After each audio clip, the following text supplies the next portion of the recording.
let's get this started.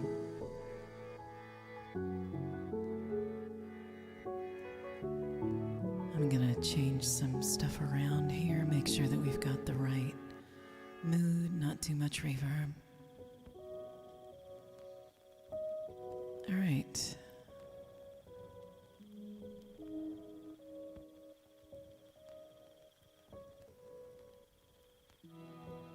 Hey folks, it's me, your friend Wynne Blue.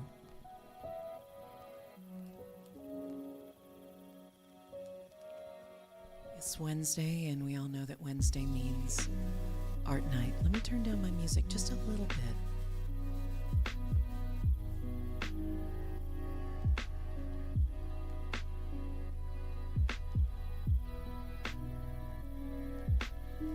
This is a new to me streamer known as Lofi Geek.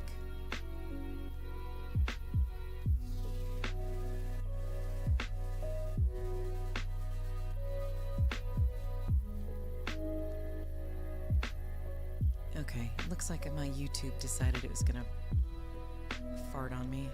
So anyway,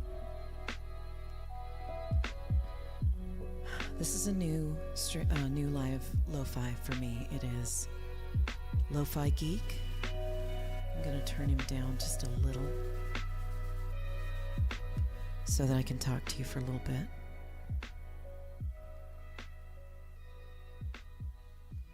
There we go, there's just a little bit there. I'll turn him up again after I'm done talking to you and I can get started here. Normally what I would do, my name is Wynne Blue, and I am an artist and musician operating out of Seattle, Washington, or at least out of the metro area. I'm not very far from that. Nothing is too far away from Seattle, so probably 30 minutes out.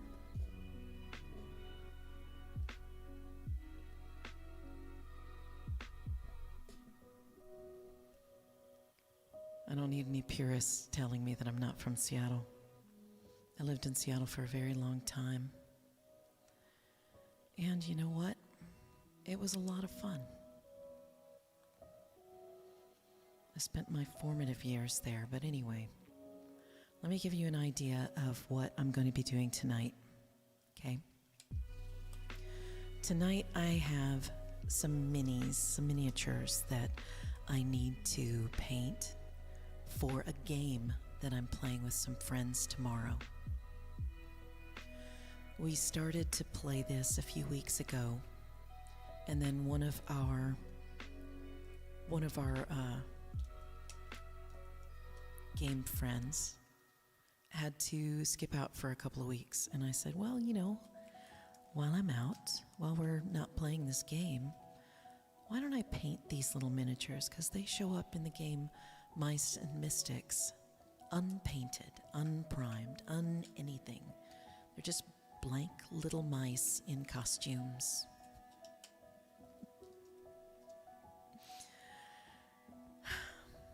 Anyway, my husband paints Warhammer stuff all the time, and he has all the tools.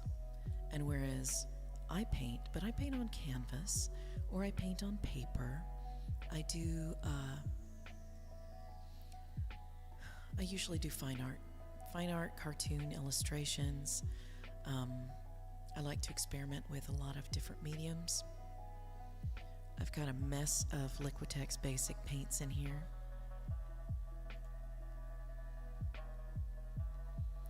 And when I use a color or I put it on my palette, I'll tell you which one it is and why I'm mixing it the way I am.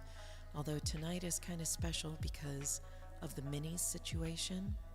The minis are hard to get on camera, and I wanted you to be able to follow me tonight and see exactly what it is that I'm doing, maybe relax a little bit, get mesmerized. So let's see how it goes, okay? You won't be able to see that kind of makes me sad that you won't be able to see my palette for mixing very well.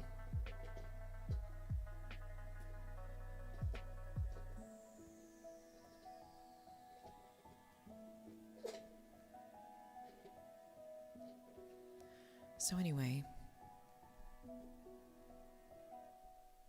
let's get to it, okay? I'm gonna change scenes here.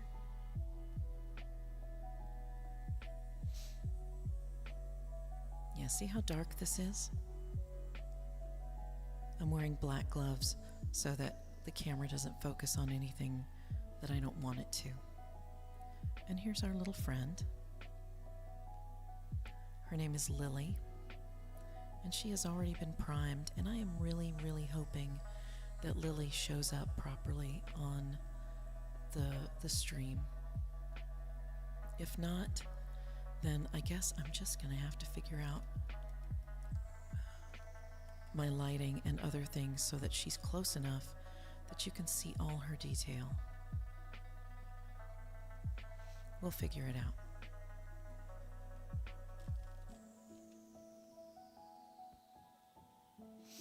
It's going to take a little bit of finagling because the light's too bright and I can't exactly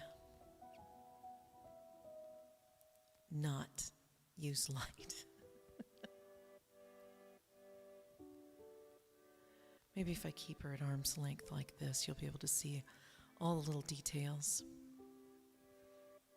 I can also zoom in on her a little bit and we can get a good idea of what she looks like otherwise. In the meantime, I am going to make some camera changes and we'll see how it goes from there. I meant lighting changes.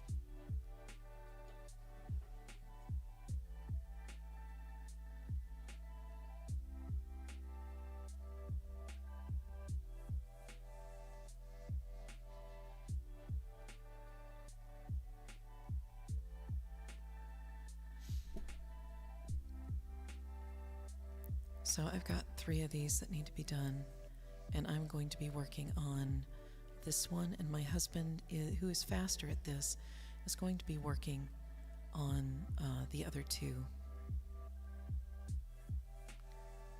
So let's see if we can get a palette going for Lily. And this is what Miss Lily is supposed to look like. She's just a little mouse. She's got her little bow and arrow. So what I'm going to do first is I'm going to get some of these dark areas.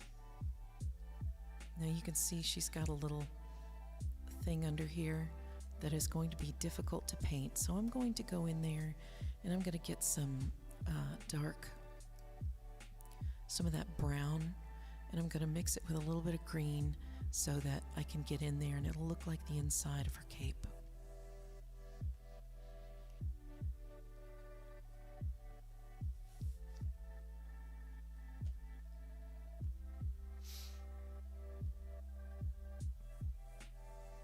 I'm going to start with this blue-green right here.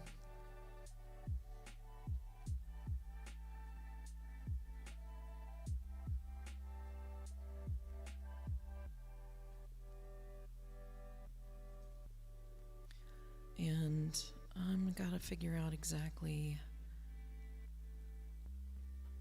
I've got 2 different burnt, because apparently nobody knows how to cook sienna or umber. So I'm gonna have to mix a couple of these to get the color I want. And this is kind of an ashy charcoal brown. Doesn't have a lot of red in it, whereas this one does have red in it, which may counter some of the blue. I'm going to try mixing both, and then we'll see what happens.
thing about phthalo green or phthalocyanine green is that it has more of a blue tint to it.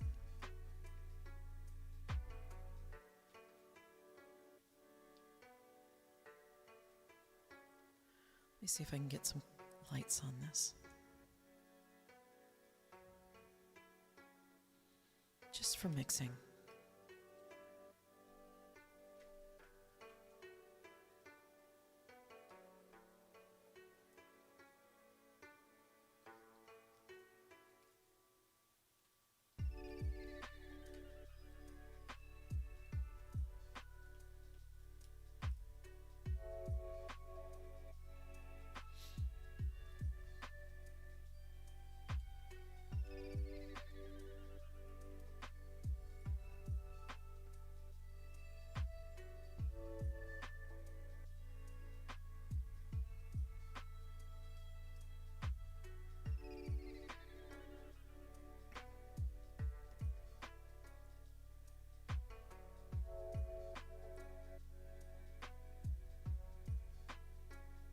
Good grief.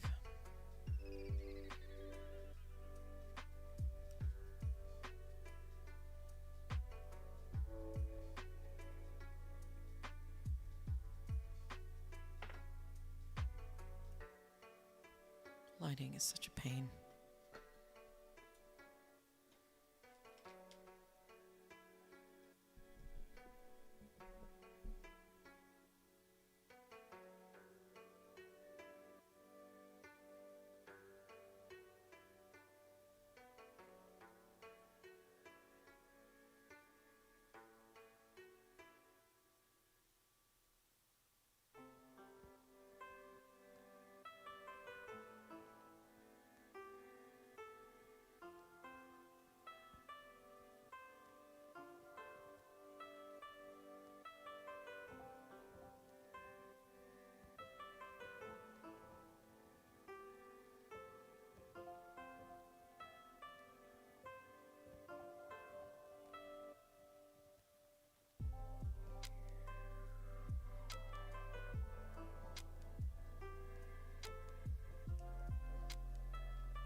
Okay, let me get my music back up a little bit.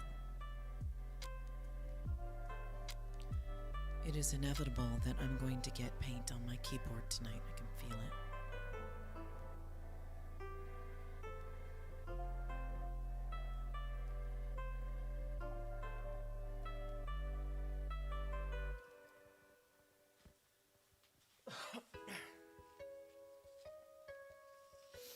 So I'm going to show you what I got here.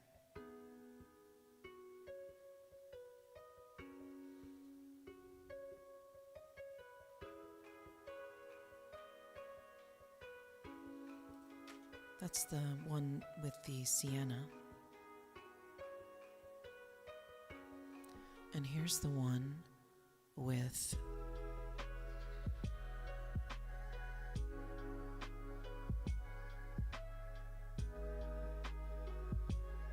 umber. And there's just a subtle difference between the two. One of them is greener. It's definitely brighter, a brighter dark green. And the other one is mossier. So I think I'm going to keep both of these, but I'm not going to use both of these. For my figure, I'm going to go ahead and, let's see, what am I going to do? For my figure, I'm going to start out with the moss, which is this one up here. Excuse me.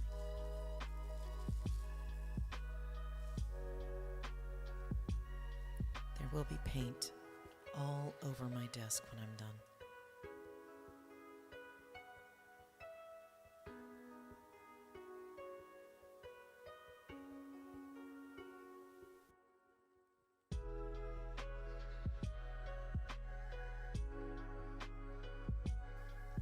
All right.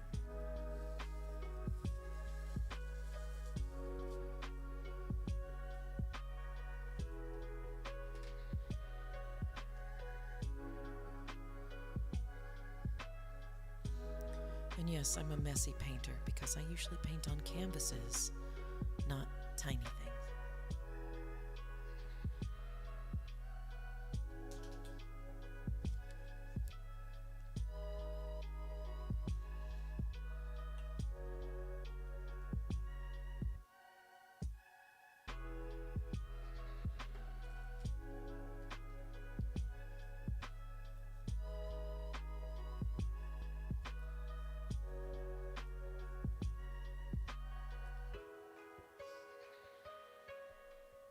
So I'm going to take this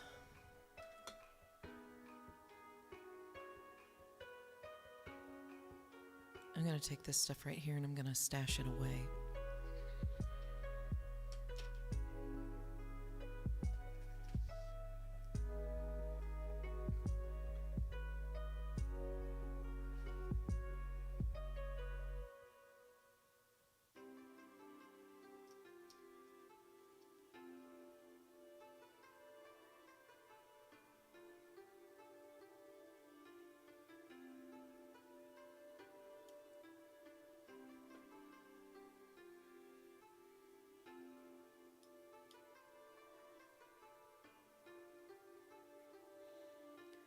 Now I'm told that most mini painters will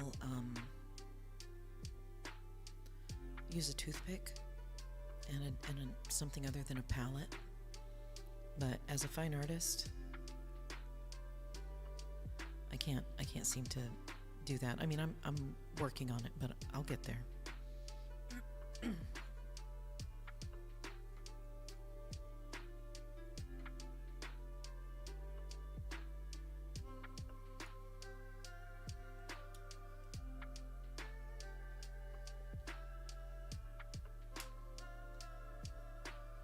Got an ad starting for Twitch.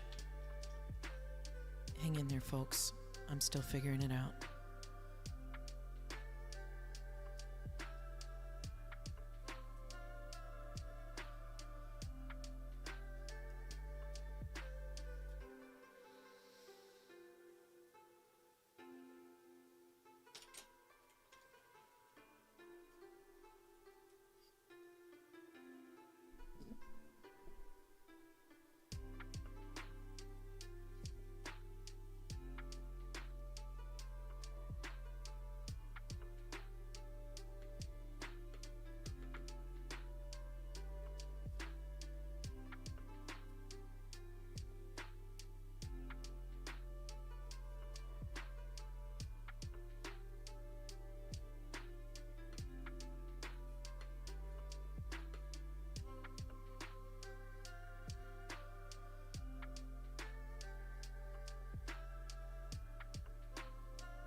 gotta finish. I gotta fix something here. Which one is...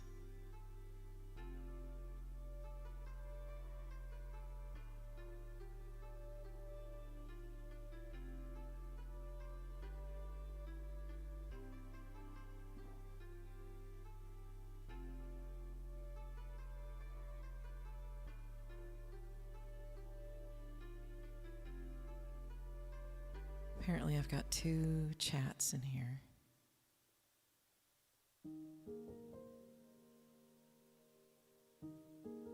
There we go.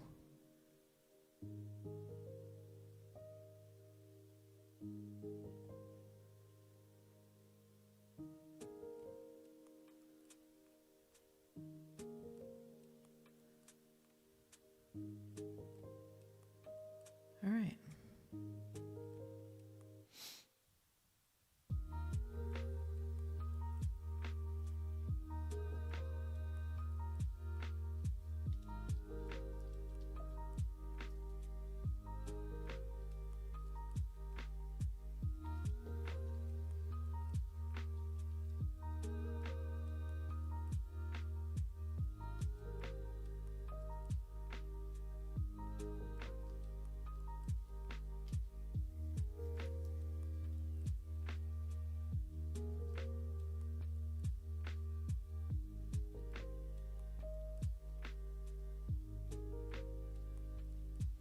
Oy.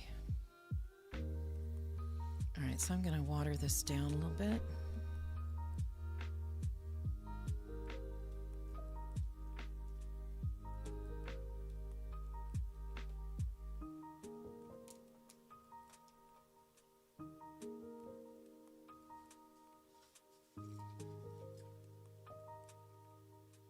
Whoops.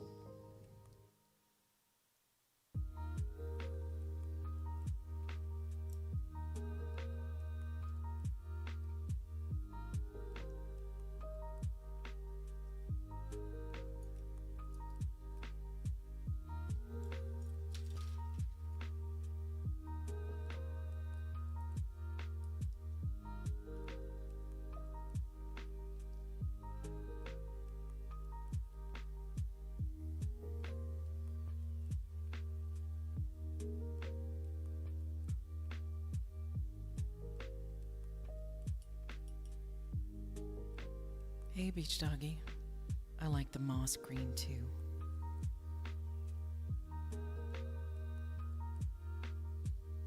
Who knows, I might end up using both.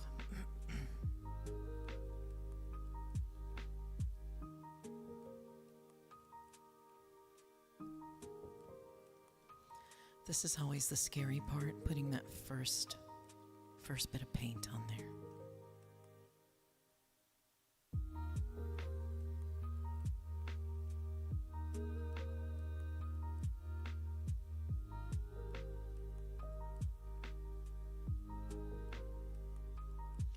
And I know that it's not gonna be perfect, but darn it, I'm gonna do my best.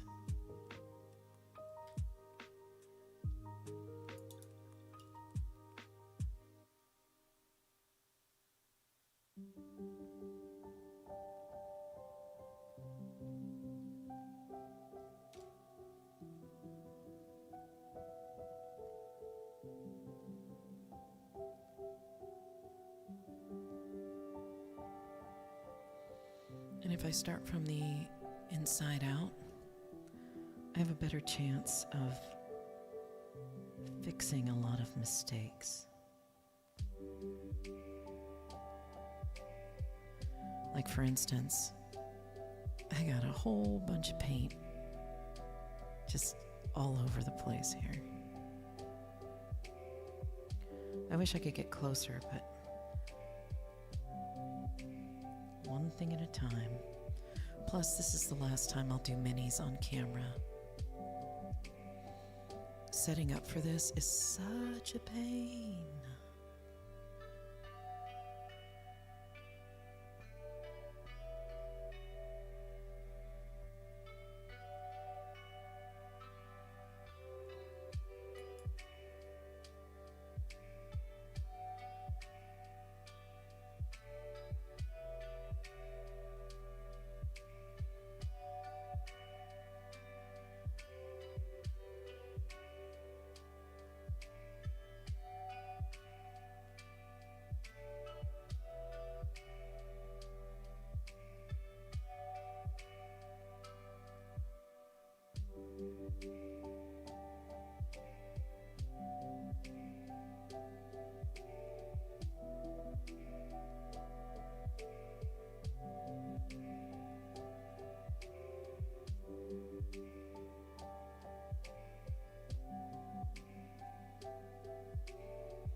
It's almost a little too watery for me.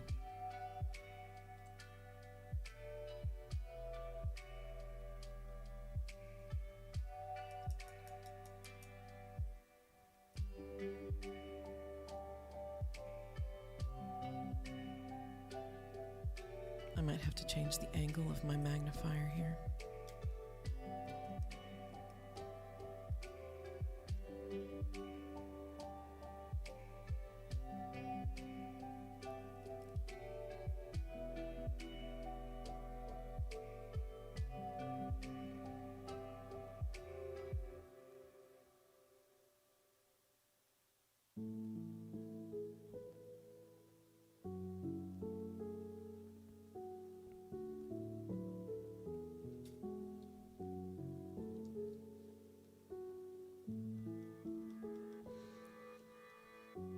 And I'm going to need to do a couple of coats on this cape.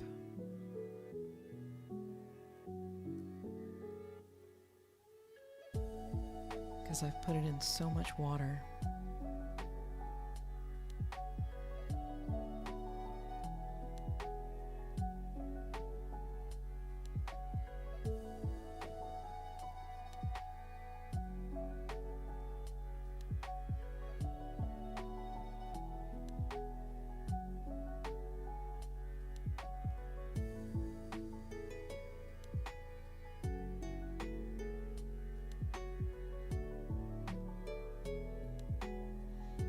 I'm wondering if I should just make it messy and then clean it up later.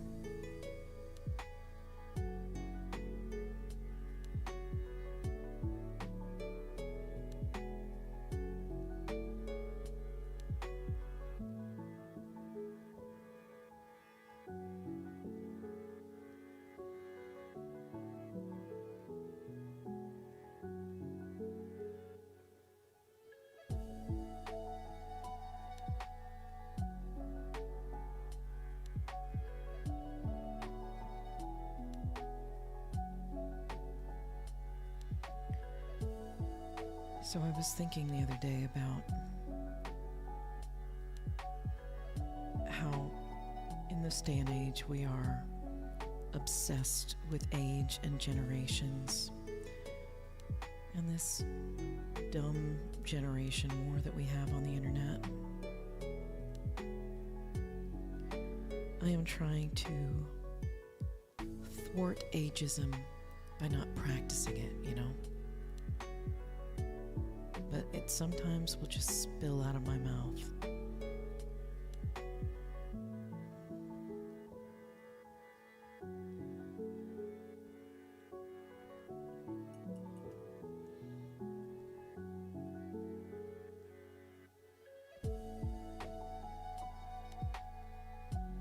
And I used to think all of these younger people with their relationship wisdom, and these are the ones that don't have any formal training in anything like that.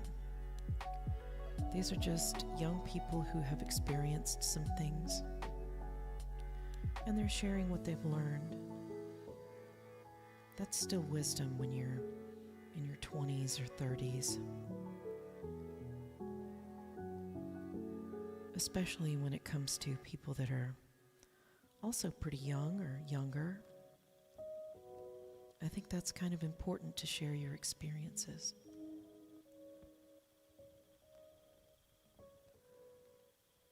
I have a sister who is a decade younger than I am. And she's going to have a different outlook.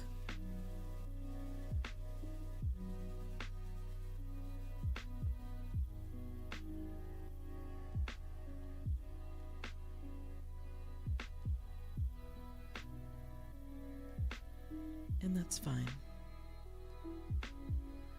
It's mainly because she grew up in a different era, slightly. And also, she's a mom. So automatically, that's a different set of experiences and a different flavor of wisdom.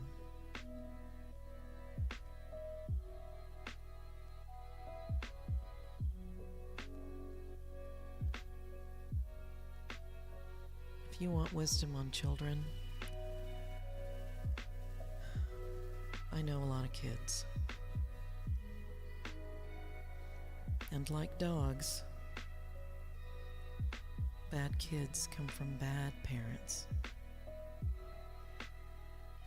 So teach your kids to be kind and considerate. You can still do whatever the heck you want while doing that.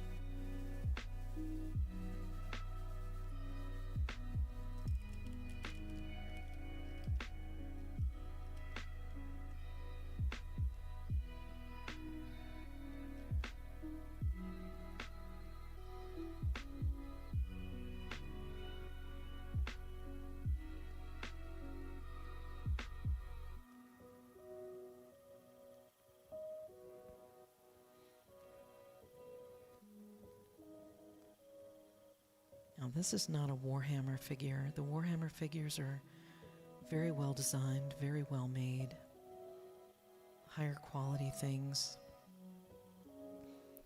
My husband pays a lot of money for the ones he gets.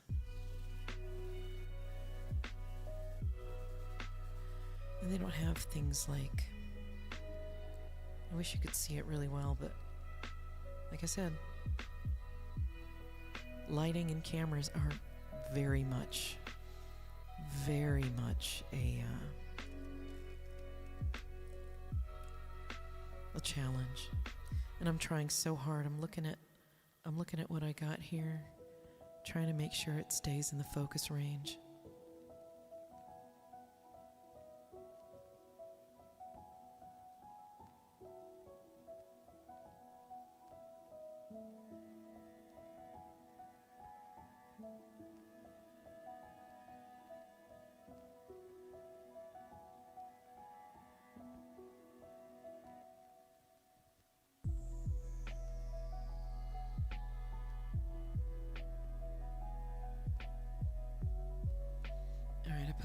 Focus on. Maybe that'll help. So it's going to go out of focus. It figures.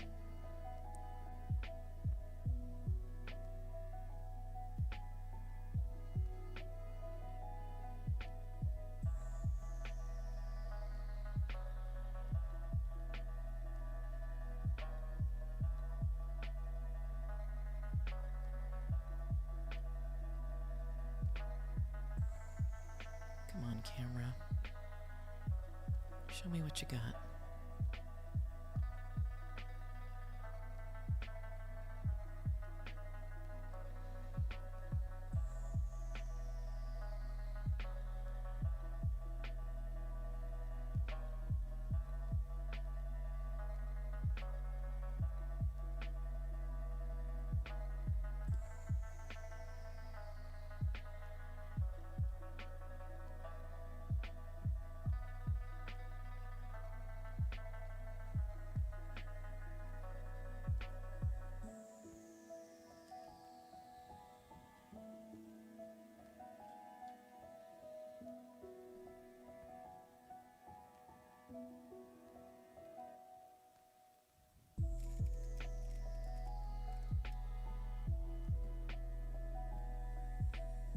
Need more light.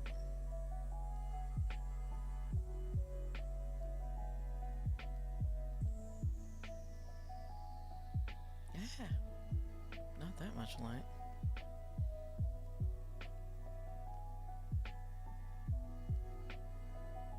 Yeah, that's a little better.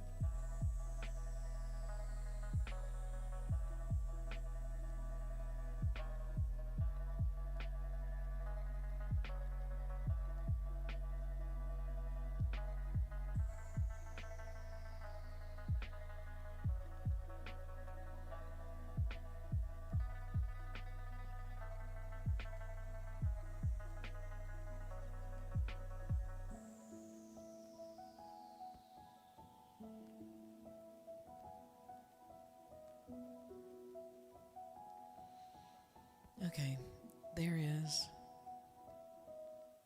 my first coat, and man, I really wish you could see her very well. Yeah, you can see her a little bit.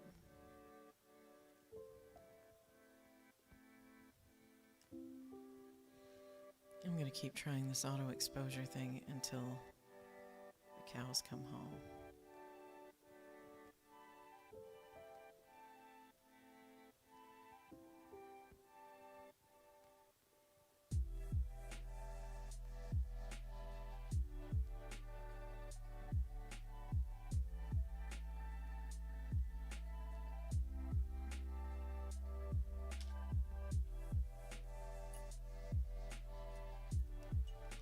So I'm just going to let you know I appreciate those of you who are sticking with me and listening to some nice, relaxing lo-fi.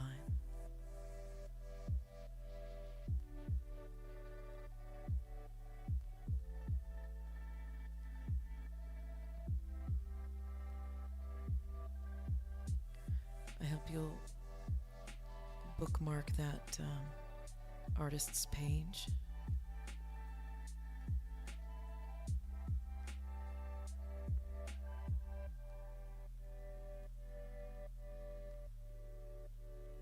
He's got a lot of good stuff on there.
And yes, I am going to end up painting things that don't need to be painted.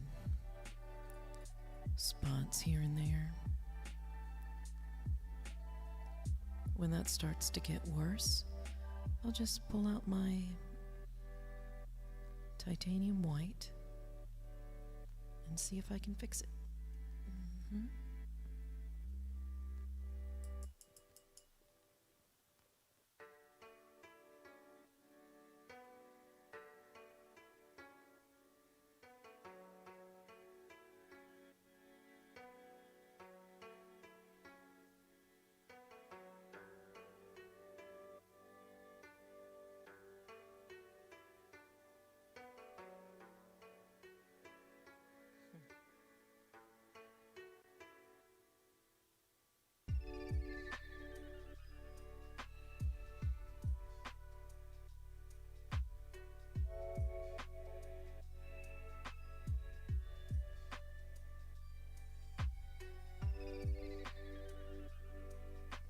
Yep, no way to get that.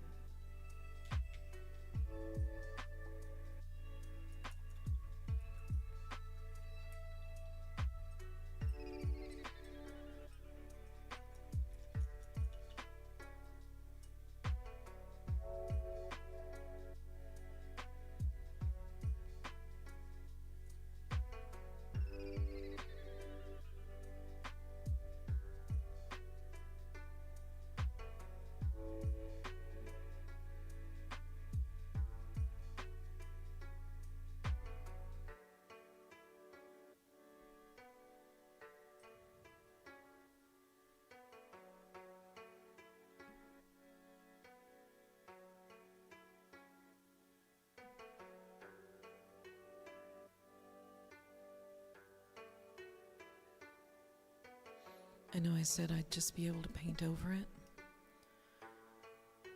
for the most part, but it's always easier when that little extra piece of paint isn't there.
need a better camera.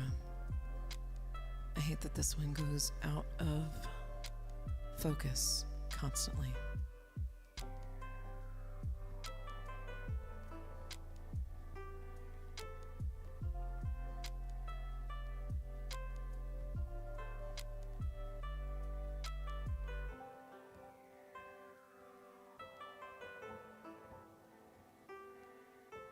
Because you should be able to see what I'm doing.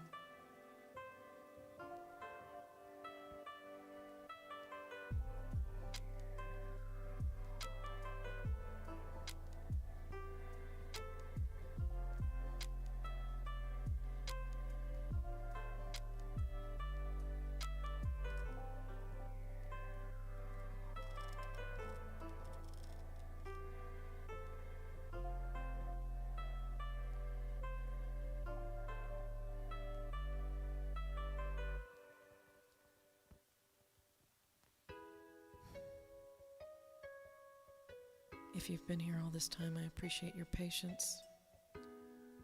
I am currently taking recommendations for cameras.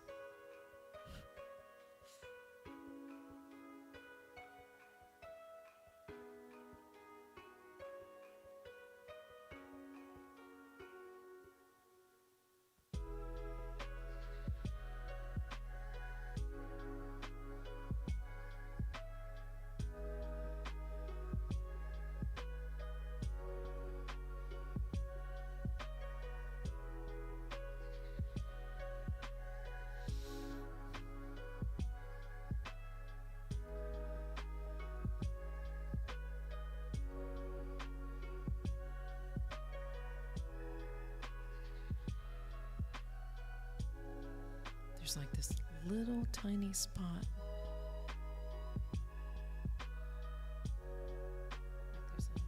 There's a little tiny spot here and here.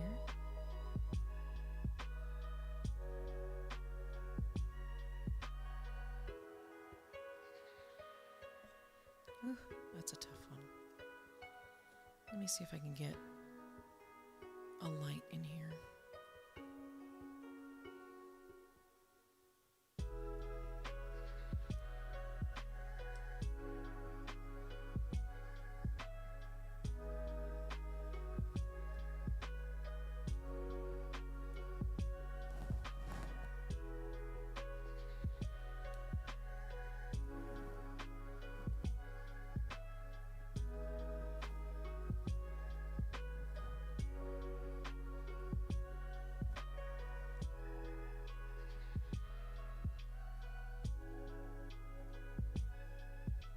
That's kind of helpful.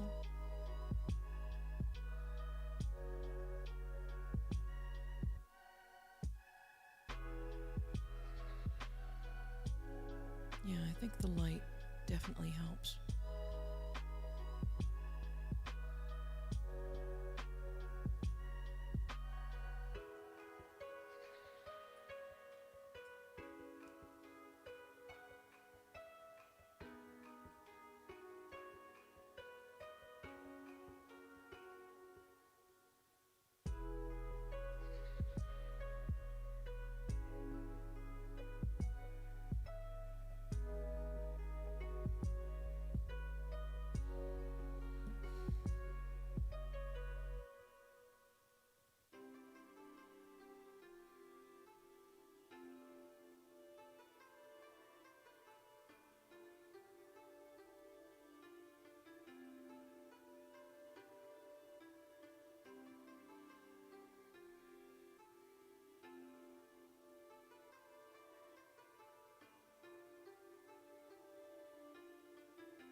That's kind of wild. It's got this tiny space.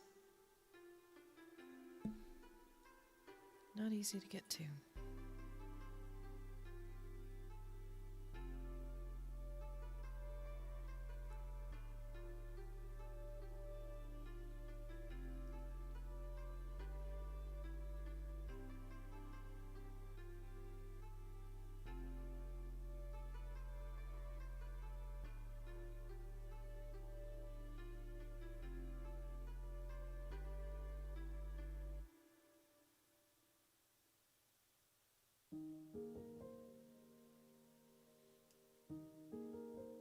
Jeez.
I got these little dots on her tail, and I don't remember when I did it.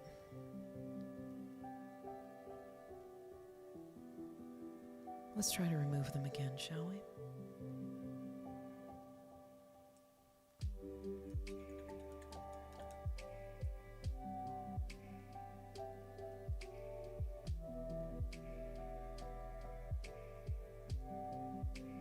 I might be out of luck.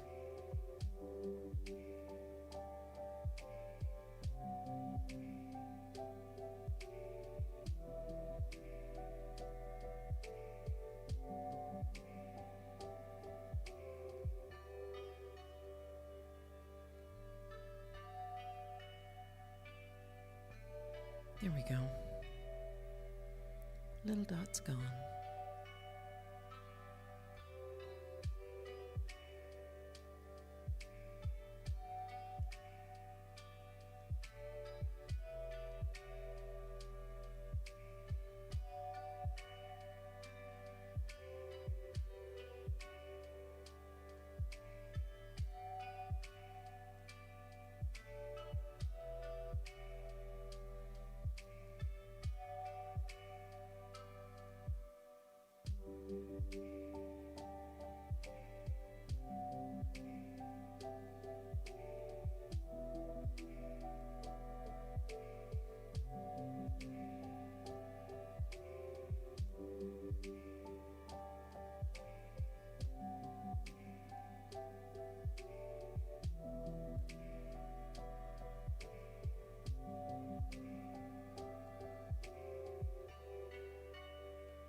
think I'm going to try an even smaller brush.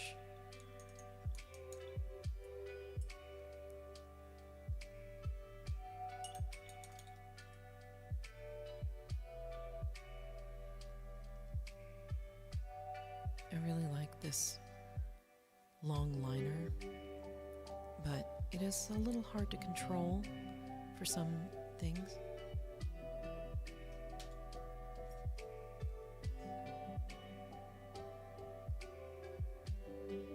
I don't have a very good detail brush, but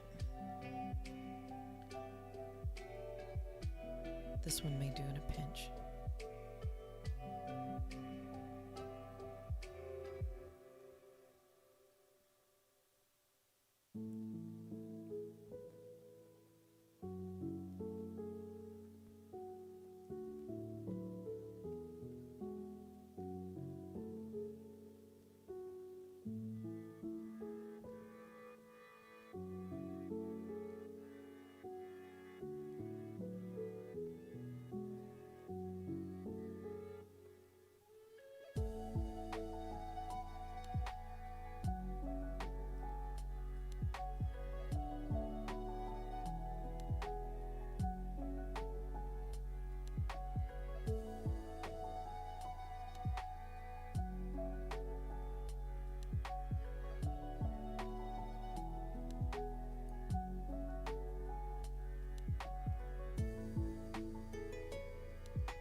I wish it was easier to show you this, but there is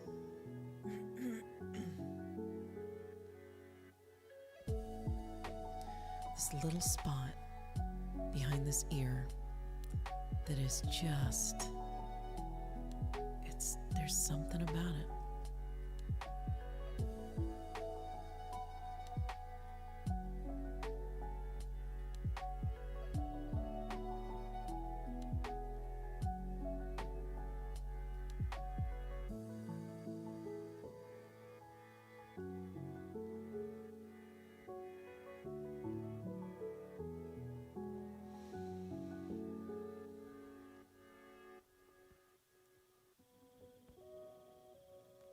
Yeah, it's hard to get a good eye on that on camera.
Looks like I missed a spot. There's a whole area, like right behind this foot.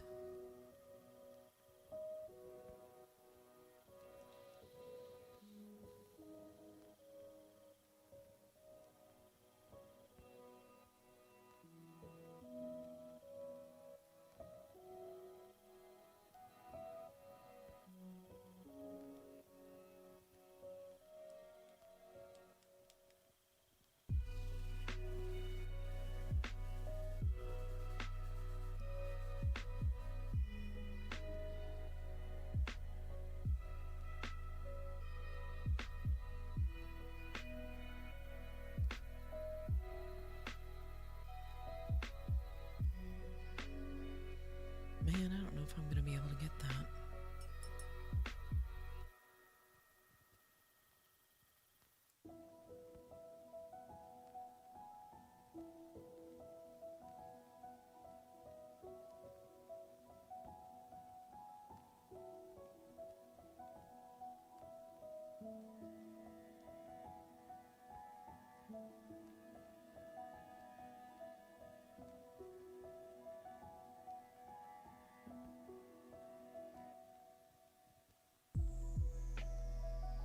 Yeah, there's no way to paint that without getting it everywhere else.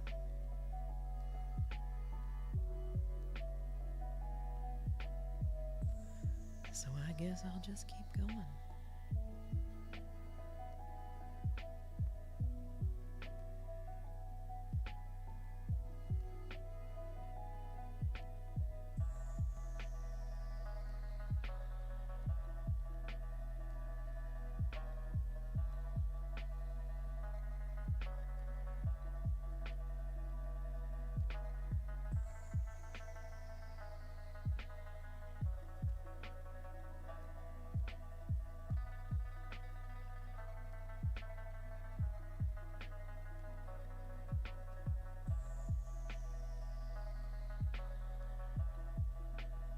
So there we are.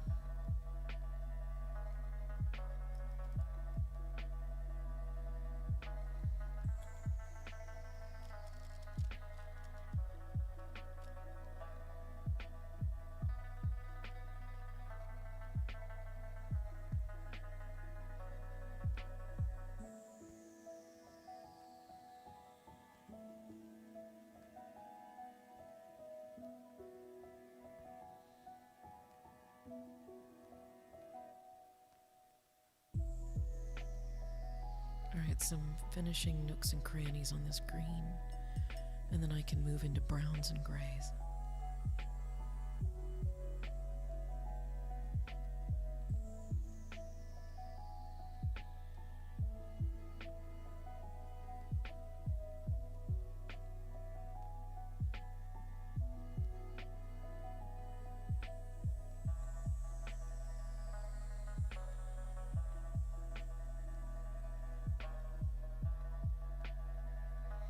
Hi, Vicky Sky. How are you tonight?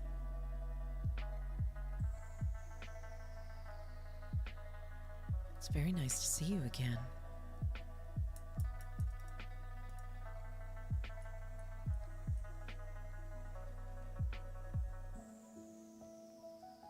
I don't make a habit of painting minis, but I really need to get this done for a game tomorrow.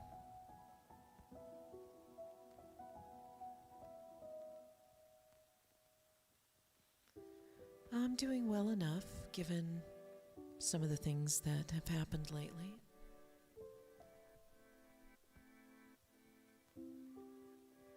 You know, we lost Freddie a couple of weeks ago.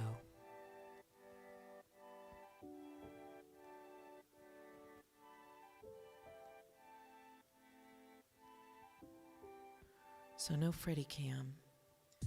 My cat has been trying very hard to get my attention.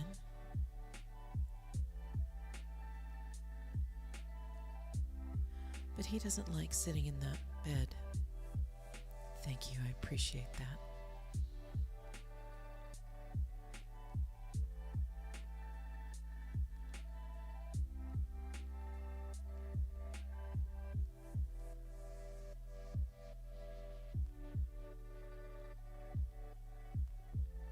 She was a sweetheart.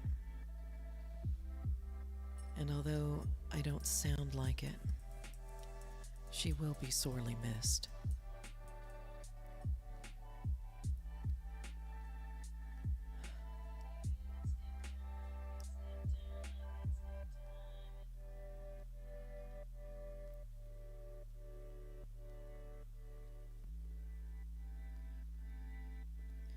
You know, I was always told, well, this is a little figure from a game called Mice and Mystics.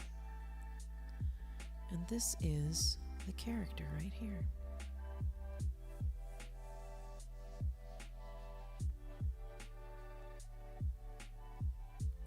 So she's a little dark, but I'm going to brighten her up in a little bit. I'm not very good at these miniatures. This is the first time I've attempted it. Thank you. I feel like it's taken me forever to get this color on this figure.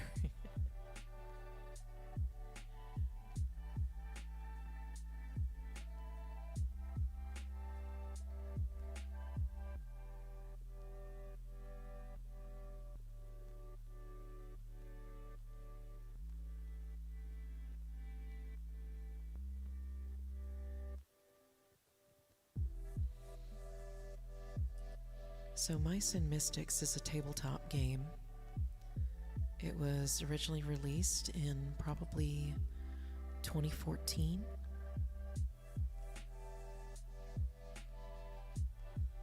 It has a number of expansions. But I am only interested in this one.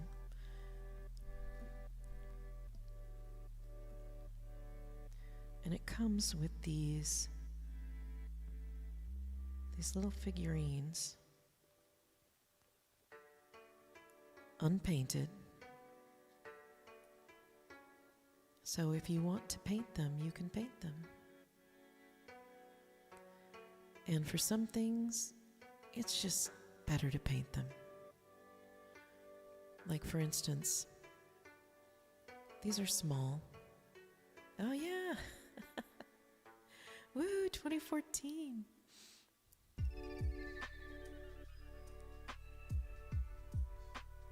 I'm going to move my stuff over here. Living in America.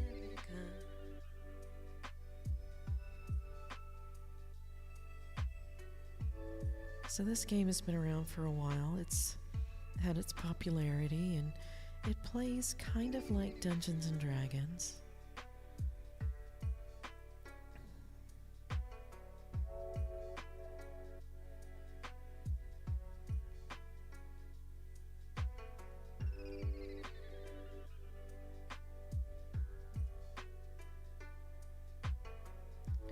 But the characters are already made for you.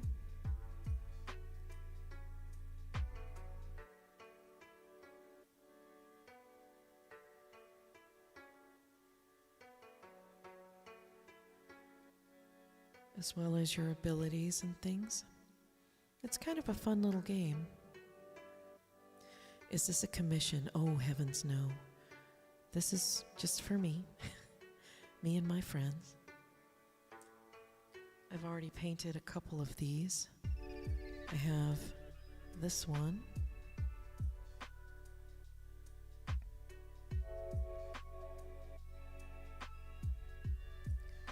And I did this one.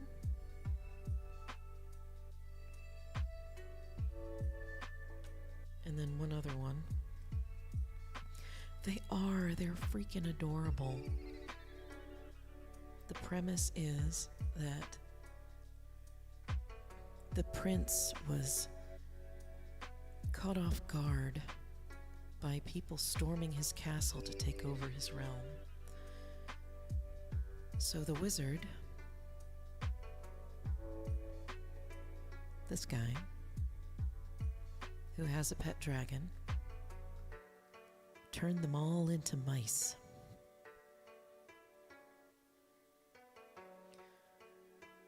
So the prince and his spiritual advisor, his wizard, his spy, and his muscle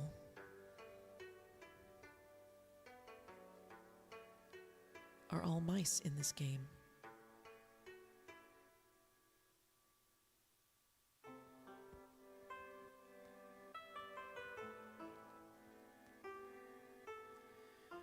And it comes with a little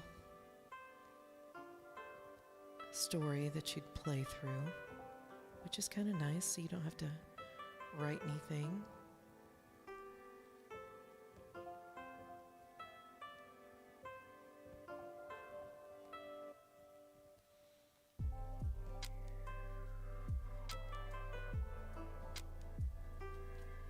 You just follow the storybook, and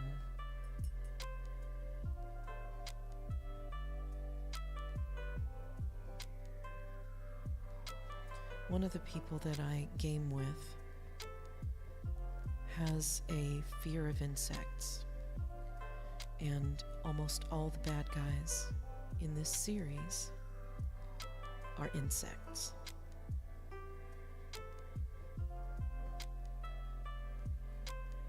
And so, along with this,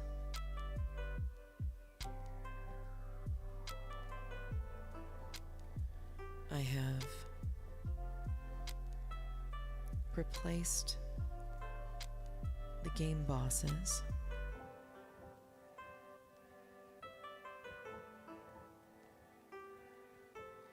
with amphibians and other creatures. Like, for instance, there are these little tiny obstacles that are cockroaches, and I am replacing them with tiny angry frogs. Why not, right? Why not? And there we go.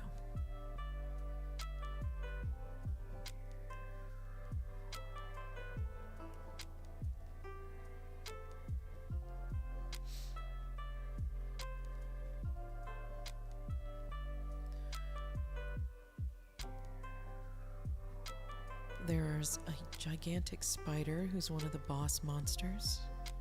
I've replaced that with a gecko.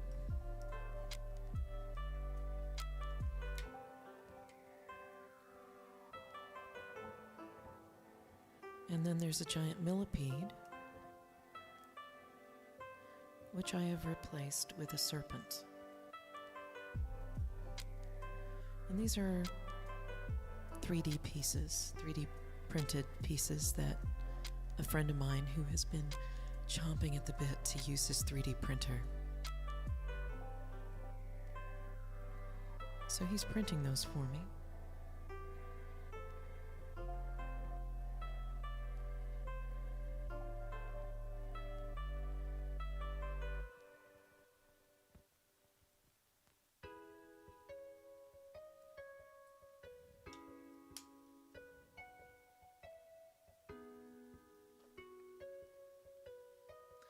I've also done new art for the monster cards because, well, it's pointless to remove the little figurines if you're not going to remove the artwork too. So I've done a lot of work on this game because I really want her to be able to play.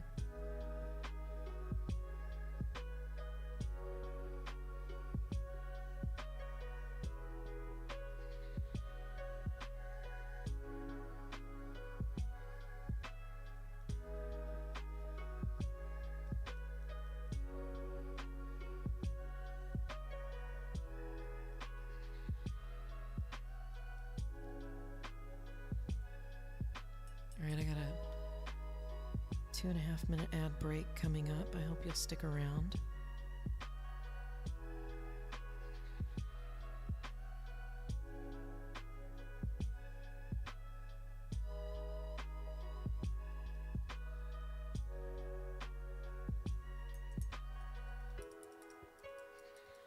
I don't plan to be on but for maybe another hour tonight, because I don't know if you've noticed, but this is pretty blurry. And minis are not something that I do very often.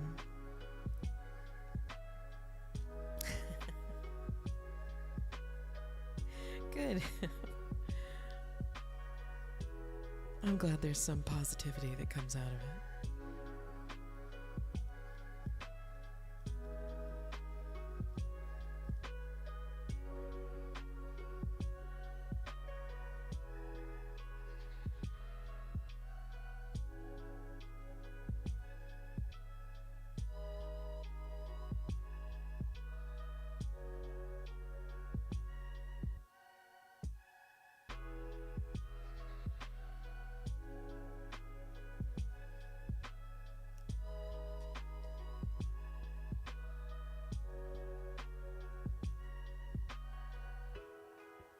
Also, I don't have TikTok, so my attention span is beyond 30 seconds.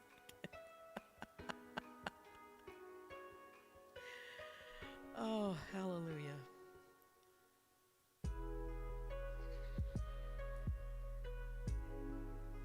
Hallelujah, everybody say cheese.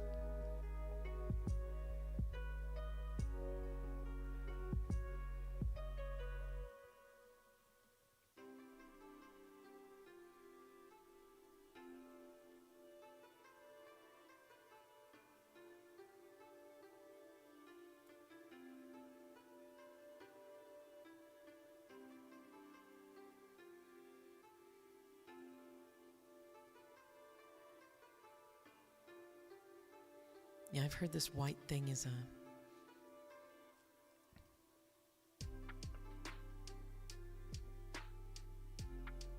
it's pretty common, and I don't know if I'm using it right.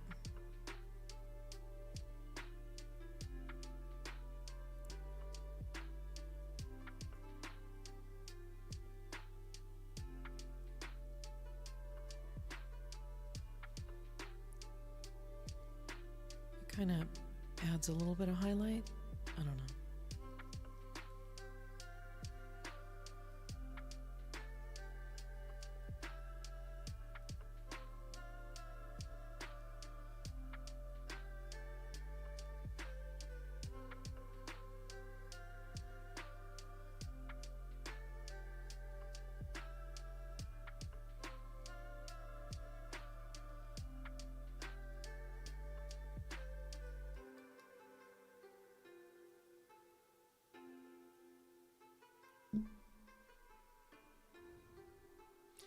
Like a TurboTax ad that is singing about taxes.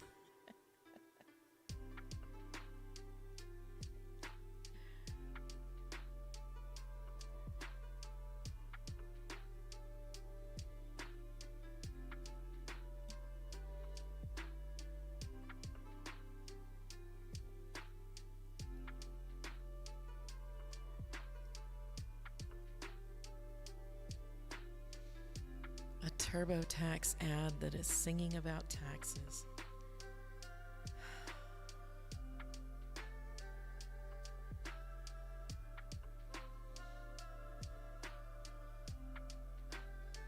That's awesome.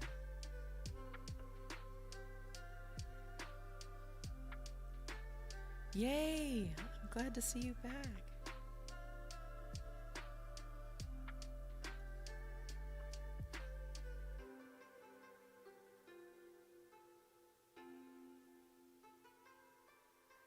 Yay! I'm glad some of them are funny. You know, I've been trying really hard to limit some of my social media stuff because it's become very stressful.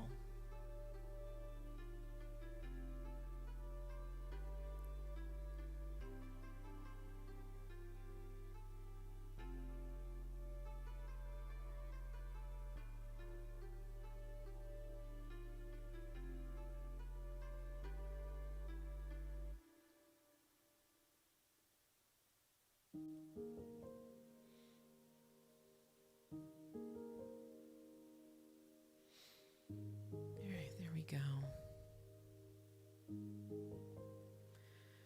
I want you to be able to see this, so I'm going to turn off my detail lamp.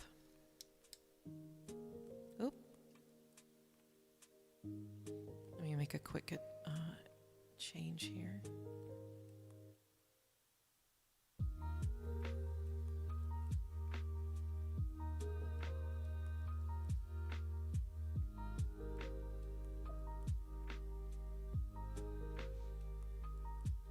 I am really new at dry brushing, but it turns out pretty nice. Social media is very stressful, and I recently did a post. Thank you. I think it's looking pretty good.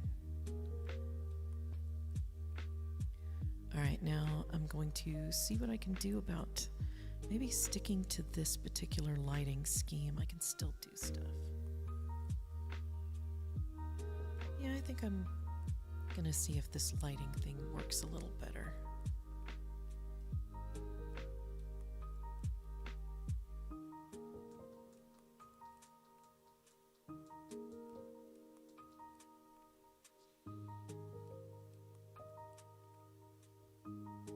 I'm gonna have to see if autofocus works better. So recently I got to the point where I got really tired of all the political posts because, you know, I've bullied off X. I'm surprised more people aren't bullied off of X. That used to be such a fun place, you know?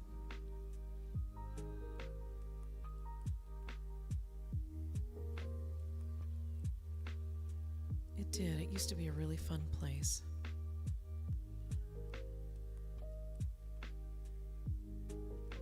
Try refocusing this again.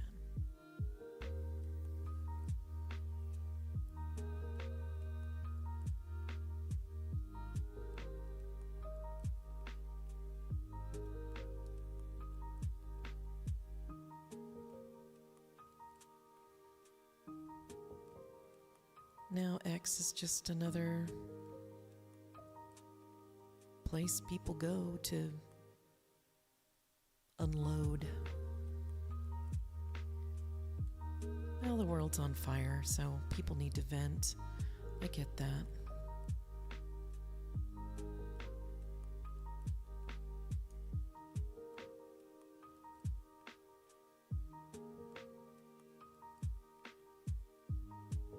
But you know, you gotta take a step away sometimes.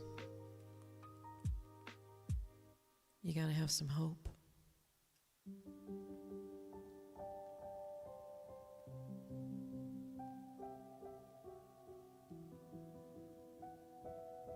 Where are we focused? Are we focused up here? Yeah, it looks like we're focused up here.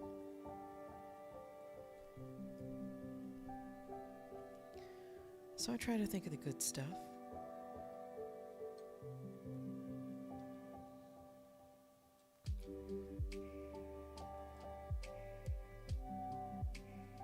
And the good stuff isn't easy either, but we do our best. Let's see if I can find the gray I was using.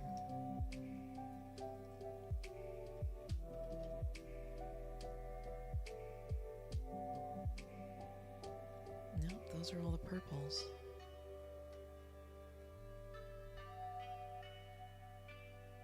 And those are greens. Looks like I get to make a new gray. And you know, I found that art and music have really helped me a lot. Although I don't have a lot of direction when it comes to the music. I've been trying to get back into it by playing covers. You know, things from my childhood, things like that.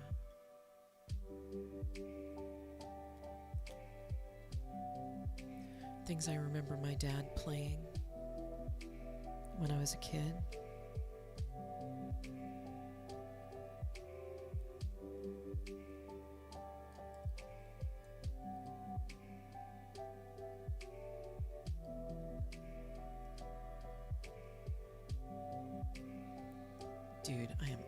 Mars Black.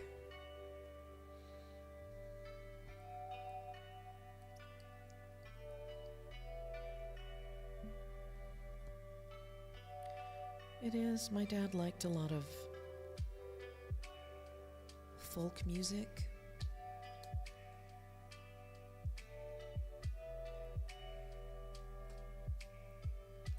He liked a lot of,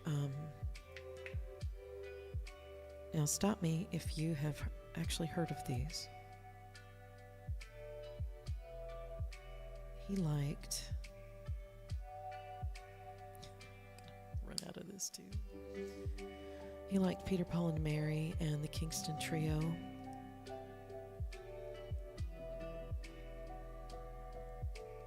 And we also played a lot of Bob Dylan.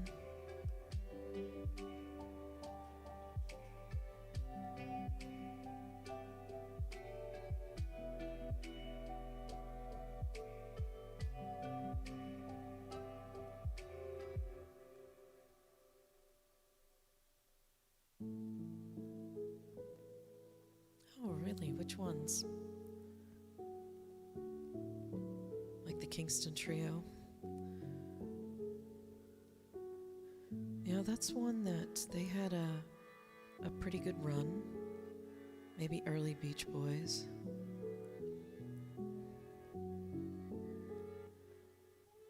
But I remember a lot of Kingston Trio and the Mamas and the Papas, the Association.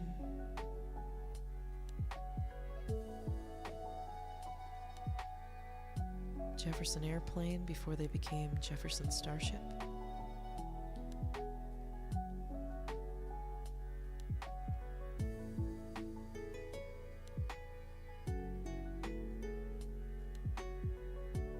Faith Marie and Olivia O'Brien. I'm going to have to look those up.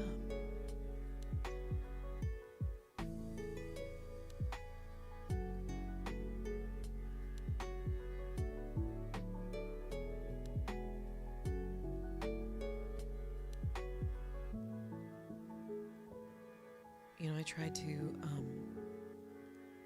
play some Billie Eilish for my dad. And he said, "Why do you like her? I can't hear anything she's singing." I thought, that's okay. He's not wrong. I said, "Dad, that's her thing. If you could hear her, you'd find she has a very pretty voice." He says, "Yeah, well, I can't hear her." Okay, Dad.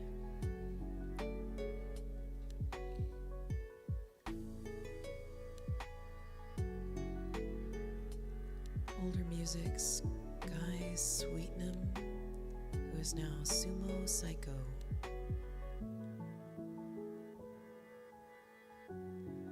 I do like metal, I'm not gonna lie. I think that was part of my rebellious phase because metal was like the opposite of folk music.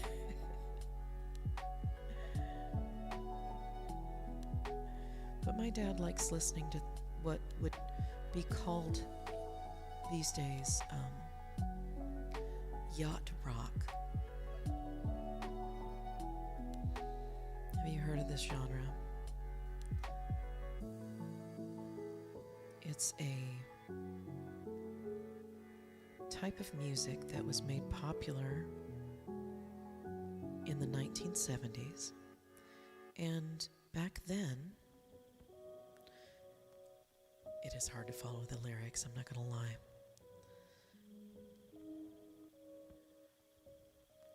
But yacht rock, it was called easy listening in the 1970s. You couldn't really dance to it. You could sway, but you couldn't really dance.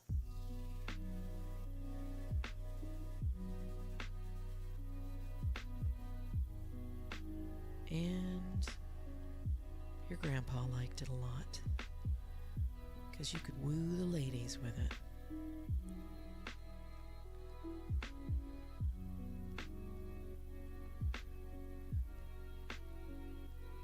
there's so many different types of metal out there.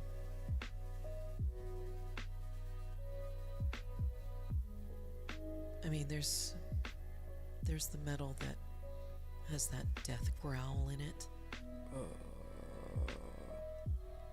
I'm not going to do it on this stream because it's not relaxing. It's just not.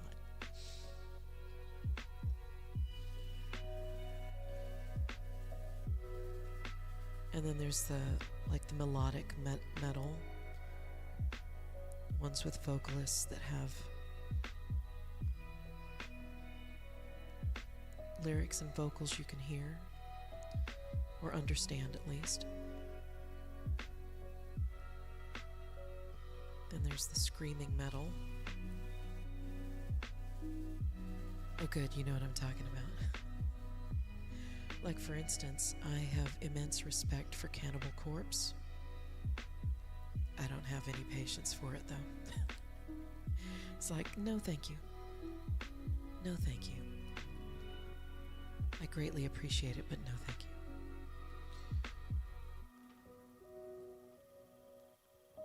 And I have been told by a number of people in the scene that do this kind of music that most vocalists that do the death growl and the screaming, they only have a stage life of maybe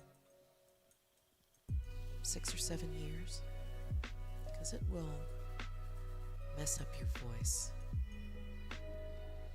There are techniques, like vocal techniques, that can be learned.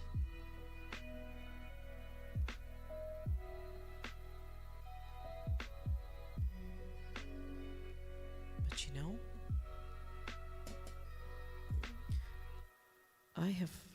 it's not the thing I want to do. I have a voice I don't want to destroy, you know?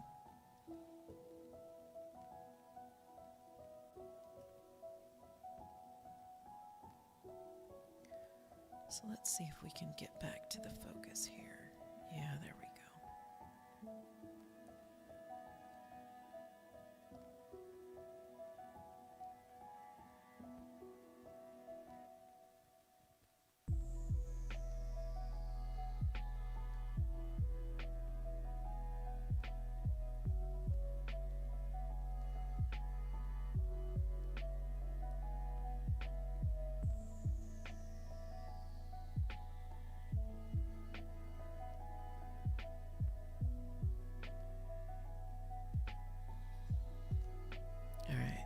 Sorry for the wiggling. Yeah, I get the advertisements for those vocal lessons that are supposed to help you with that type of singing. It's been tempting. Not gonna lie.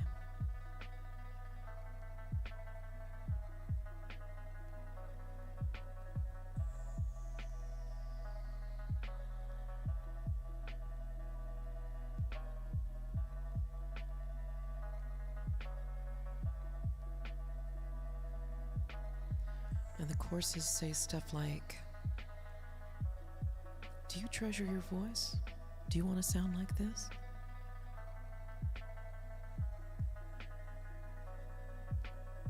One-on-one sessions.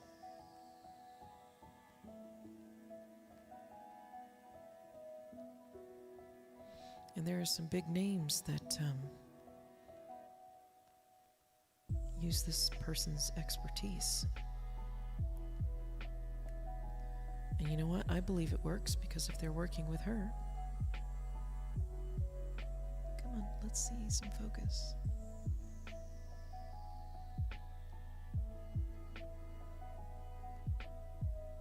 If they're working with her and they still sound really good like that...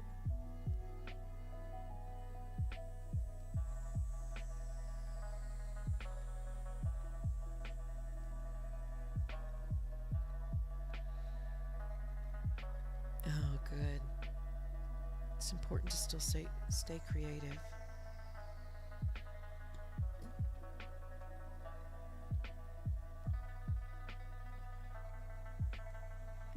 I've been doing quite a bit of writing And when I say writing, I mean,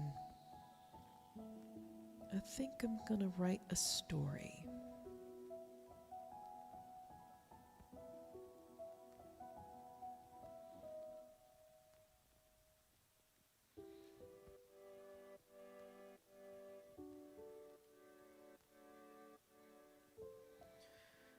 And the story I'm thinking of writing, that I've got an outline for, and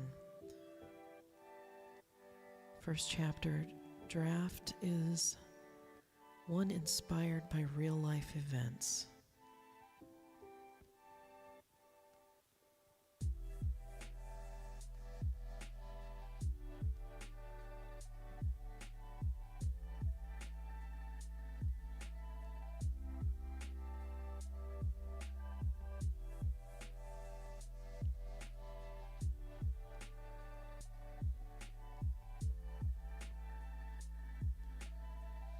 I was thinking it would be nice to get back into comics.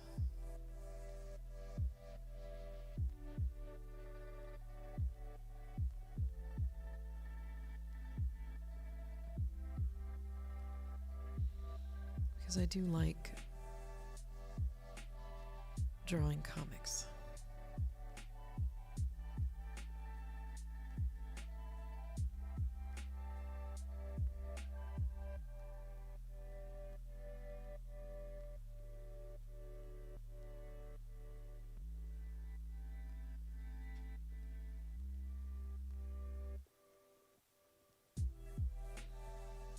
And you know, I've got lots of real life friends that will pop by on my stream once in a while.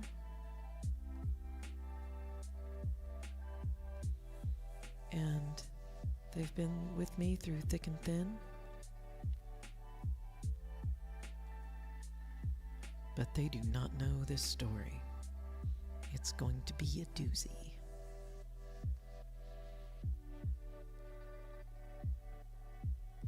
Wrote an entire arc of songs that basically play out as a story, told in chronological order. Ah, that is fantastic. You know what that sounds like? That sounds like a rock opera. I love rock operas.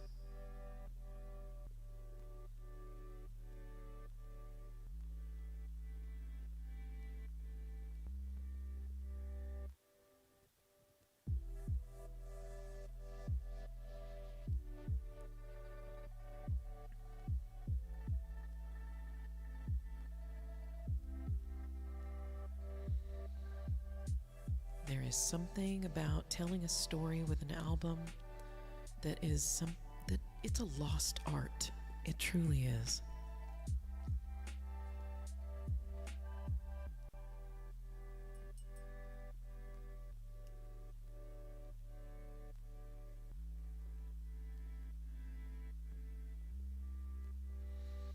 And there are some really great names out there that have done some very popular kind of rock operas. Like, I don't know if you've heard of him, but Alice Cooper, for a time, every album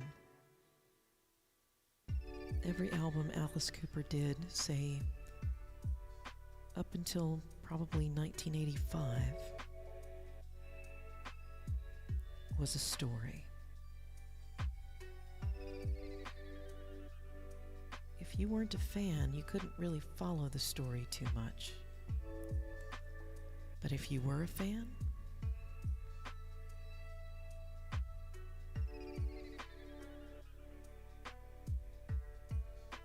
you knew exactly what was going on.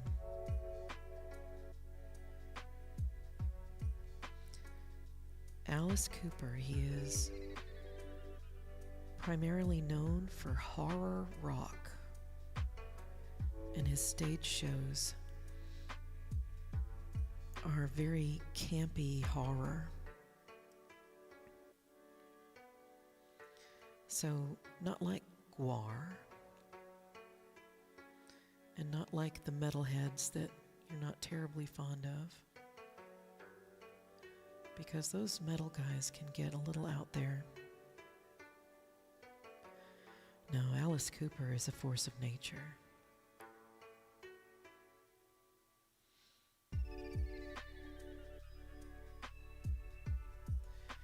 And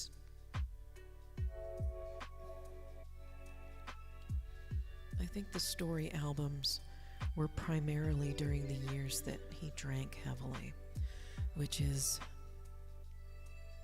the only bad thing about him getting sober, because he is still a great show to go to.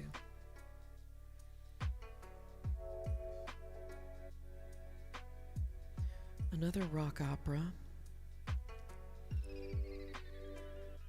Jim Steinman did rock operas.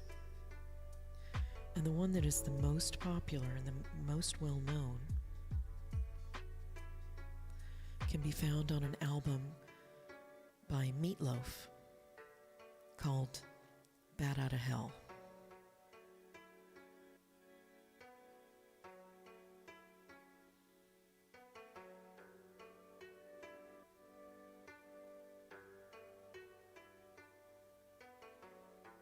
And I'll bet that if you listened to just a few of those songs, they might seem familiar, because a couple of them probably ended up on classic rock stations.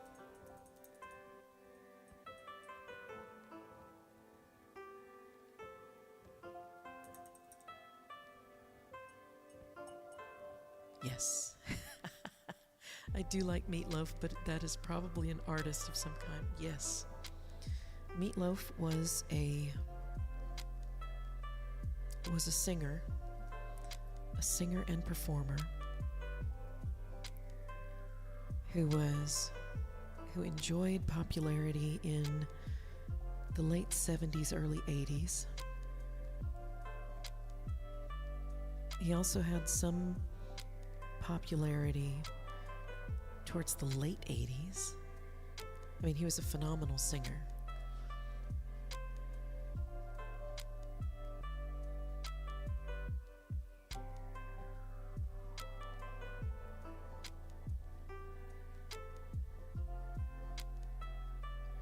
And in his later years, he went into acting.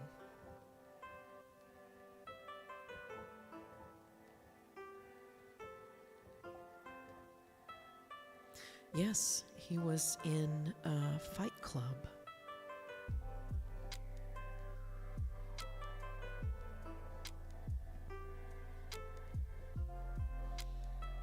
I don't know if you've heard that movie or not.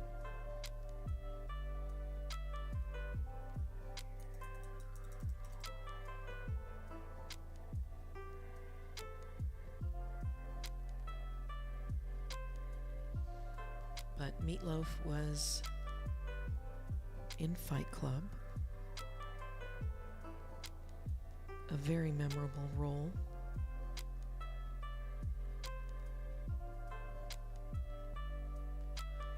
Let me think, when was Fight Club released? It's based on a novel, very, very twisty.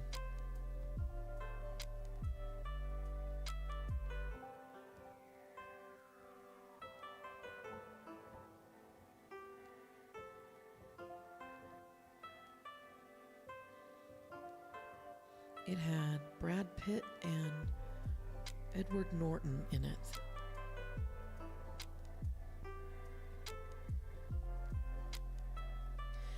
And Helena Bonham Carter. I had never seen her in a role like that before.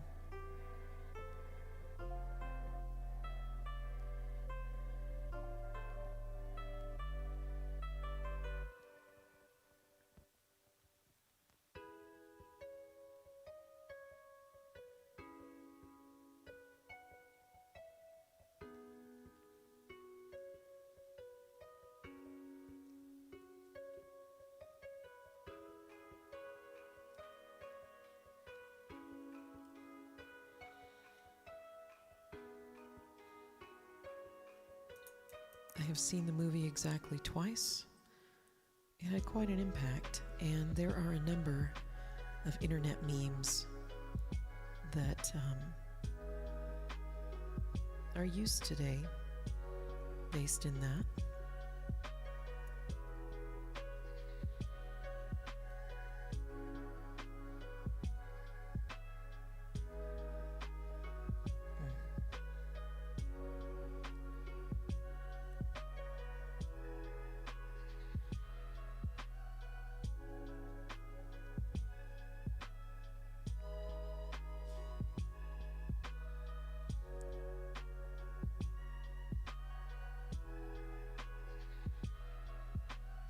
I wish the light wasn't so weird on this.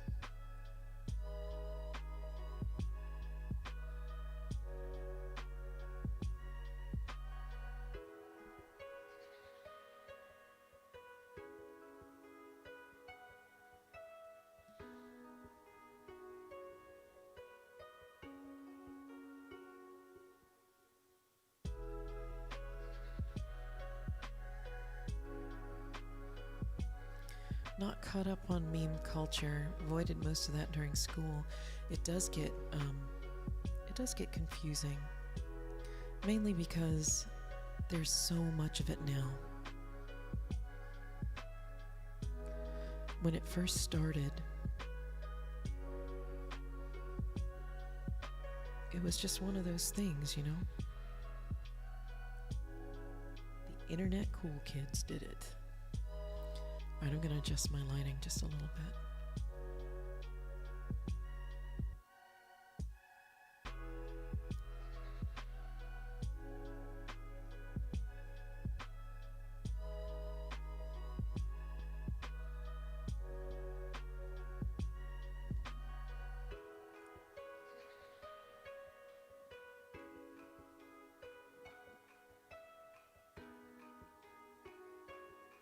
Oop. I might need to turn off my little camera up here so it's not a big freaking bright thing in there. Let me turn off that. No, I think I'll just move it. I'm gonna move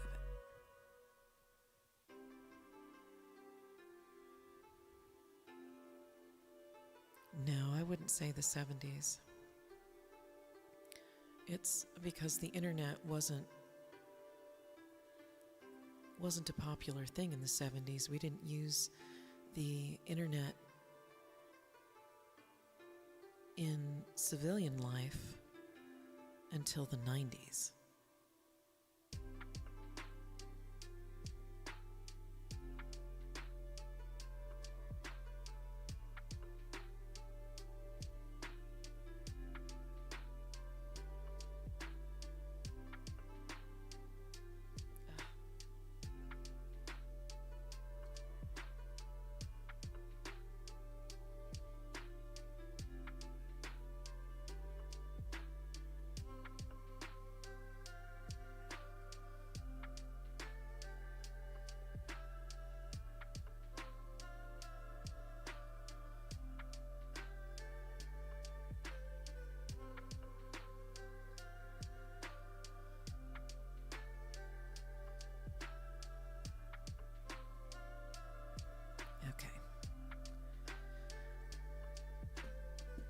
Reading pre-internet memes. Well,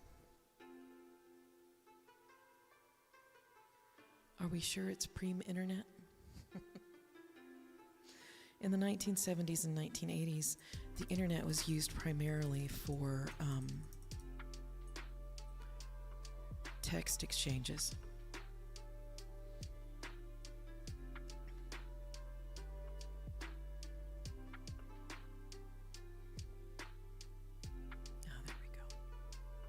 Primarily for text exchanges, and it wasn't until graphics really got in there and people started using it for business and schools.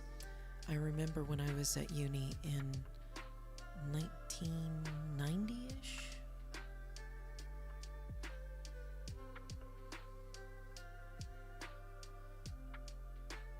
That's when gosh, I lost my thought. That's when we started using email and things like that.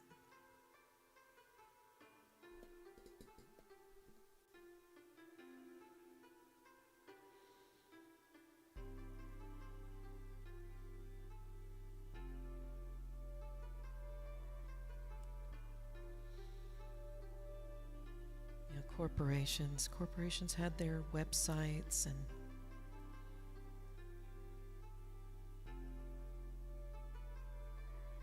web rings and stuff. According to this, cultural memes before the internet. Oh yeah, graffiti. But when most people think of memes, they don't think of graffiti. They don't think of the things written on walls or bathroom stalls. They think of computers. They think of the images taken from pop culture, which is not to say that pre-internet memes like graffiti and For a Good Time Call or anything like that. It's not to say those aren't memes, but when most people think of memes, they think of the internet. I think you have a real opportunity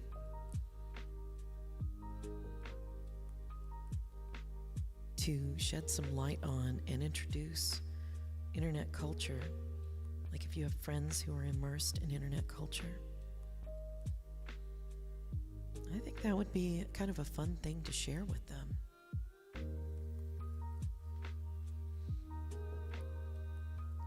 Now, if I remember correctly, you said you were in New England, like Boston or something. I could be thinking of someone else.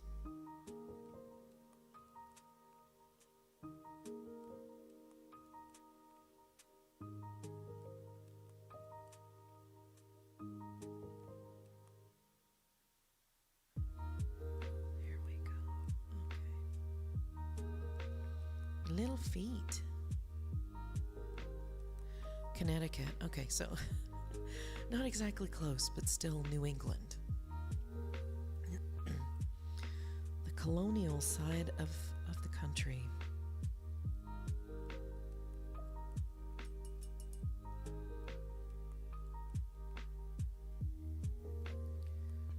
I can understand why they would want to keep things nice and clean.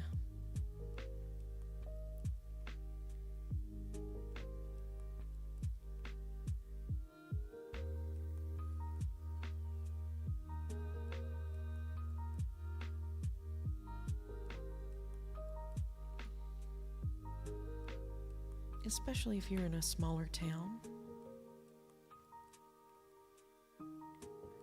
Are you in or near New Haven? I've been to New Haven. It's beautiful.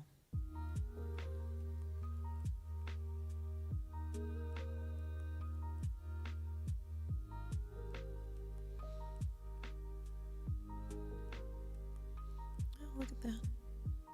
Oh, come on.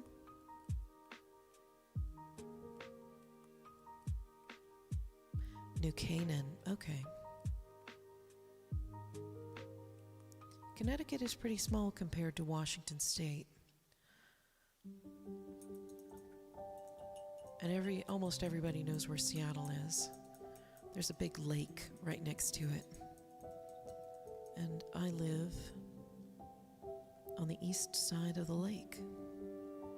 Ah, okay.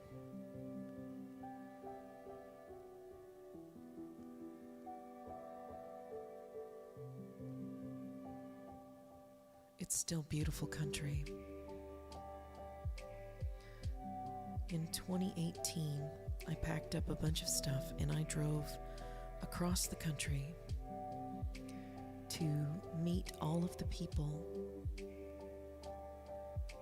that I had become internet friends with. I played them some songs. I played coffee houses in their area. And one of them was in New Haven. I got a nice little tour. It was nice.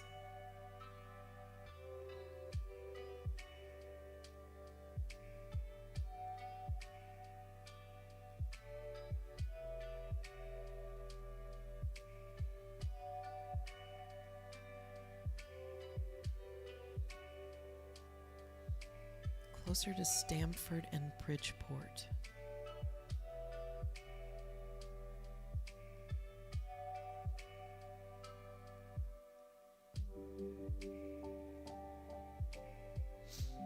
It is. Is that where Harvard is, I think?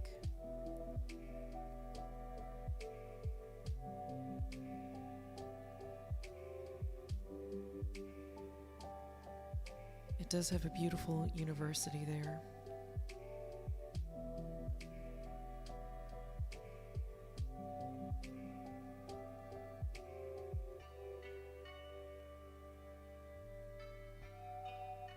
And some fantastic restaurants.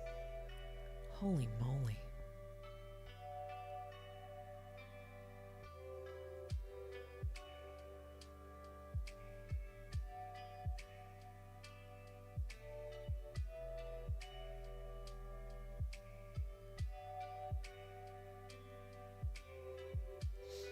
Stamford right on Harbor Point or Old Greenwich. I'm gonna have to look that up. Watch me get paint all over my trackpad here.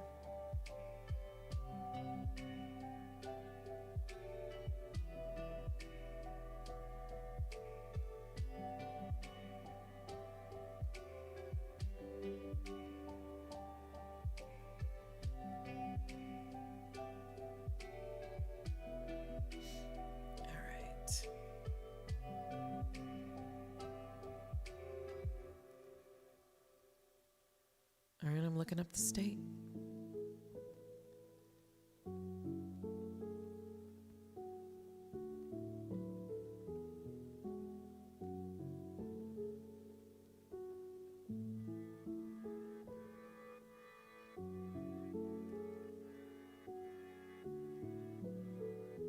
Oh yeah, look at that. Oh yeah, my trackpad's ruined.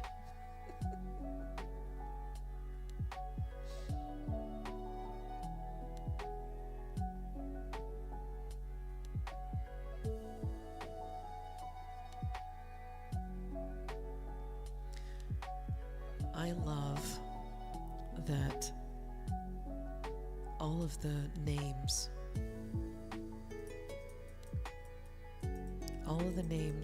of the towns on the East Coast are very colonial, biblical. They have a lot of European flavor to them.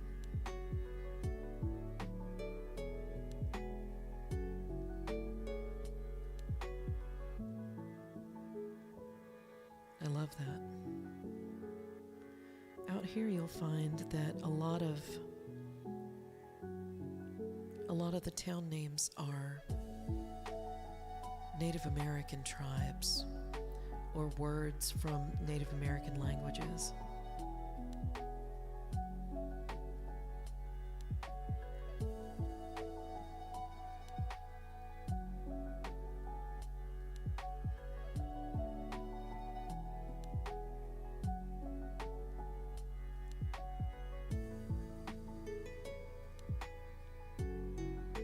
Man, I gotta find that sweet spot for the focus. Here we go.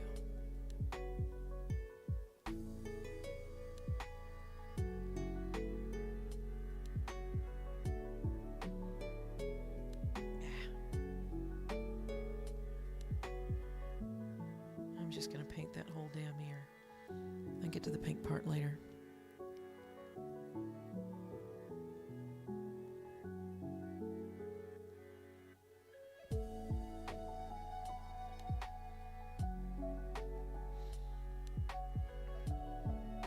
You know, one of the requirements for graduating high school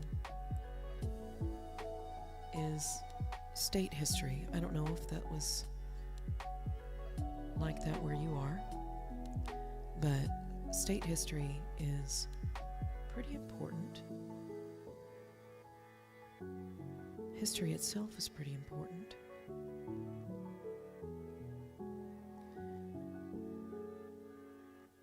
And because I went to 2 different high schools, 3 actually, if you think about it. If I think about it, actually.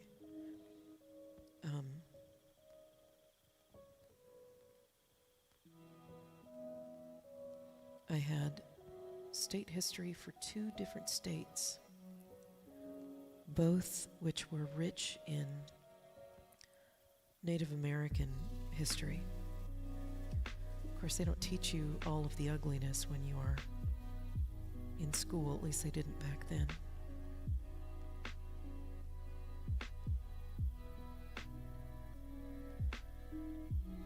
No state history, history and world history, okay.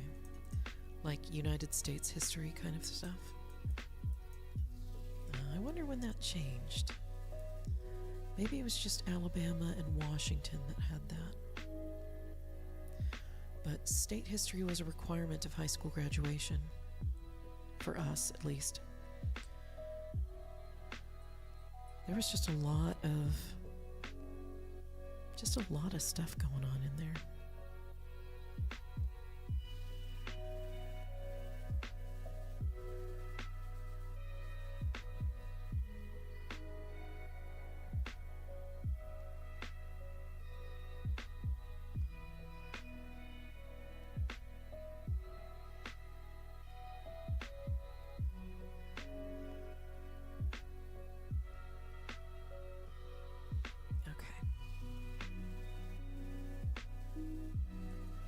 I think I'm done with the gray. I'm gonna have to do some brown work.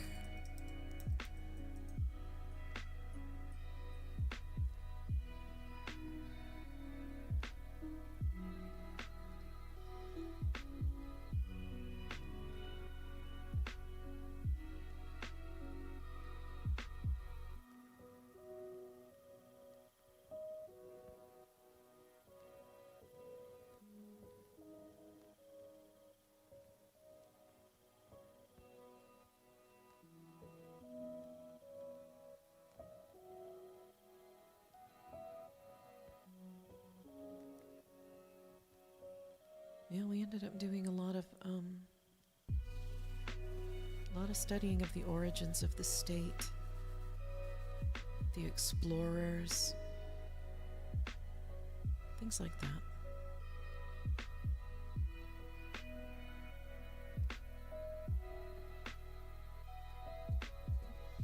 All right. I'm going to turn the light back on, see if it gives me some. That might be too much light.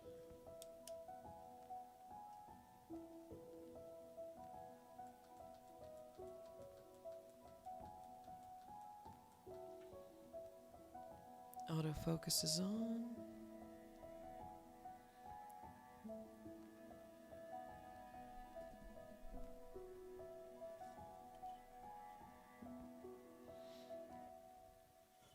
All right, how am I going to get this brown?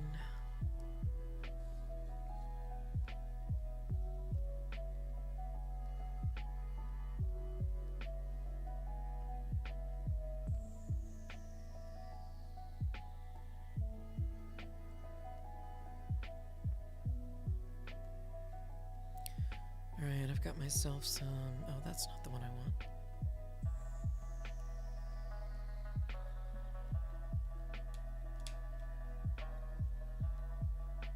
I'm going to take some burnt umber.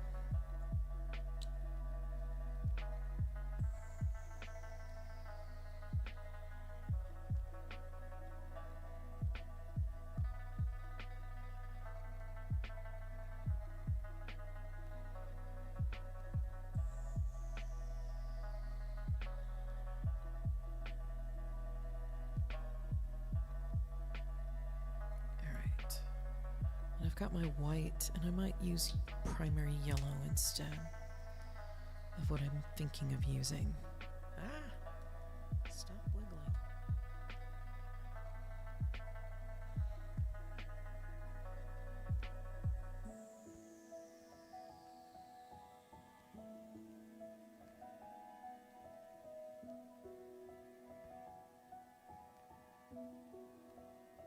Okay, that has warmed up that umber.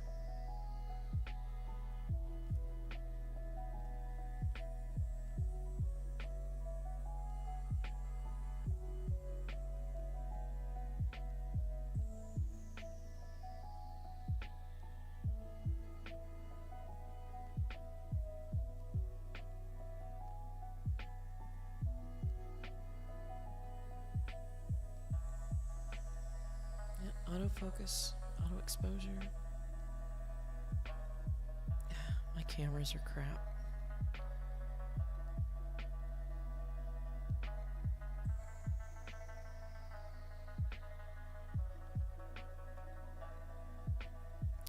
Boarding school, our history was U.S. history, world history.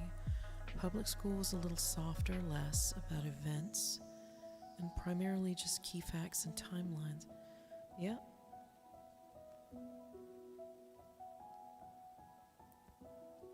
I can see that.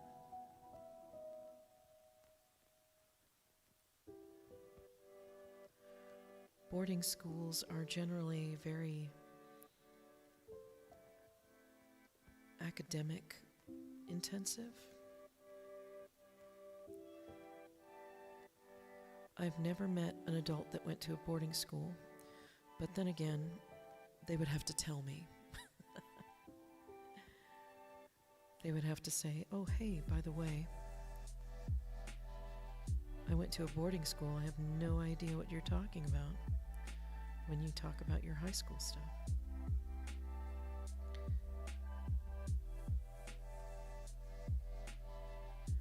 I think a lot of people assume about boarding schools and private schools.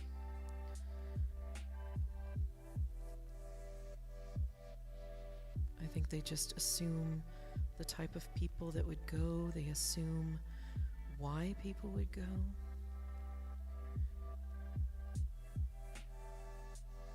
It's a bit unfair, really.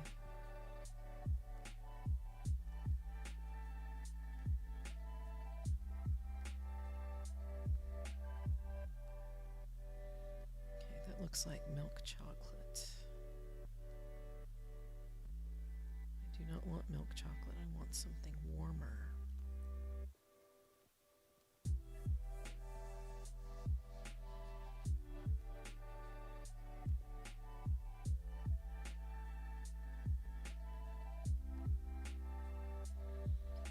Okay, I'm going to add a little more white to this.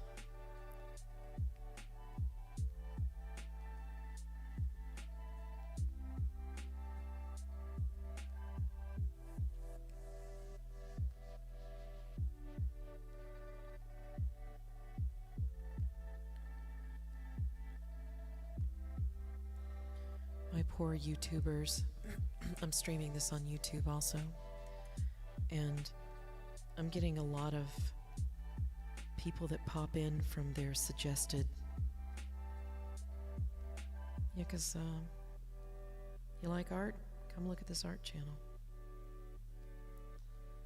And sometimes they pop in and stay, and sometimes they just go in and out.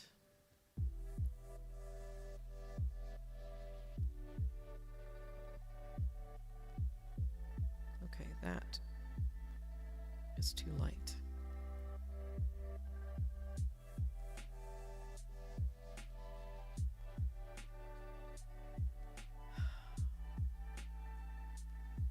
Little by little, Wynne. You gotta take it little by little. Okay. That's better.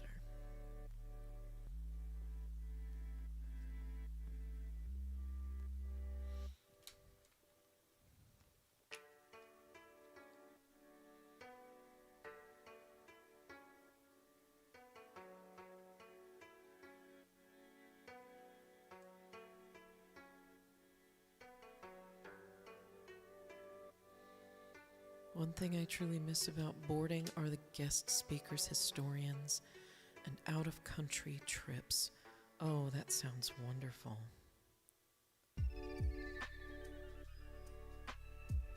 Many years ago, when I was probably 10, had a step-parent that wanted to send me to a boarding school. But my mother wouldn't have it. She says, "I'm not going to spend all of my child's formative years without her. That's not how I was raised, you know."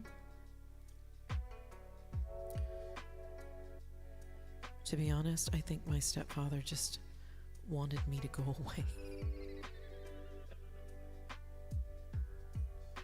We didn't have any family or boarding school traditions. So it wasn't something that our family did.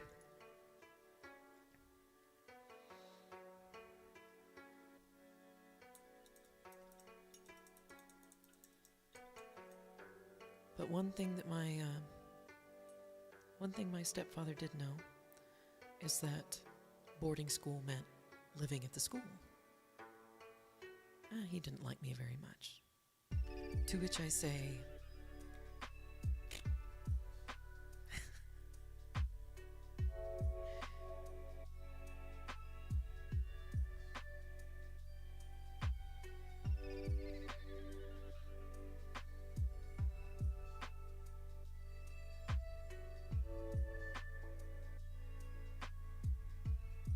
state trips are fun, but being abroad is so much more culturally rich.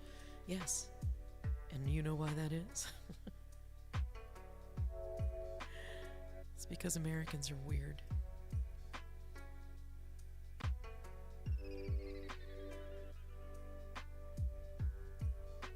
I'll be the first person to tell you that. Americans are weird.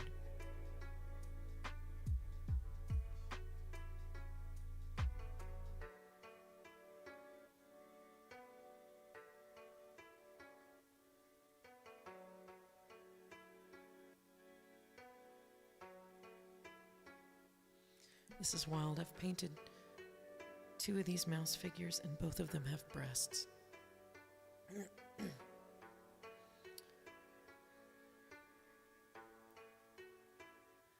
Very difficult at first. I was 6 when I came to America. Instantly dropped in a boarding school. No English, and a house mother who was multilingual. I can imagine that was a very hard adjustment.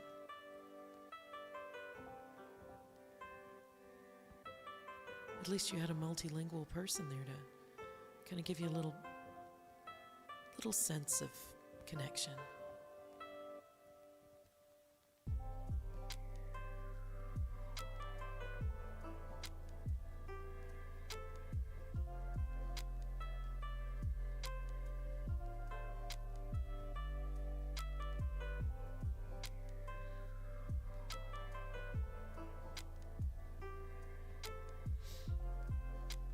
But I can imagine at age 6,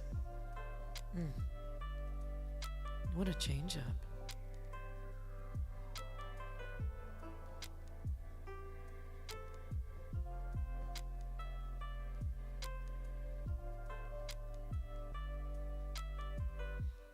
Now I got an ad coming up in about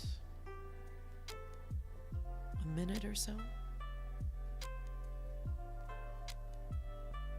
For my Twitch folks.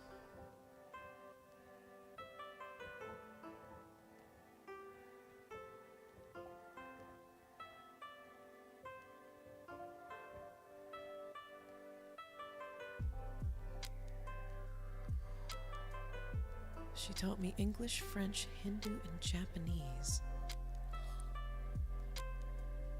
I love that. I wish that Americans were more open to multilingual.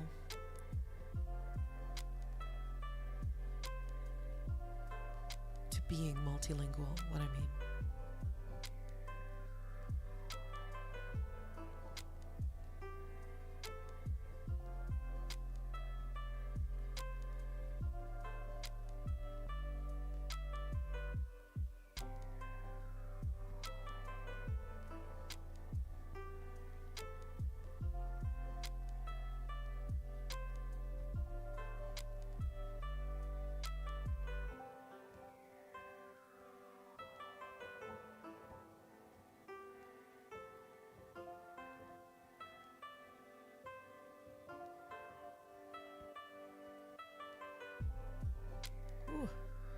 They are, and you know what? I only know,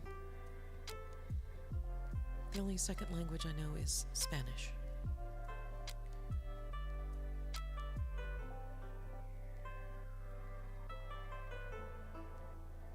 And I wanted to learn, well, I'll get into that in a minute, but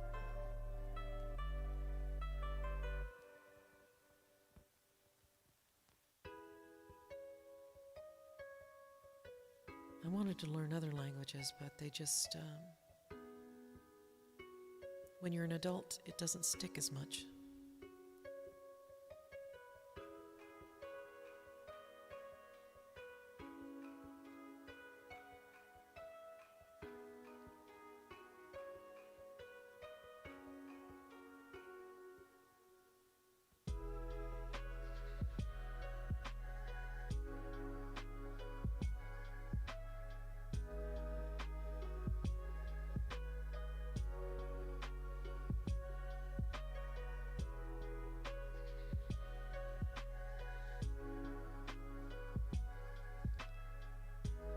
Let's see, what languages would I want to learn?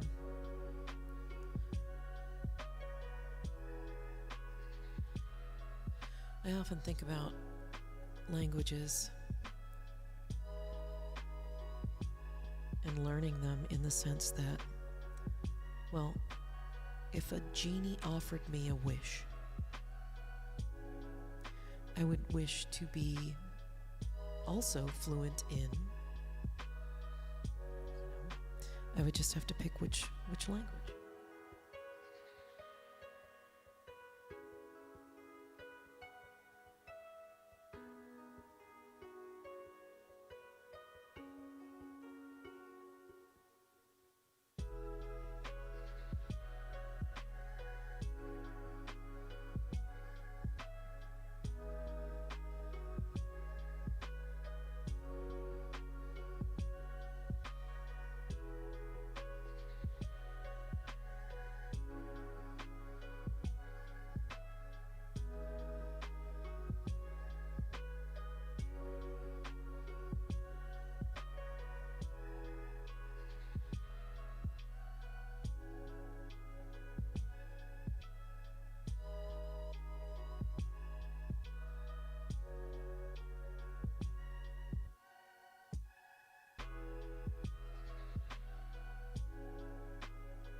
All right, are we back from ads already?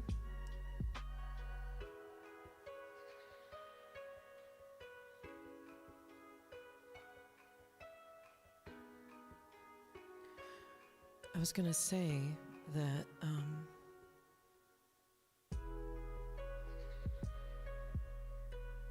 I wish more kids would learn languages in this country, but for some reason, it's not really encouraged. Almost every other country teaches their kids English as a second language. But not here. I mean, we don't teach a second language to anyone, even though I think the big languages would be probably Spanish and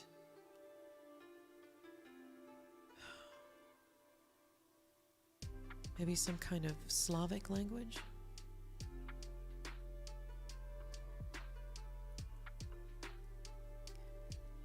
Hardest language. English is the hardest language ever created. I still struggle with sentence structure. A, an, the, literal nightmare. Okay. It's like learning a grammatical feature from Mars. There are 12 ways to say I walked. I only laugh because I'm remembering my English classes. Because, we take English classes to learn grammar and sentence structure.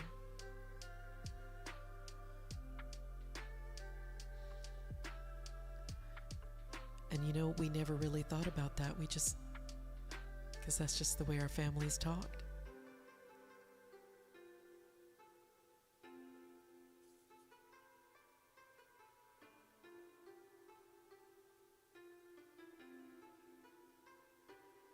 And there's so many different types of English. There's UK English, there's Irish English, Old English.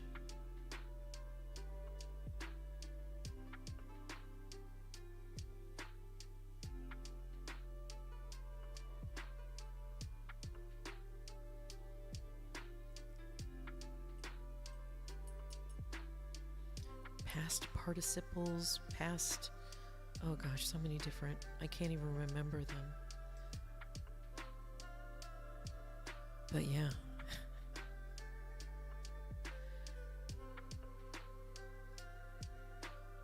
I walked, I have walked, I would be walking. I did walk, I would walk, I could walk, I should walk.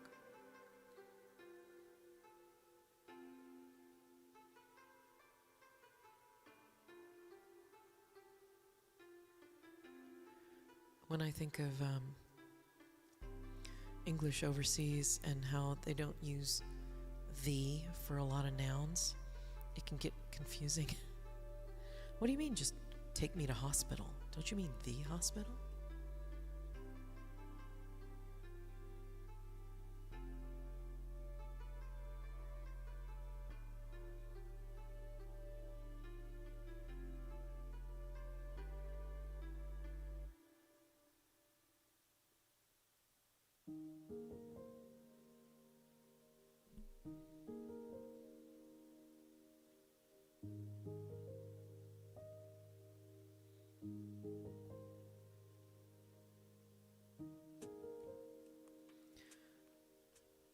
Most of the structure doesn't matter for Russian. Russian can rearrange words and still make sense. English depends heavily on order.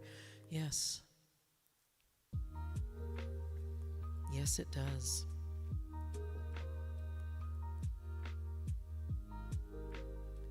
Maybe Americans don't learn a second language because they find the simplification and the ease of use of other languages to be suspicious.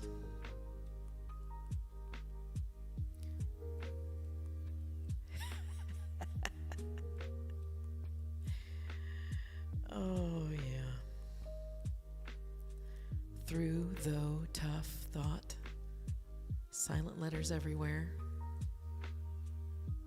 Yep.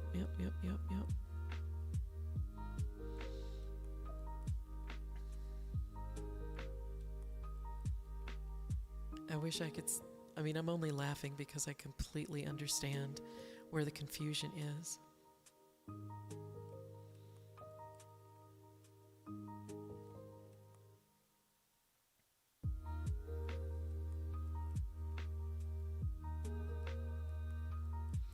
And here's the thing. When I was growing up, there was this reading program called Hooked on Phonics.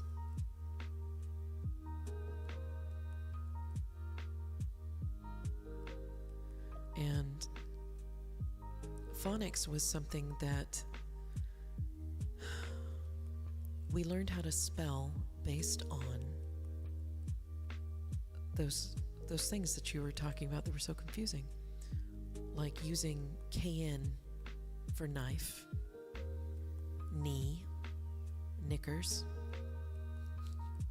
All of these things with silent letters, I before E except after C, and double consonants and how they sound different when you put an E at the end of them.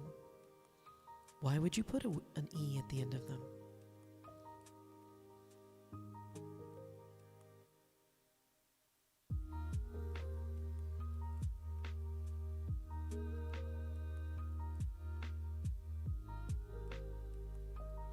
You know, the main reason that I have an E at the end of my name is that my mother spelled her name with an E.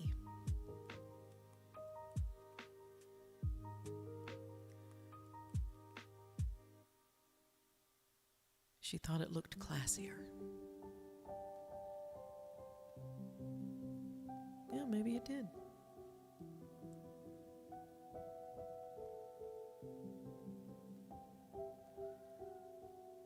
Why am I adding a word that doesn't exist and barely...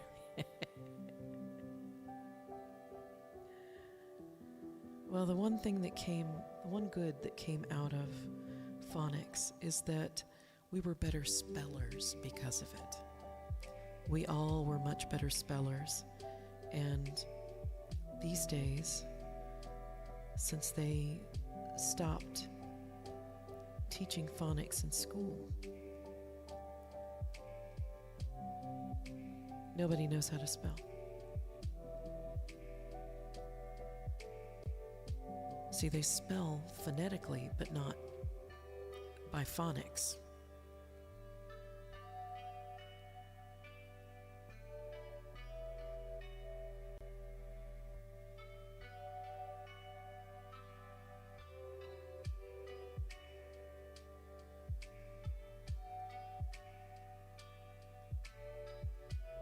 I know I have some white space in here.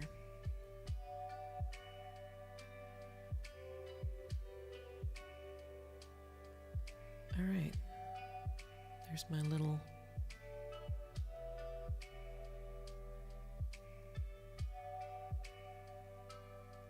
I don't know how much I like this weird brown, but it'll come out in the wash.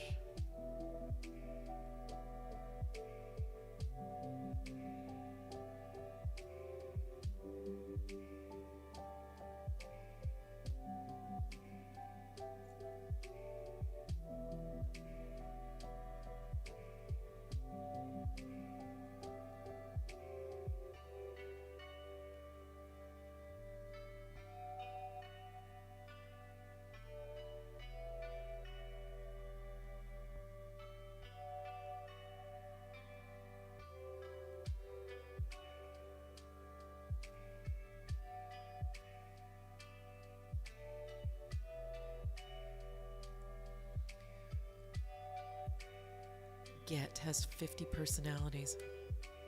How about this?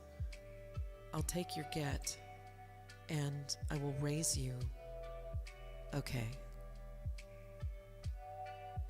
You can say okay in 100 different ways, and it will mean something different every time.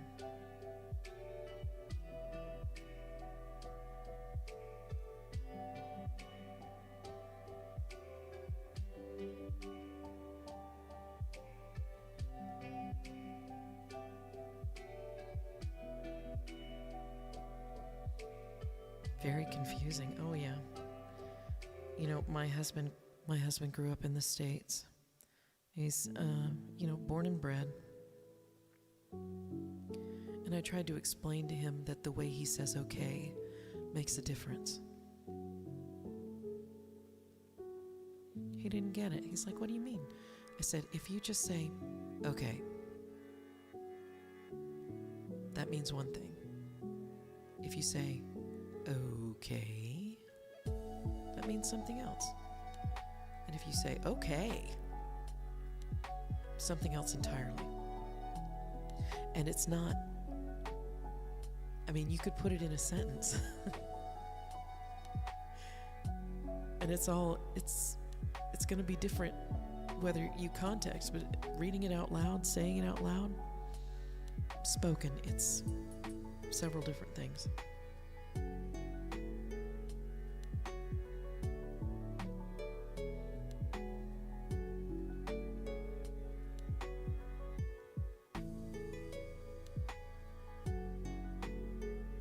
I've had it English described as a very barbaric language.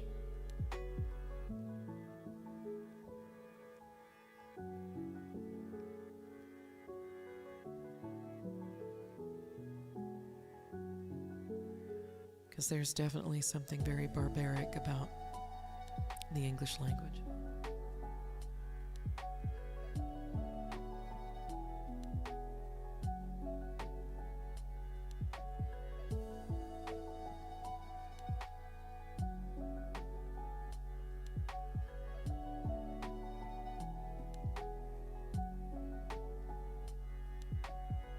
I'm pretty sure that English was formed out of spits and grunts.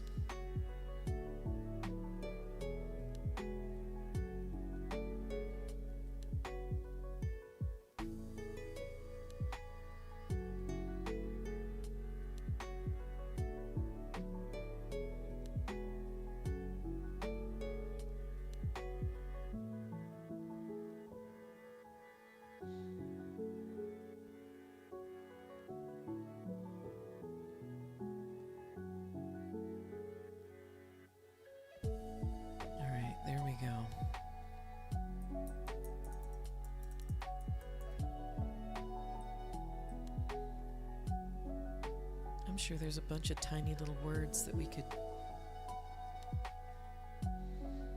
pick apart.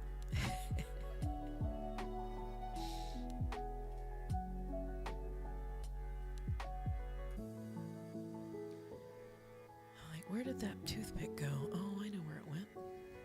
It's on the floor.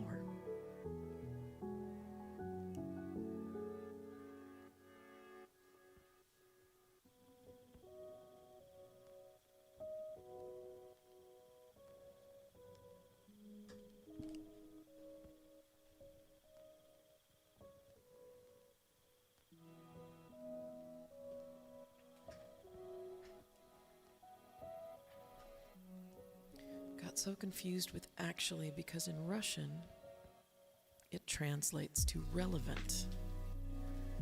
So if I say this topic is actually people that speak English, take that as me saying this is fact. Oh, okay.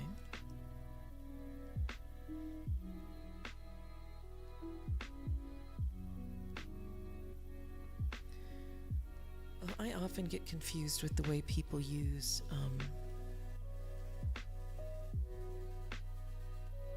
literally.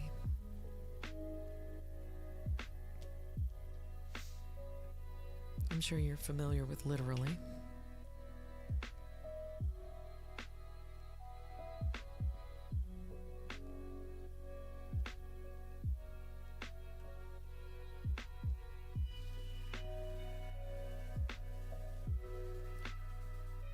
And people keep using literally in the sense that it means they use literally the way that you're supposed to use figuratively. And it can get confusing because it's a misused word.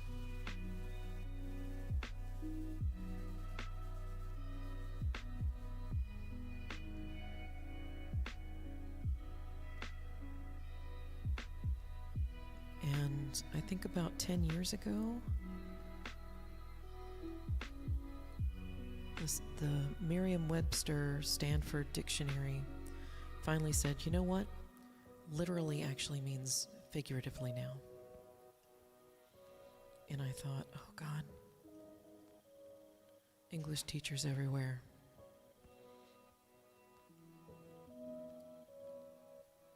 They will be crying in their tea this evening.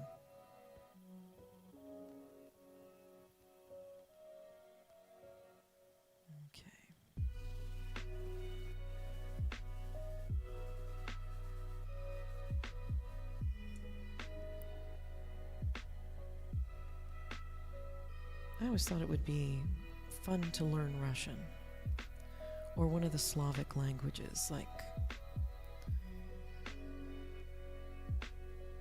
Polish or Ukrainian. I always thought that would be really interesting.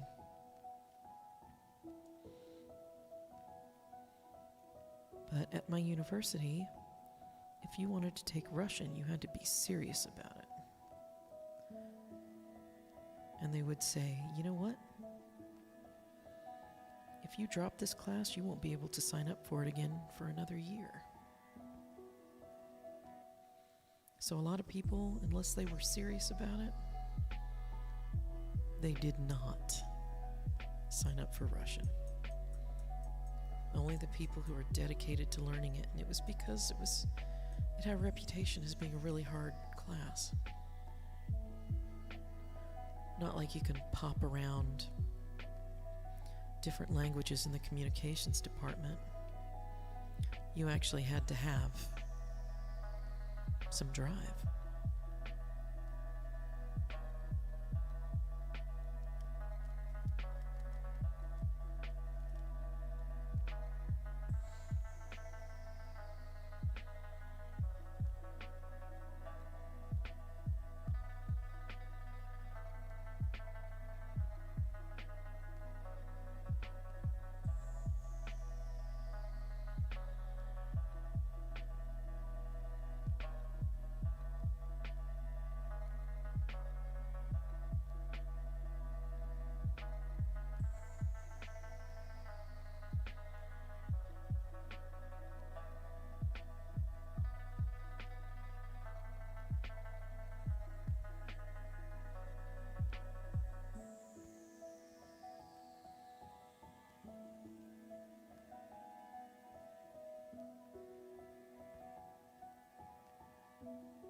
Oh, these colors are I'm just flying by the seat of my pants on this. I know that there needs to be greens and browns.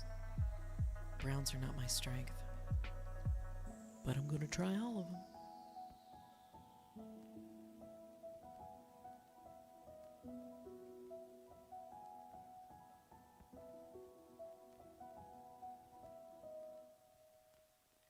And they look so different on camera.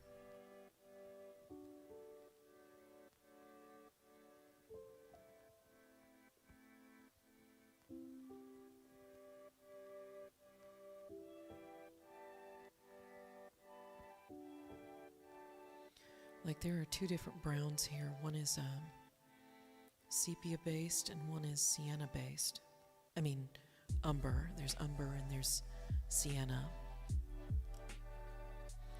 And they are not the same.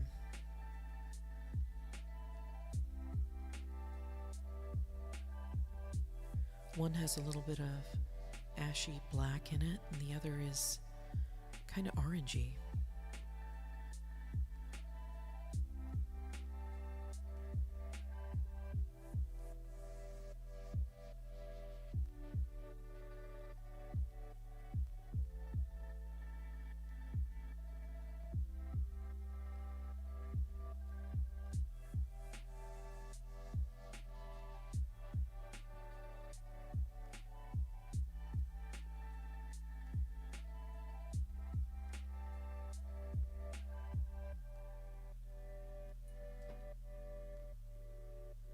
Like this is subtly two different browns. So I'm probably going to change this a little bit.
Changing up my music a little bit. Did I learn Spanish in school? I learned Spanish in college at university. And I learned it because I chose it. I learned it because I was from a place in the state that had a lot of migrant workers. And I wanted to be able to talk to them.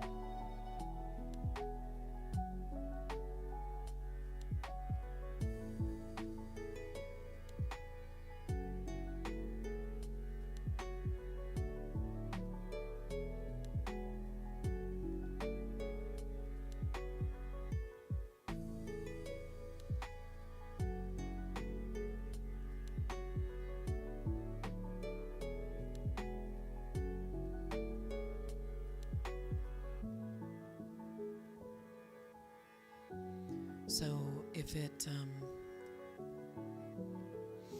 when it comes down to it, I've forgotten a lot of Spanish, but I can still read it and I can still pick out things like verbs and nouns. I just would not be able to form a complete sentence in Spanish.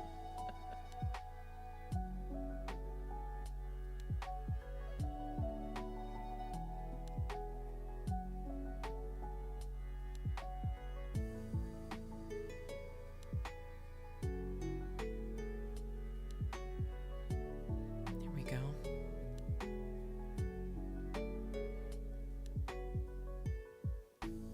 Two different browns.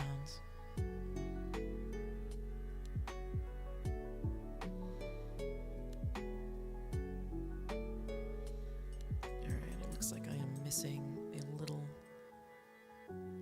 bit of green in here, so I'm going to grab some green.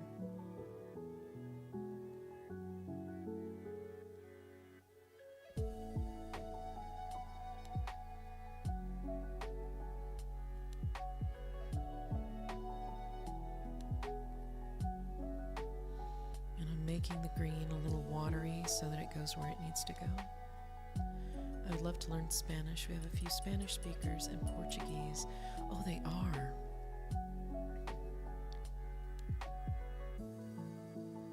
And you know, here we go. There is Mexico Spanish, and there is Spain Spanish.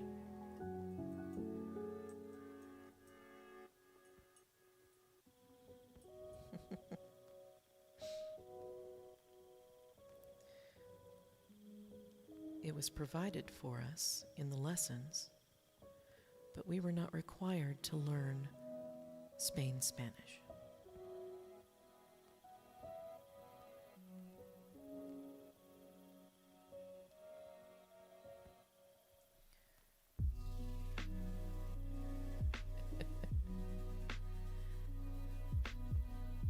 They are beautiful, and I love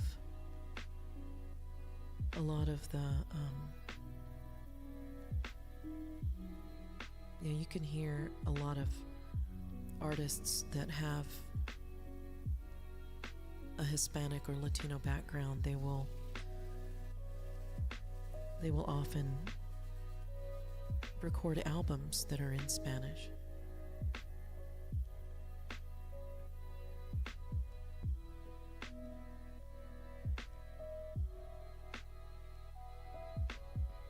They have a lot of dialects. Yeah, probably.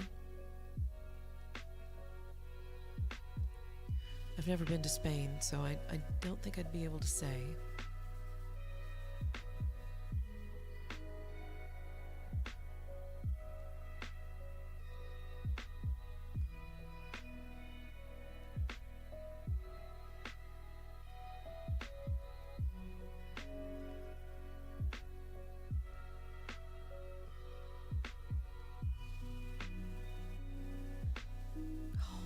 So crazy.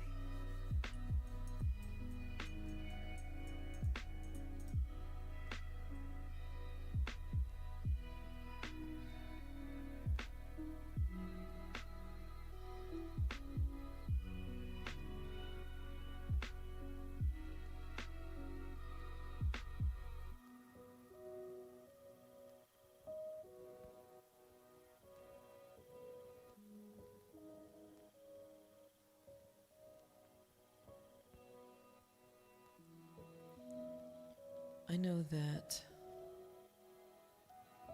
it's kind of like English in the way that there are different parts of the United States that speak different types of English. Like a perfect example is Cajun English in southern Louisiana.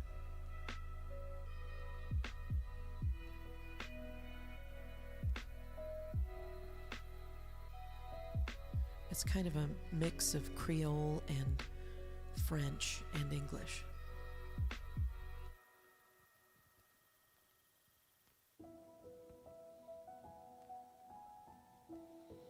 Oh yeah. So many Not all of them make sense.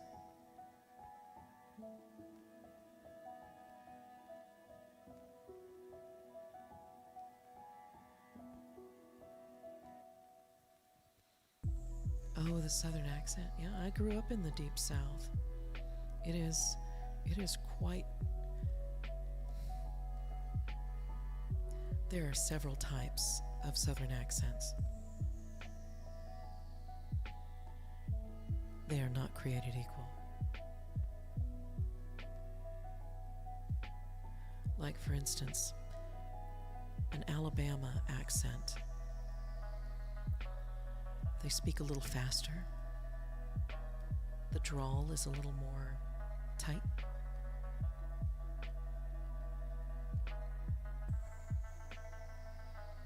Then you go to Mississippi, and they speak so slow. Every bit, it's like they have marbles in their mouth.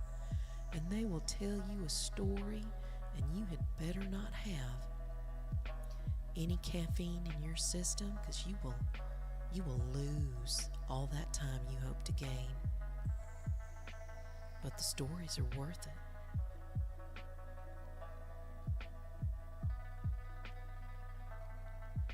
And I had family in Alabama and Mississippi.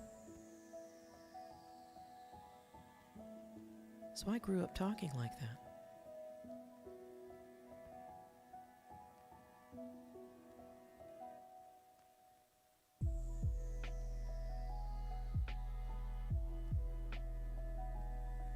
And when people learn that I'm from the Deep South, they often ask me where my accent is. I say, well, when I left the South, I moved somewhere where people didn't know what a Southern accent was. They had no idea. And they made fun of me until I got rid of it.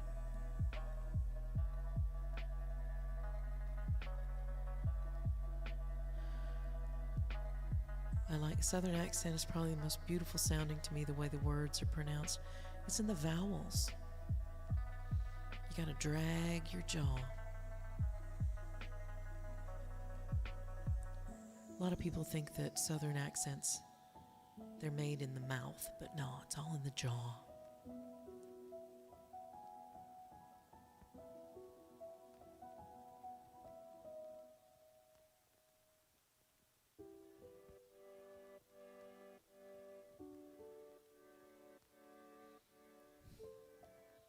So next time somebody wants to do a Southern accent, they're probably just going to do it all in their mouth, and they're going to sound very strange.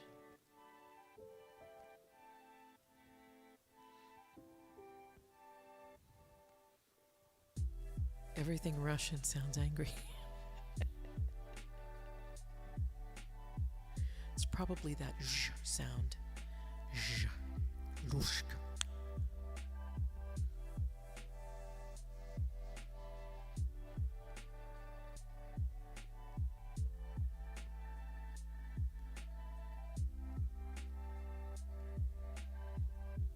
I know before I met Russian people,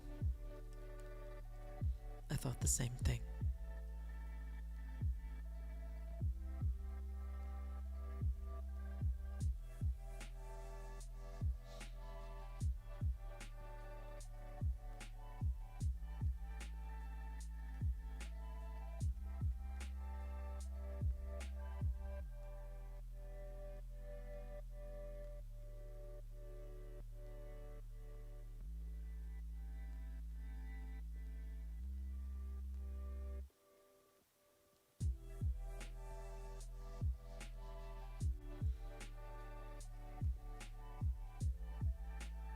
And I have worked with computer people from all over the world, Asian countries, West European,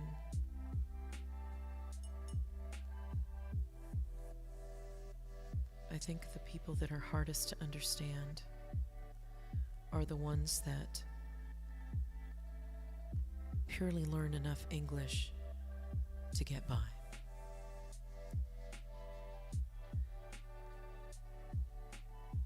Because they don't work on an American accent, which is very important.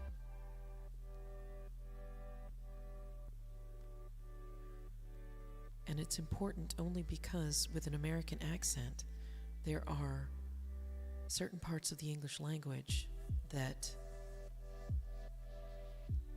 otherwise turn into rubbish if they're not pronounced correctly.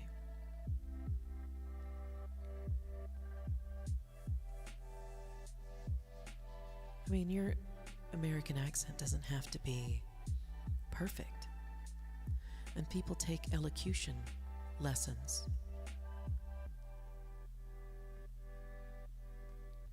for the express purpose of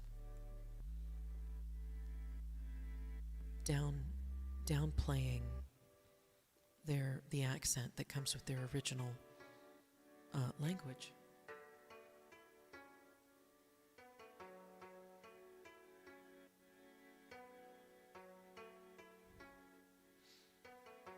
Accent is Boston.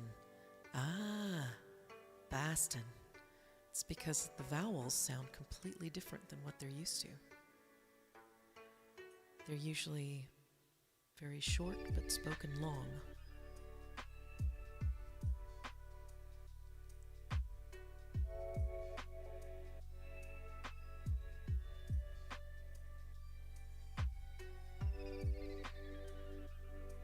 Am I right?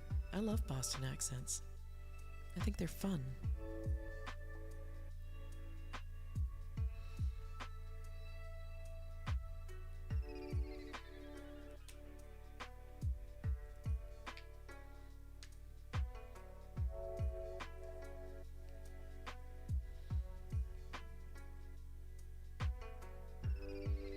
I mean, every person I know who's spoken with a Boston accent always has a story that I want to listen to, you know. Tell me a story.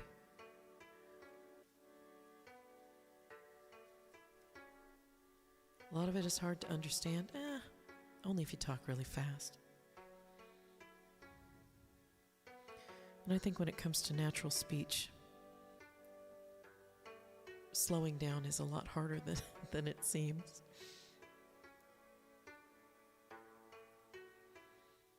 Like, for instance, I'll give you a great example.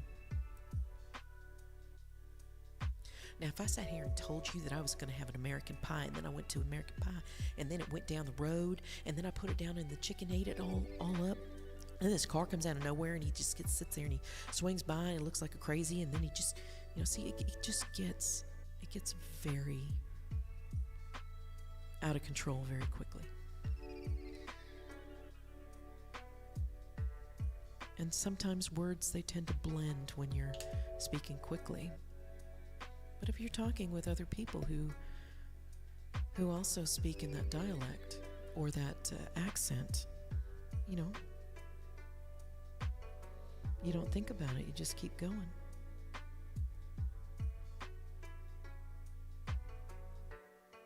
And my mother had a hearing problem. She was hearing impaired, not deaf, but close. And if you tell somebody to slow down, that's one thing. But if you tell somebody to enunciate, usually that means that their mouths start to move. And my mother could read someone's lips at like 100 yards. If she could see their face, she could read their lips.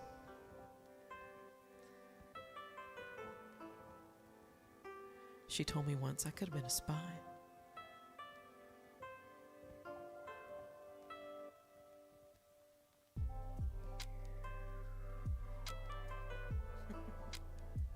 Wouldn't that have been something to have a spy as a mama?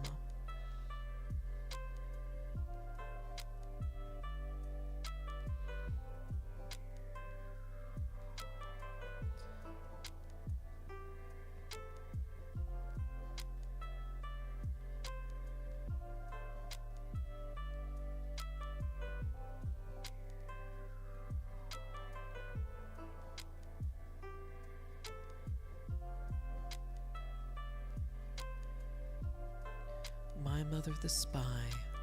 Sounds like a Disney movie.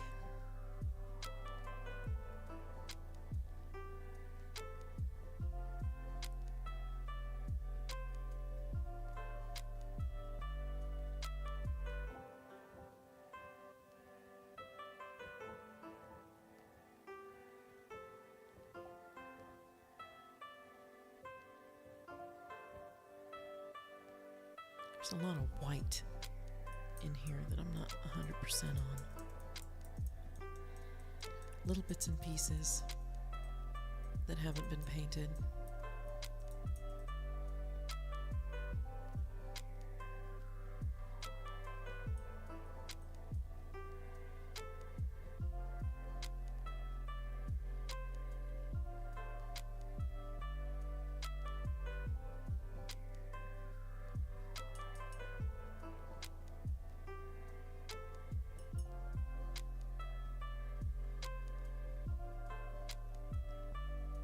This is gonna get hard.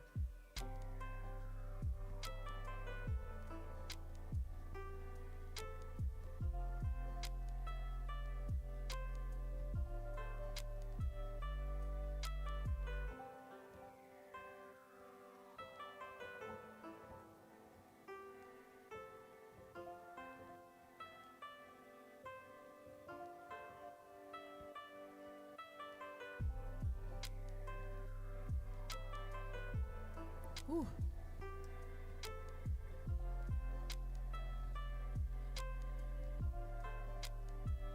Well, she's getting there.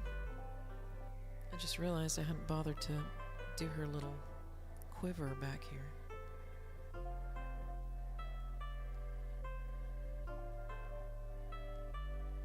So I'm thinking about what kind of brown I want. I got school tomorrow. It was great seeing you again. Sorry about Freddie. Oh, thank you. Sending love and hugs. Hope you have a wonderful night. Stay amazing. Thank you, Vicky. I'm so glad you were here to chat with me. Thank you for coming by. We'll see you next time.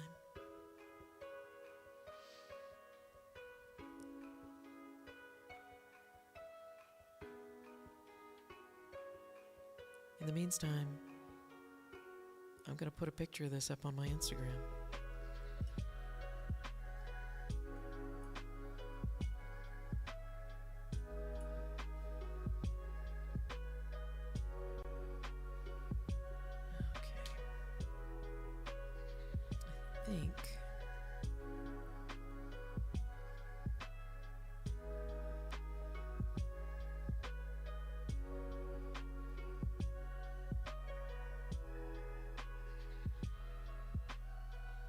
I need to just a little more white over here.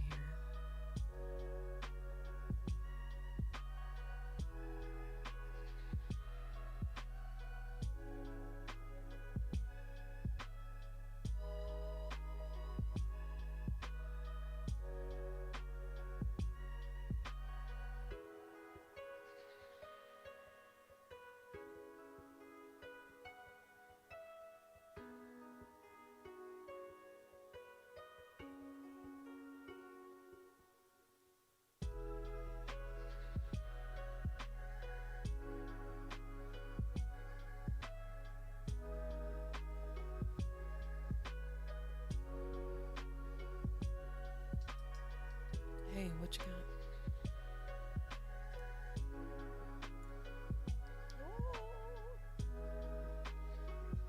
You have my Prince Colin. Oh, wow. I love him.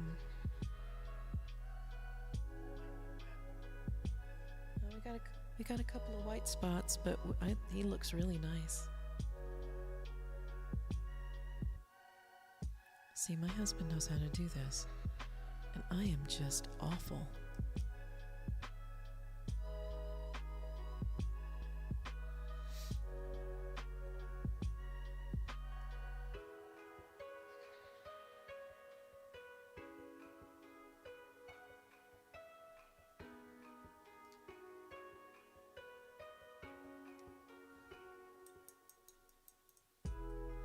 He also has better brushes than I do. Oh, here's the other guy. Here's the other guy.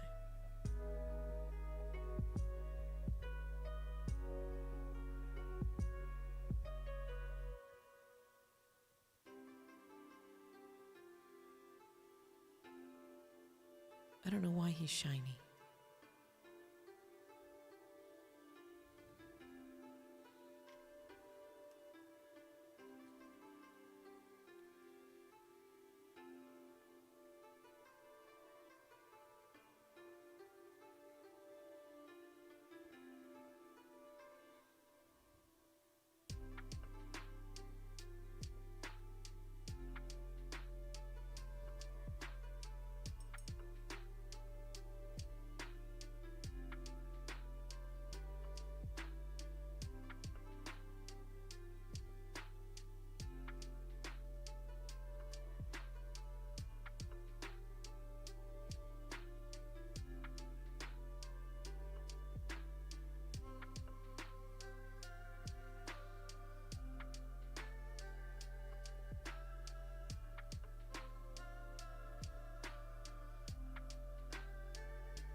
method to my madness.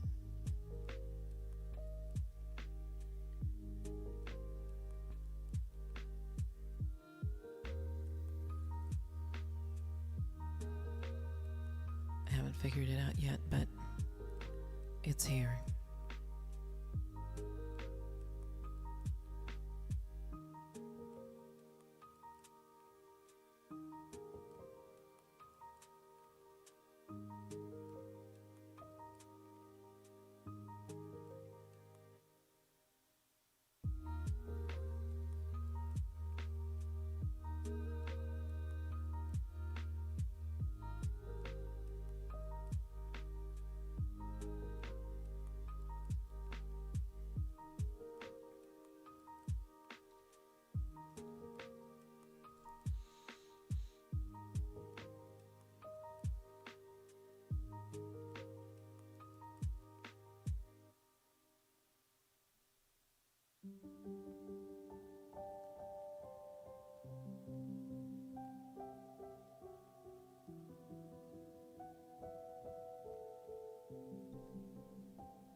think I'd like to move on from the browns.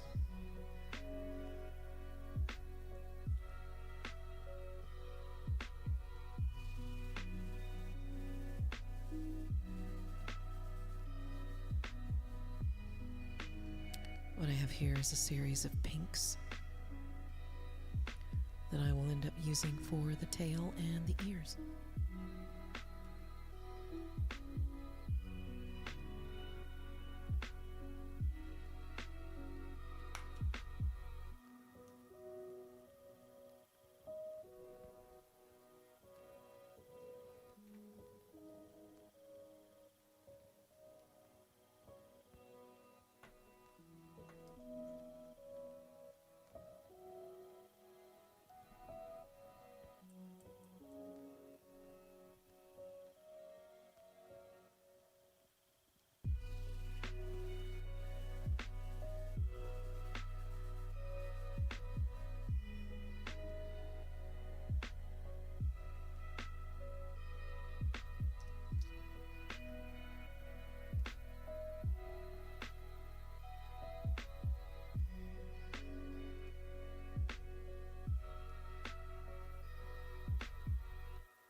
Alright, we're going to go with a darker pink now.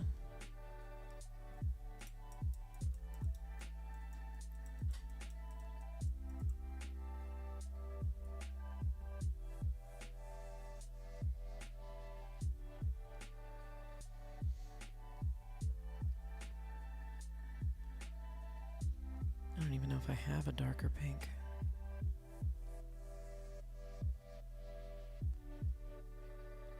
I have that.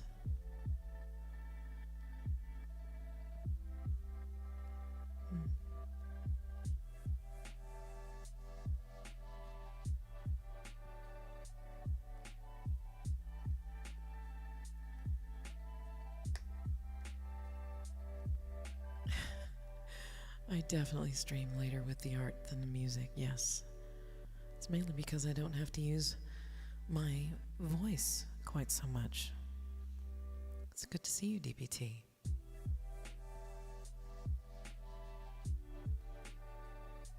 I am doing the best I can with this particular project. I'll have to say, it looks better in person than it does on screen, because I have not figured out how to take my cheap little cameras and make them do what I want.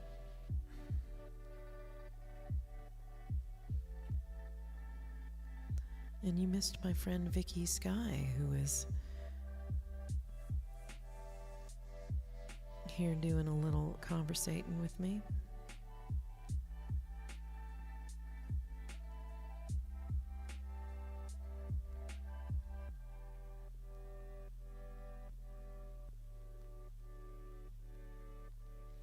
Still trying to figure out what I'm looking at, but that might be more of my vision than your cameras. Yeah, this is me mixing some paints.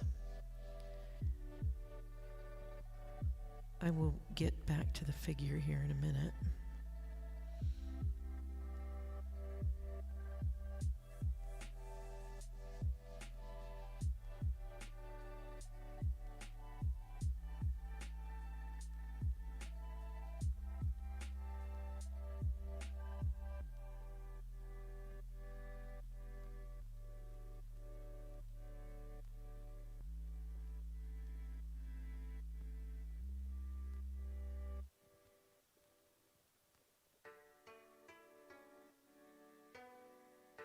All right, here we go.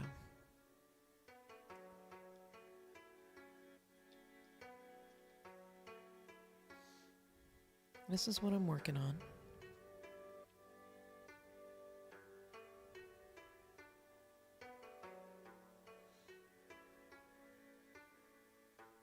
And if I used all of the light that I needed to make this happen, it would wash it out and nobody would see any detail. So I've been working with very little light. I know that's probably not good, but I got a couple of little lights. They're just enough, you know?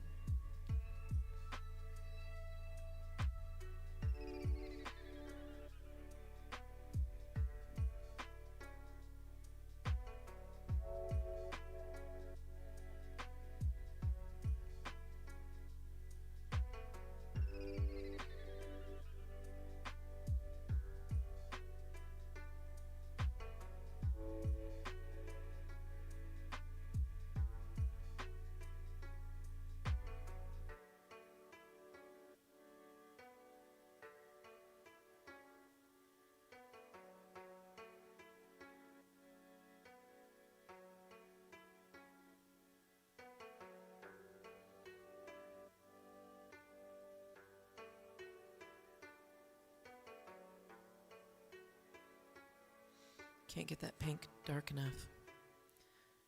Isn't it though? It's kind of a fun little miniature.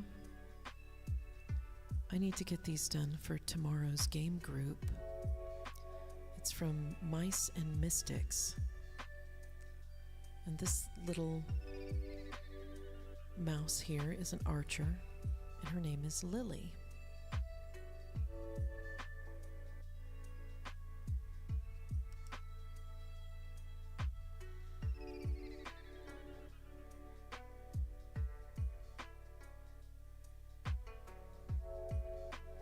And I'm trying really hard to get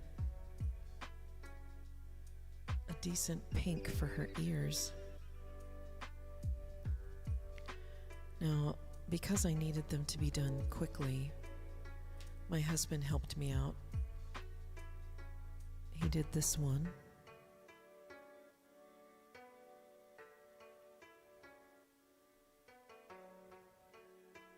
And let's see, what's the other one he did?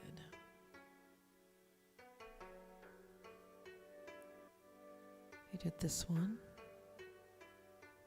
Neat little dude. And I did 3 others before trying this one. Now the little red bump on his arm is supposed to be a ladybug. But the person I'm playing this game with, one of the people, has a great discomfort with insects.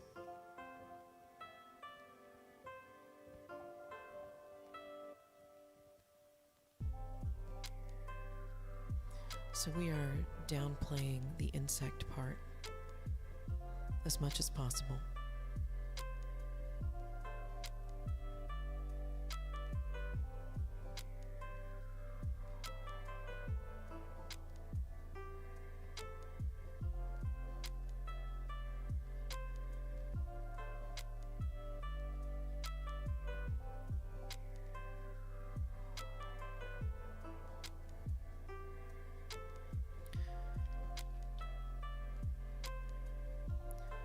And so the premise is that the main characters have been shrunk down into mice, and they've had to go under the castle to fight the bad guy to get their castle back.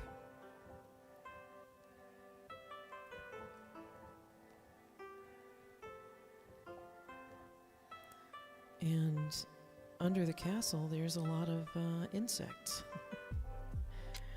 And the boss, there are 2 bosses. One of them is a centipede, and the other is a gigantic spider.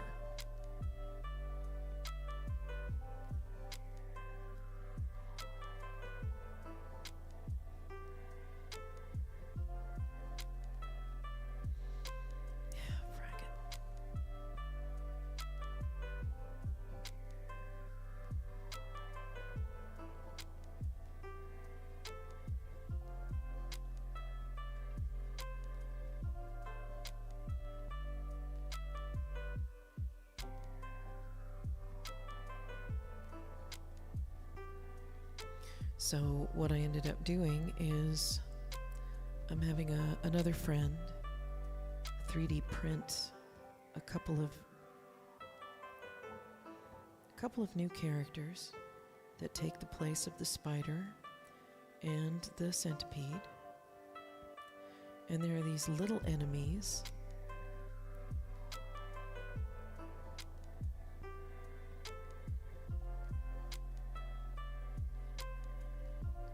that are cockroaches.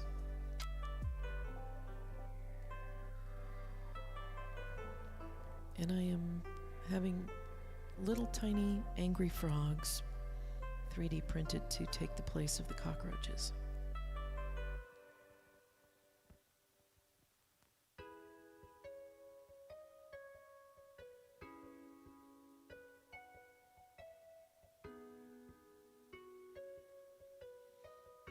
Fun, right?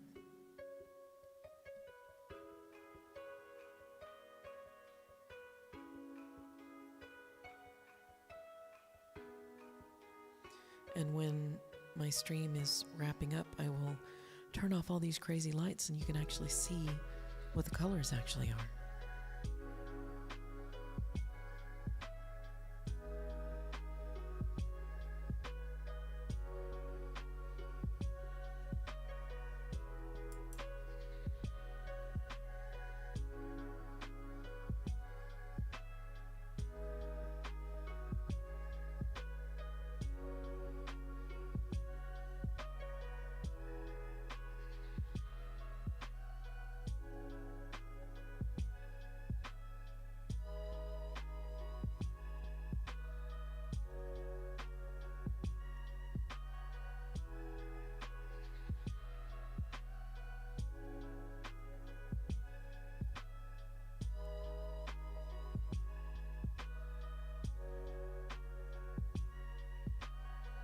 And I'll admit it's kind of hard to see a lot of this.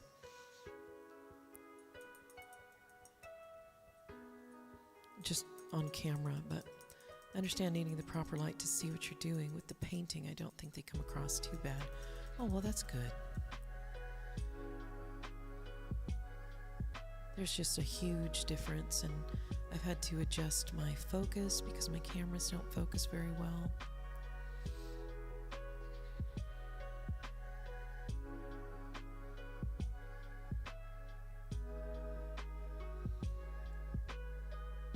Alright, I'm gonna change to a lighter pink.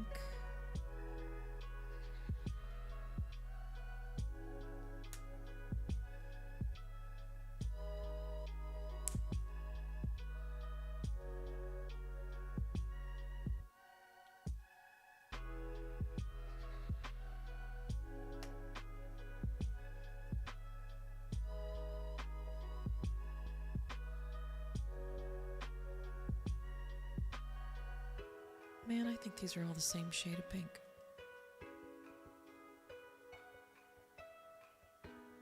They looked like different shades of pink yesterday.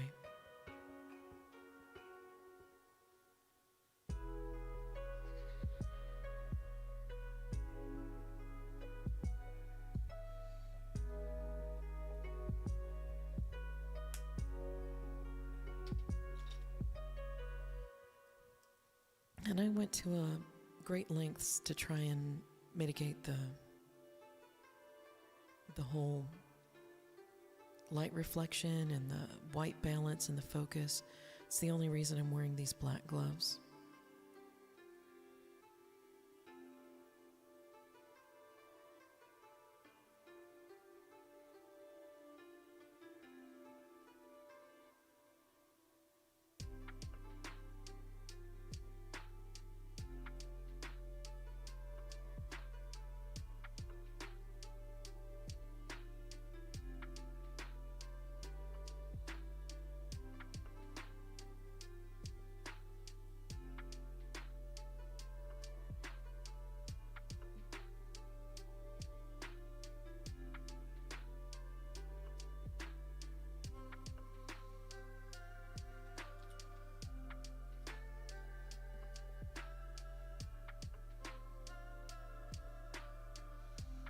Mother of God.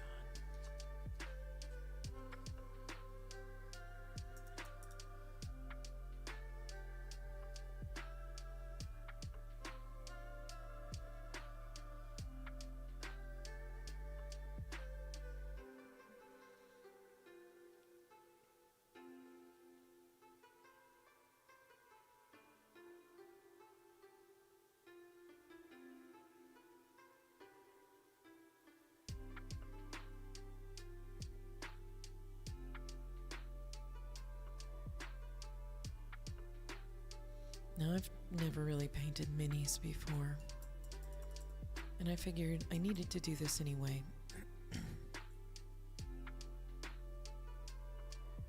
So I might as well try putting it on stream.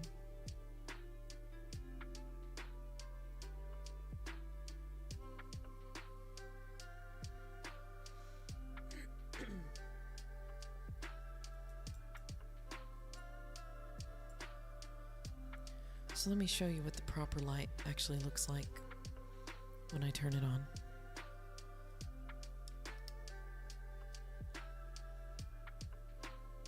It just washes out everything.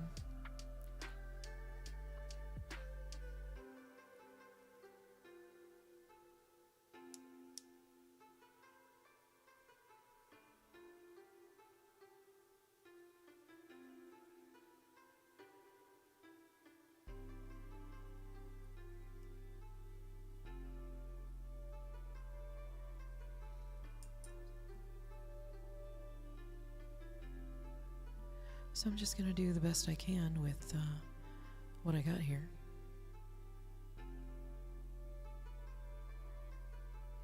I also had to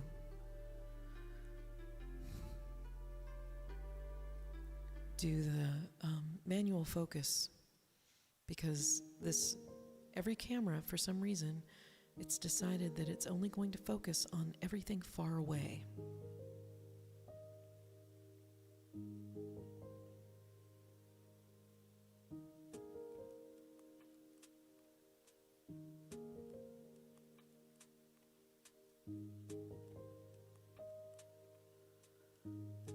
It's okay. It gives a weird but neat feeling, like I found a hidden spot under the stairs and taken my miniatures and your paints and a flashlight. Oh, there you go. It's my own little cave hidey hole. I'm hiding from brothers and sisters. In a way, yes.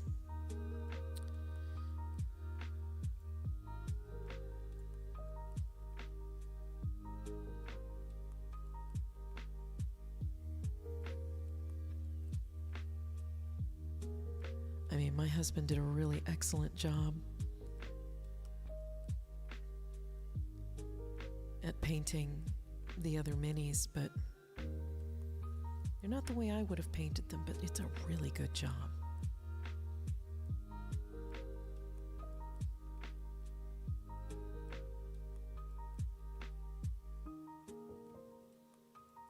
And you know, the strange thing is that he doesn't think he's very good at painting minis. But I think I think the only thing really bad that I can think of to say about his painting is that, oh yeah, I'm totally going to take credit for all of them. But I don't usually agree with his color choices.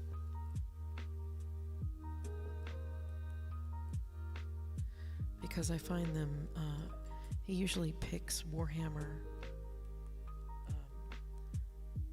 minis that are very earthy. So all of his color schemes are very earthy. All right, here we go. This is going to be a tough one.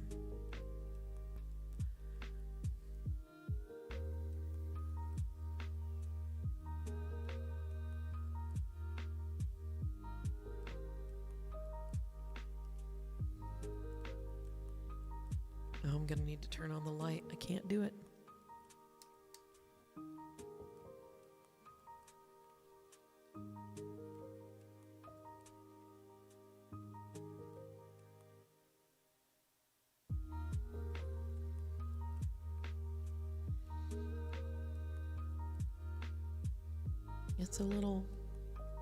It's the tail.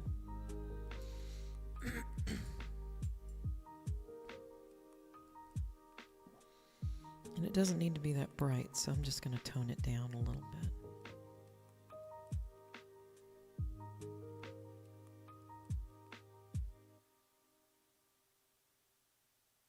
At least I'm going to try. Good grief, what was I thinking?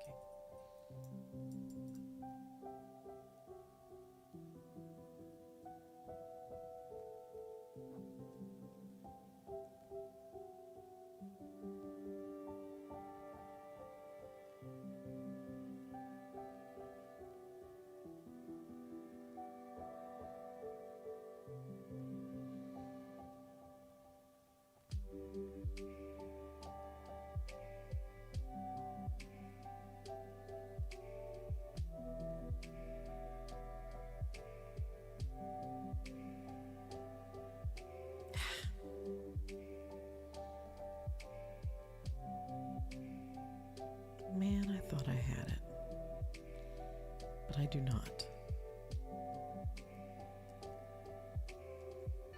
All right.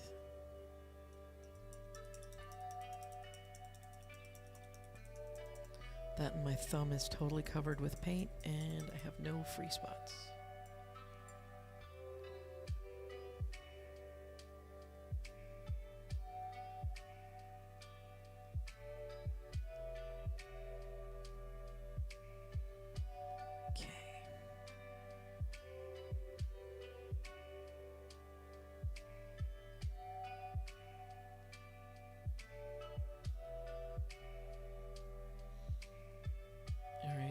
I see what I have to do now. Okay, turning off this light.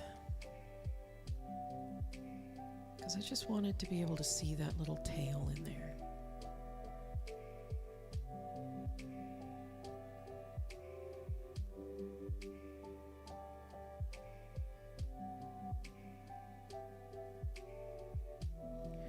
So I'm going to go in here and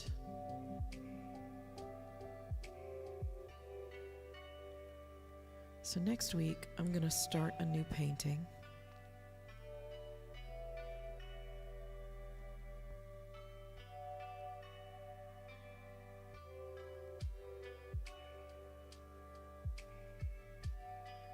I'm definitely not going to paint miniatures again.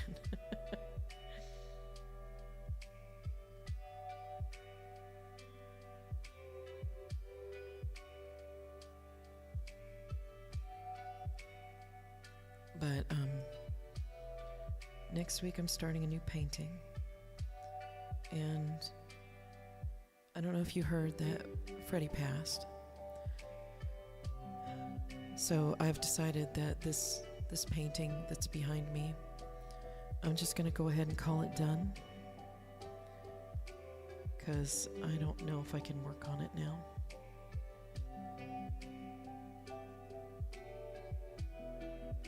And I'm going to varnish it and get it ready for a display. Okay. I think I am almost done here. But my next painting is going to be a little smaller on a nicer canvas.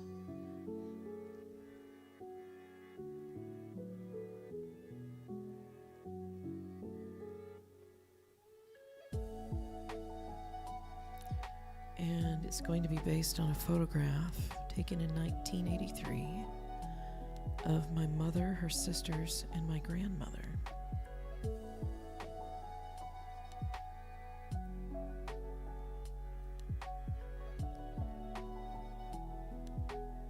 It's all very, very 1983.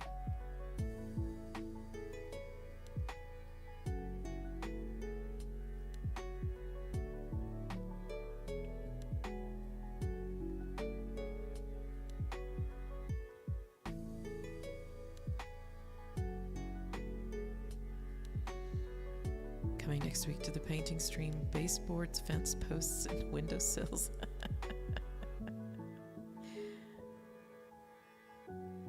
I don't know if I could set up my cameras for that. You know, I spent all afternoon trying to set up my cameras, and for this particular stream, I am looking forward to getting back to just doing stuff on my desk.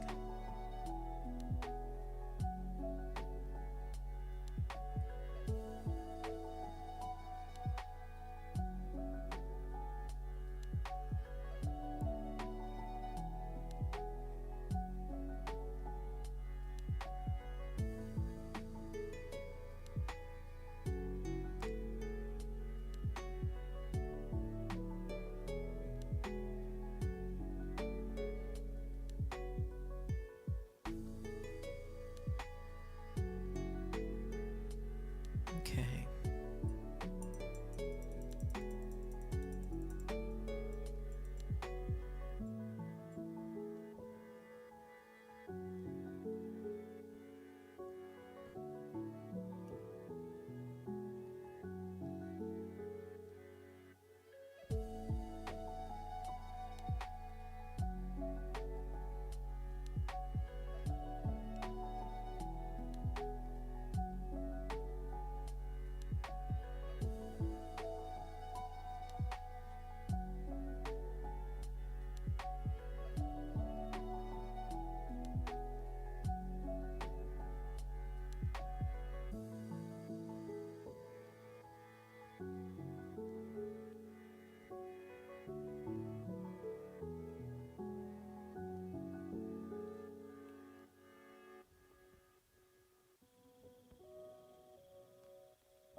So I think the last time I worked on this, and I did have a stream on Friday.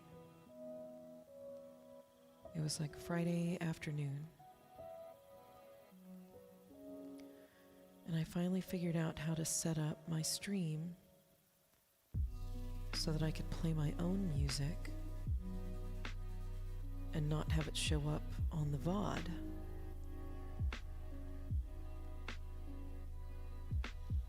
Which is something I have never been able to figure out.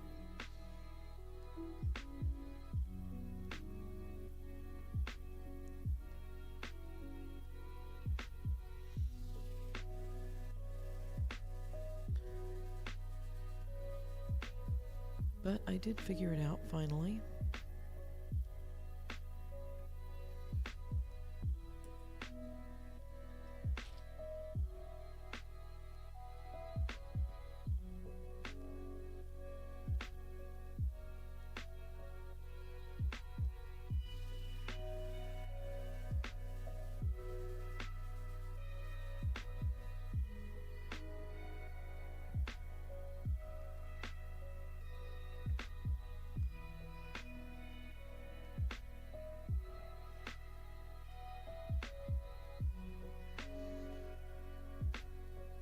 better. I heard of Freddie's passing the same Friday. I'm sorry to hear. I've realized over the last week or so it's been hard. I hope it gets easier eventually. It was easier until I had to go pick up her remains. And then I had to go talk to the daycare. See if I can get my money back.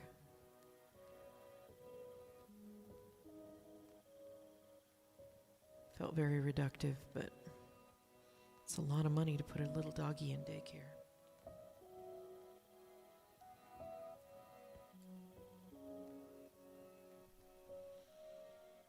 I think it was hardest when the remains came back and it just seemed, okay, well, I can't be in denial. I can't, hope that she comes back, that she just ran away, It's not like that. I told you the story of Freddie's adventure on the Long Beach Peninsula in Washington. She got loose, she got spooked, and spent 13 days just wandering that peninsula. And I worked from my dad's house, living off of Spam and mayonnaise sandwiches, giving updates on Facebook every day, twice a day.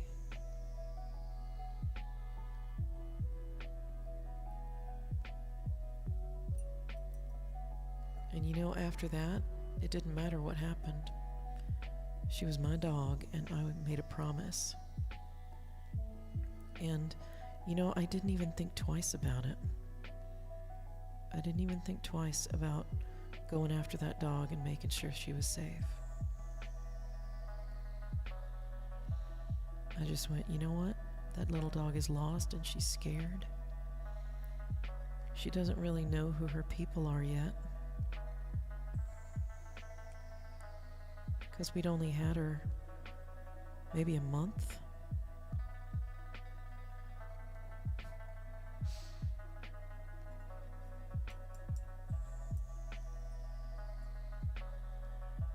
But we found her. She was so happy. She recognized me right away.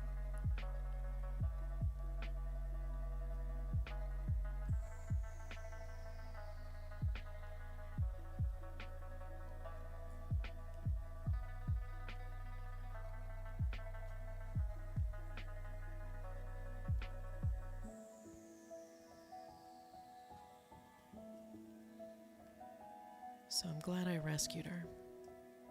Twice.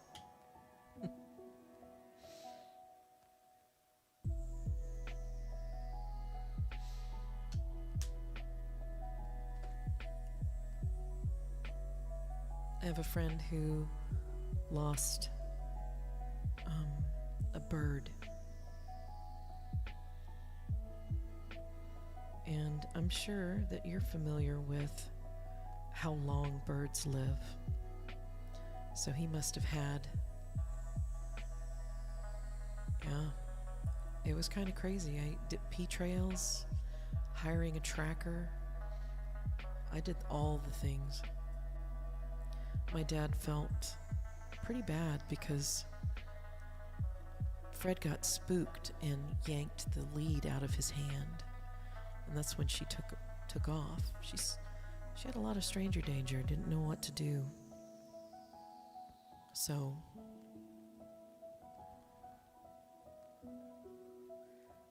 it was wild. It was wild. There was a lot. And I think that's my next big project. I'm writing another project.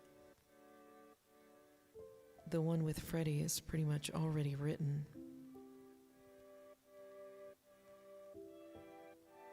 It just needs to be laid out.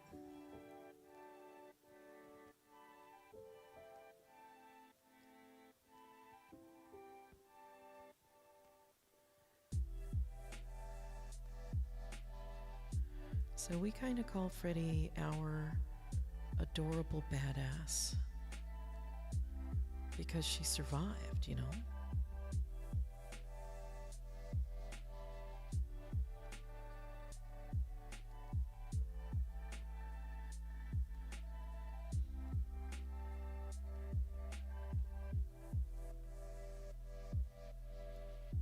And, you know, I always kept a very tight rein on her because I always saw her as a flight risk, you know. So whenever we were out of the house, there was always a harness and a lead on her.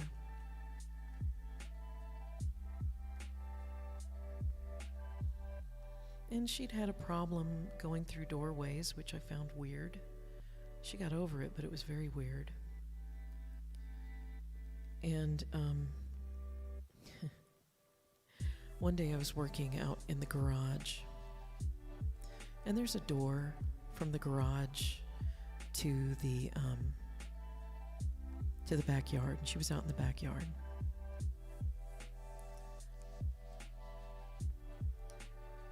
And she comes, you know, I never expected her to come through that door ever. And when we're in there, in order to keep, you know, chemicals or whatever it is we're doing, the air flowing, we'll have the garage door open, and the one in the back that connects to the backyard, that'll be open. And one day, I'm in there working in the garage, and I look down and there's Freddie. She's like, "Hey, I didn't know this place was here. This is kind of cool." I went, "Freddie, what are you doing?" And she's like, "I don't know." She's looking at me, her tail's wagging. I said, "Freddie, don't move." And she goes, "Oh, I'm gonna move." I'm gonna move. I'm like, "Freddie, don't move." "I'm gonna move." "No, don't move." "I'm gonna totally move." And so she kind of bebops away from me, you know, not really far, really fast, but just enough that it starts to freak me out a little. And I'm like, "No, Freddie, you need to come here. Freddie, come here. Freddie, come here." And she just walks. She's walking away from me. And so I'm walking after her, trying really hard not to scare her off. She goes around the cars that are parked in the driveway. I'm like, "Oh shit, please don't go past the cars. Please don't go past the cars." And she sees me behind her, and she's like, "Oh, you're going to follow me. This is awesome." Spoiler alert, it was not awesome. I was kind of freaking out at this point, and I'm thinking, Freddie doesn't know or has failed to learn all these commands. And so I took a shot, because she's just bebopping, having a good time. So I squat down, and I put my hands out, and I said, "Freddie." And she turns and she looks at me, and I did this little whistle that I do when I need her to come to me, like coming for dinner or whatever. I go.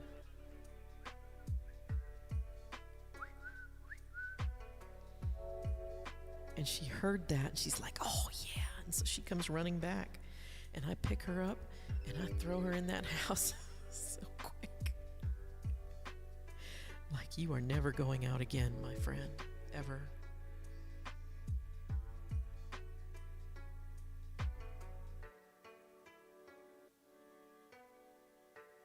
And many years before, I had a roommate that had a small dog that was kind of like Freddie. She was smaller, and she was not a flight risk. But if you scared her, something could happen.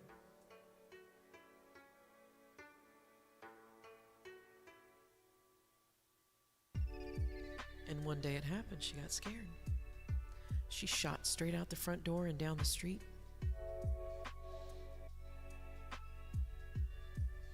And I went running after her, screaming her name. "No! No, Arabelle, come back!" She disappeared around a corner. I didn't have any shoes on. It was pretty wild. The next thing you know, my roommate my roommate shows up next to me, and she's all, hang on, I think I know where she is.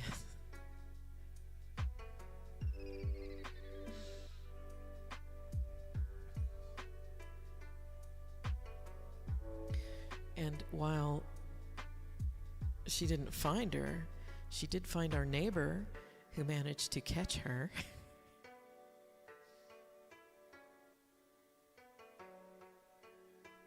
And heard me hollering from 2 blocks over. Now, this was not Freddie. This was another dog that we had. And, of course, Arabelle was like,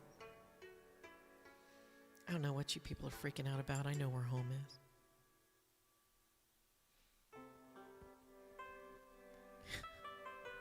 Dumb dog.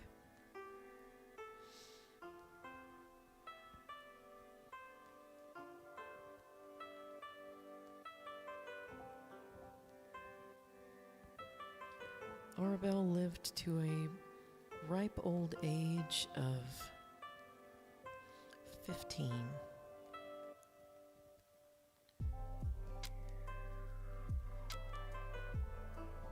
She was a very sweet dog.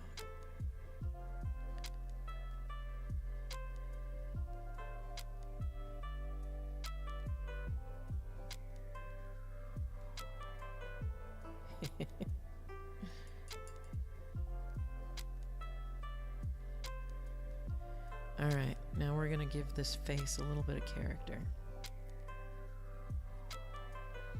And we're going to hope for the best.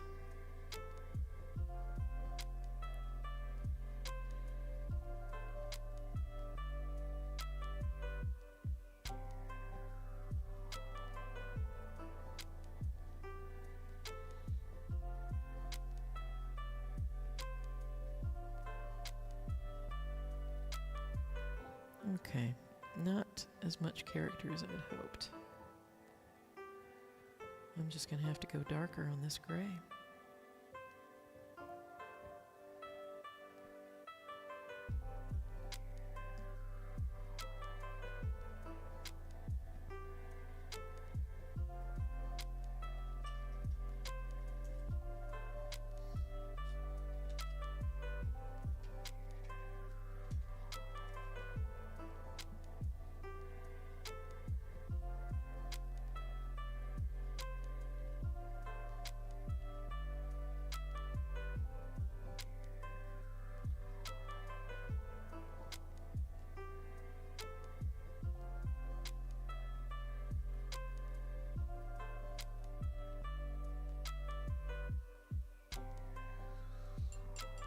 The wife and I looked up the game Mice and Mystics and read into it a little bit. Does seem pretty interesting. Might grab a coffee when we have a chance. There we go. A copy, sorry. I knew what you were talking about. There were plenty of copies on Facebook Marketplace. You know, so there's always somebody there that's looking to make room for new games.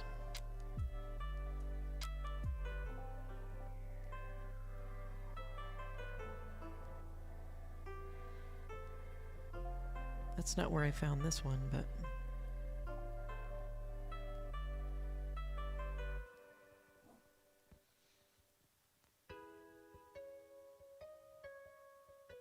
yeah.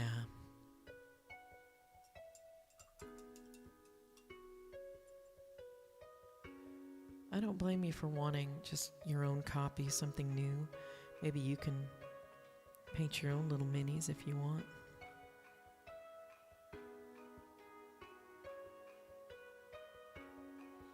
I think I ruined this poor mouse's face. Oh no.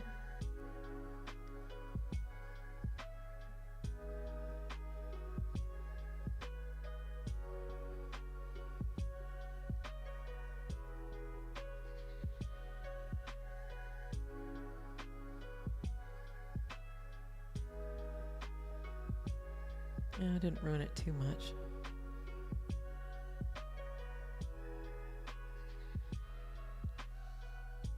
if I ever decide to paint my own miniatures, I promise you I will set up my stream again and let you know when I do so. Well, there we go.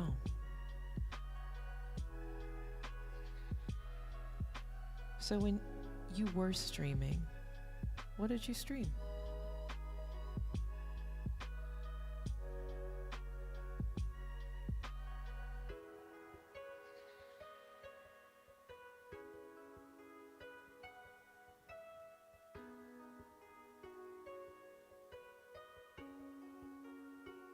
Because I still haven't decided what to,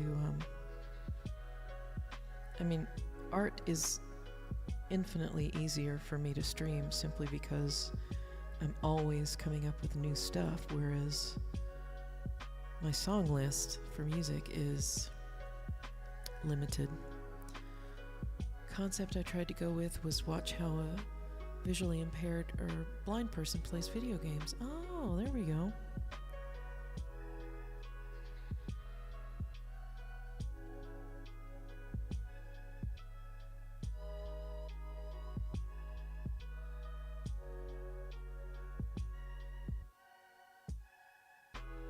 I had someone recently tell me that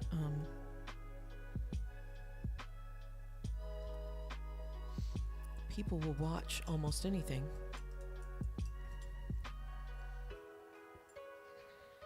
Like they will watch paint dry. And I thought that's silly. But nope, there's videos of people watching paint dry.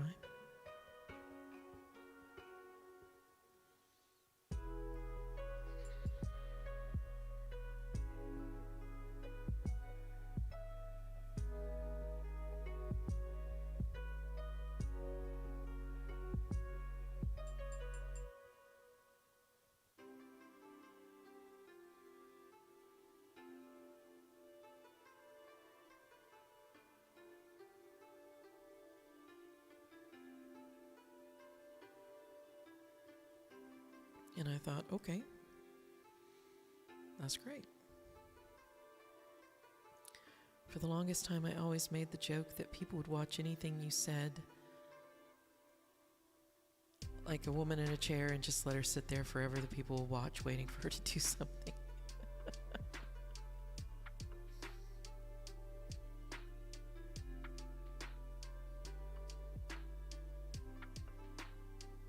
YouTube as performance art. You know, I didn't think much of YouTube other than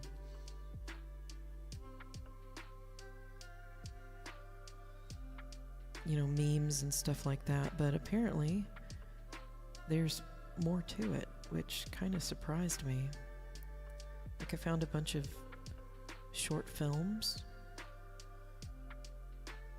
like Oscar-winning short films or film festival short films.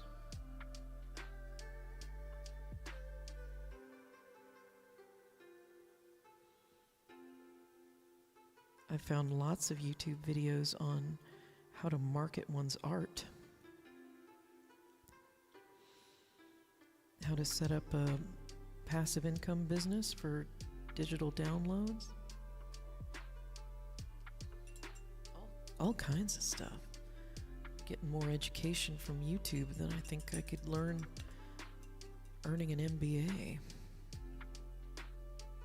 You know? YouTube University. Not a great place for politics. Pretty good resource for everything else.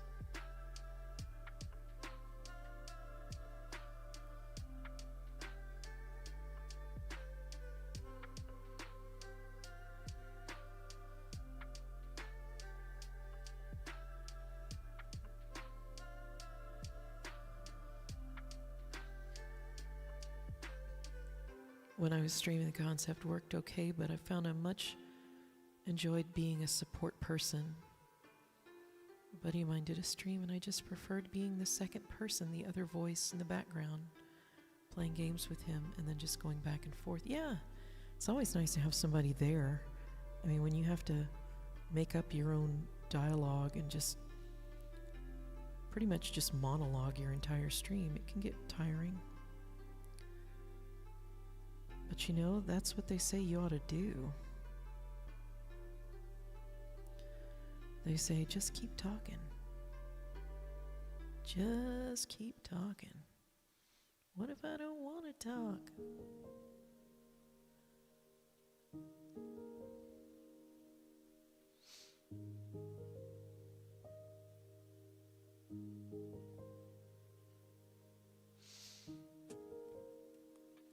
For example, on Irene's stream, being the encyclopedia of music,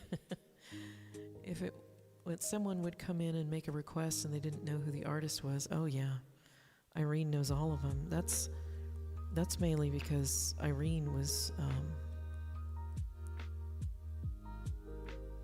in a cover band. That's how they made their music for a long time. So she knows all of them, and if she doesn't know them, she can read the tab and the chords pretty well.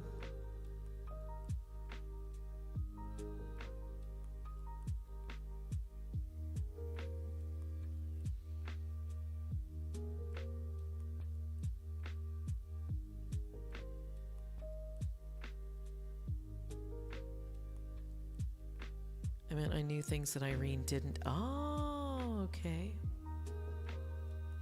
All right, I'm getting it now.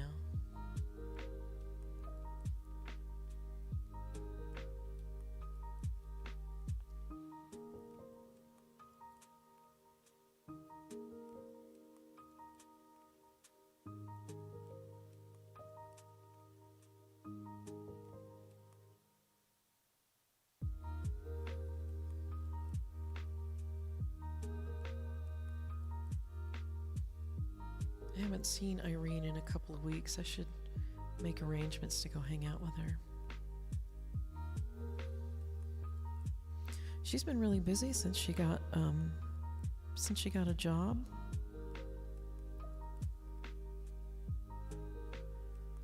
That, and we're in the next phase of child development with the little one. That's the part where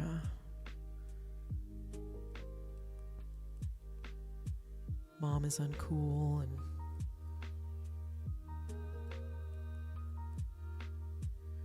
they may have picked a favorite parent, that kind of thing.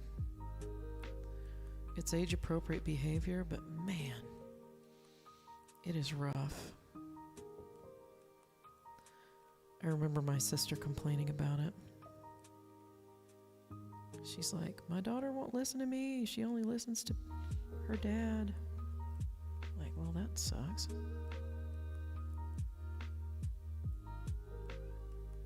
Uh-oh.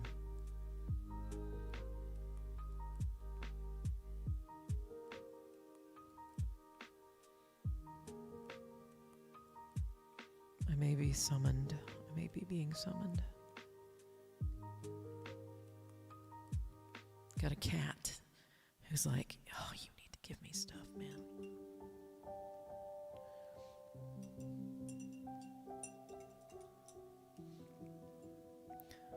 My stepson had an interview today. I don't know if it's going to be a new job or a second job.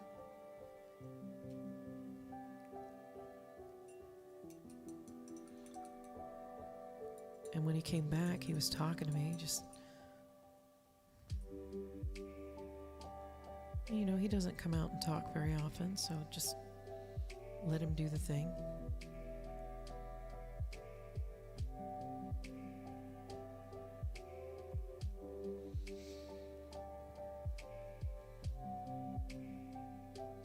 But he said that he was wanting to get back to a normal sleep schedule since he apparently had been mimicking me, because I don't sleep very much.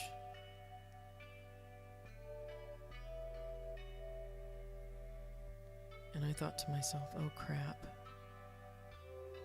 What if I'm the reason that he's got all these problems? Please don't tell your parents that I influenced you like this. That's bad.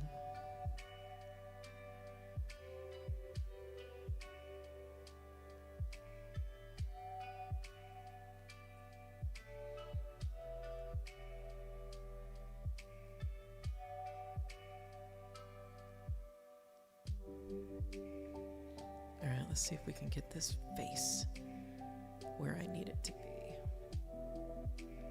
Come on, focus. Where are we focused? All right, good enough.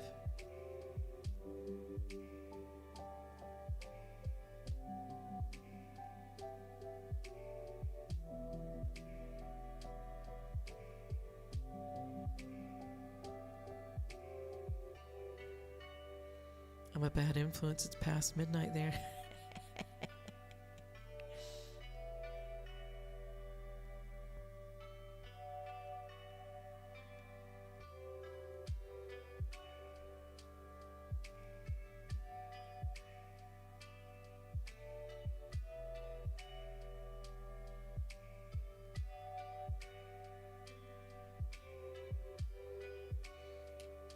Yeah, what time is it here? Oh, it's after 10 p.m. Oh my goodness. Oh.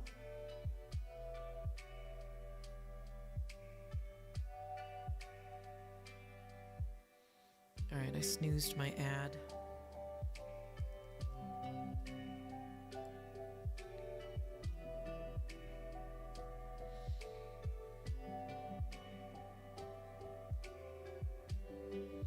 Okay, that didn't work quite the way I wanted it to.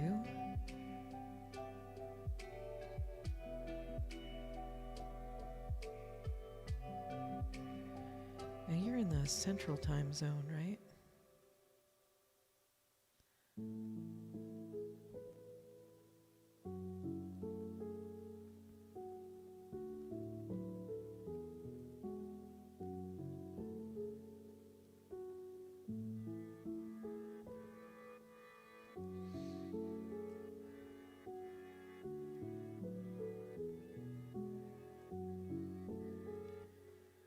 Oh, so close. Look at that. I don't know if you can see it.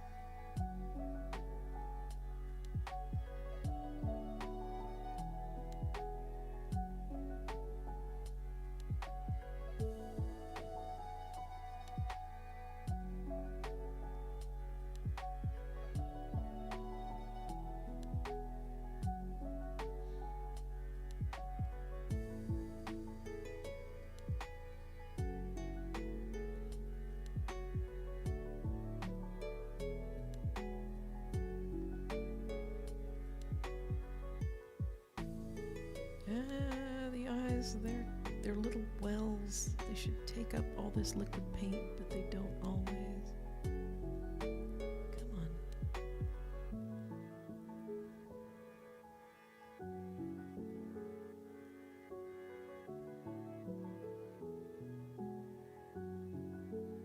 Yay! Central time zone, yeah.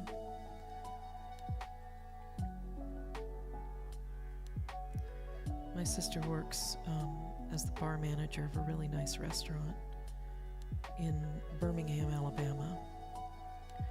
And this is around the time of night that she will send me reels and memes.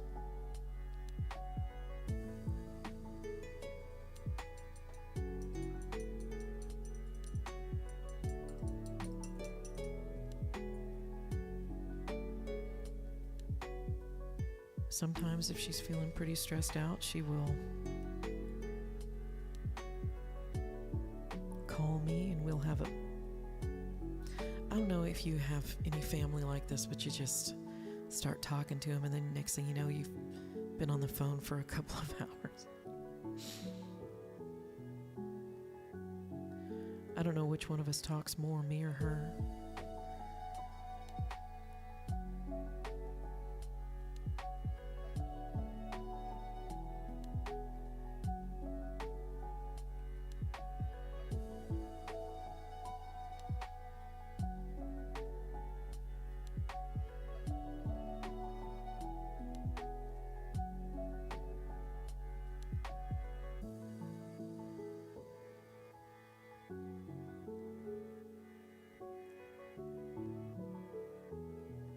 But she's up super late most nights.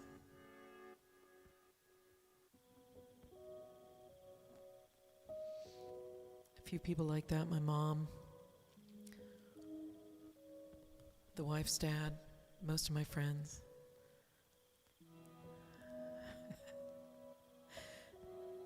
That's why you're in the customer service industry. Oh, I see, yeah.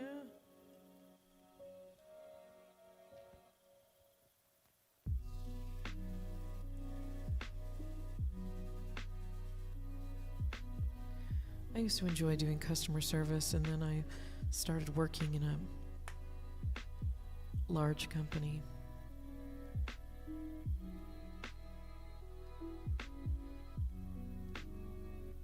And people from all over the place, right?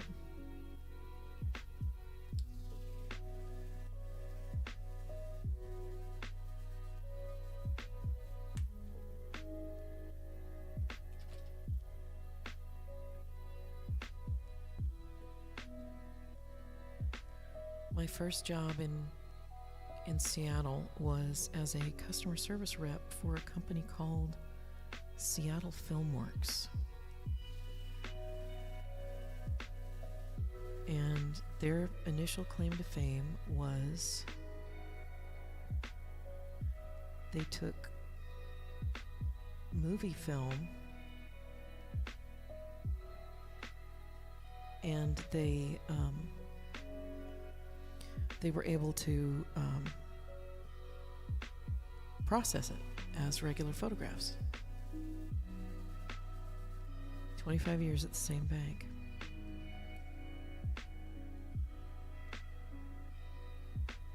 If only all of us were so lucky to not have to, change employers.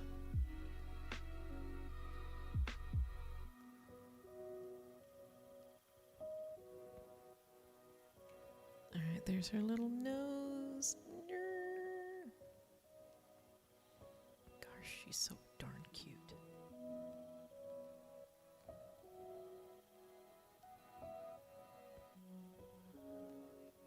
I want more nose.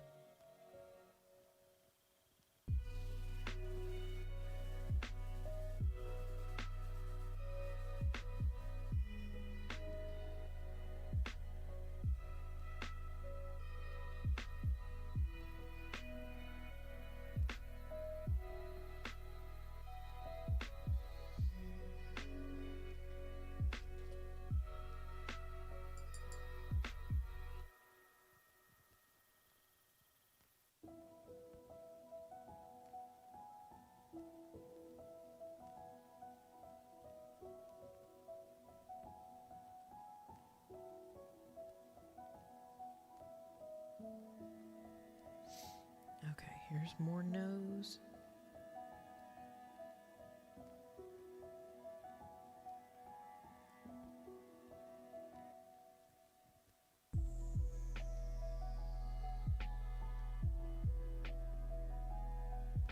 Oh, too watery.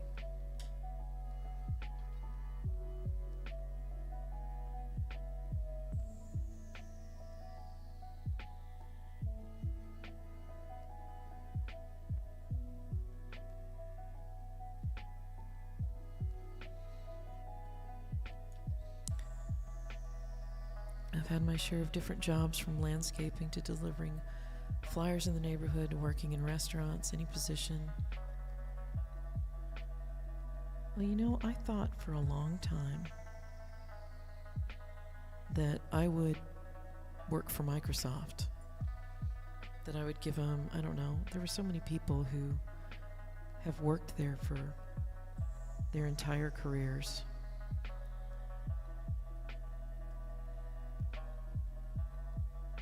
I thought I might be one of those people.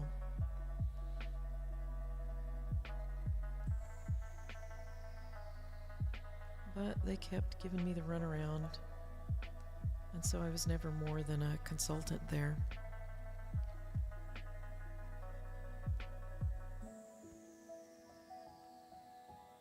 I did manage to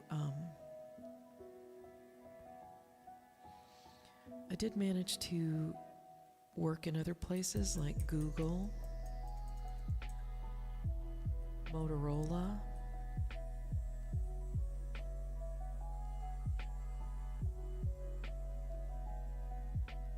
I would have liked to have worked at Meta, but by the time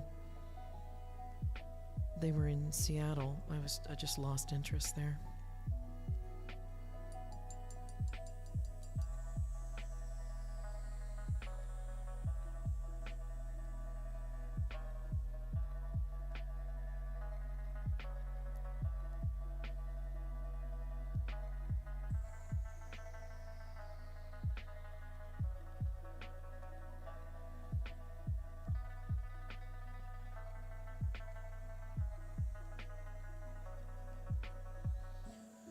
Oh, this is my third snooze in a row for ads. I don't think I can just turn them off.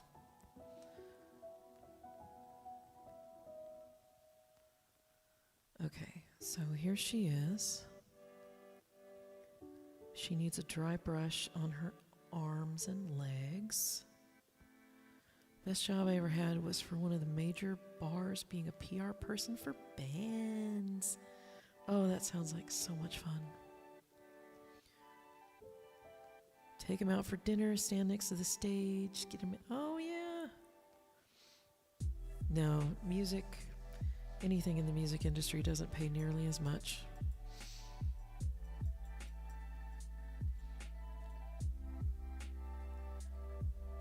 You know, at this point in my life, where all I want to do is be out there and being around music people and doing music things,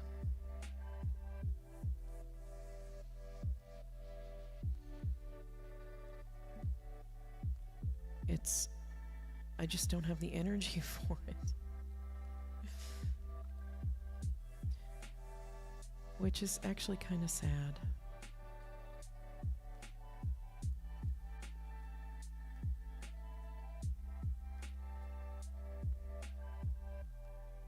I would have loved to have just worked in music all my life, but I got bills to pay and a mortgage.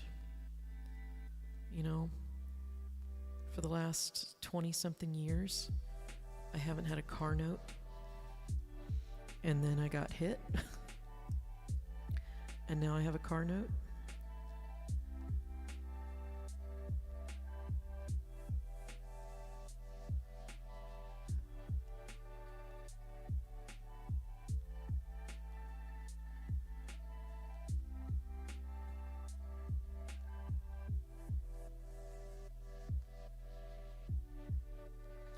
I'd have to say the best job I ever had was for a company that did children's educational software.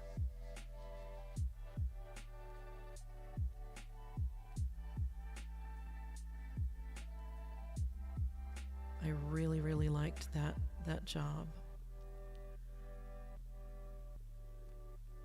because I was testing kids programs. Not so much, you know, just children's games, but all the educational stuff, all the reading programs and things like that.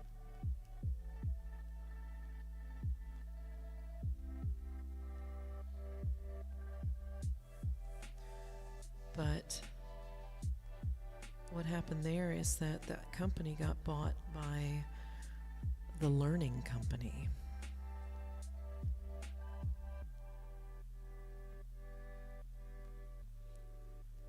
And the Learning Company ended up shutting it down after a couple of years.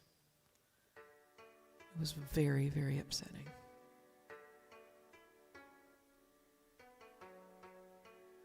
But things happen.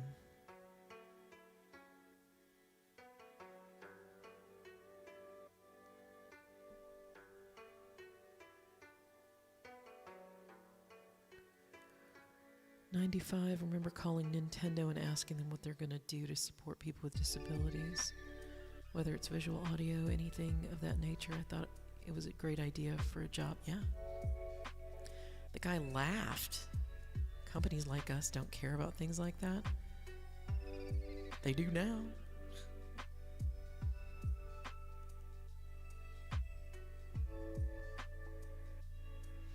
It's amazing to me how completely the tables have turned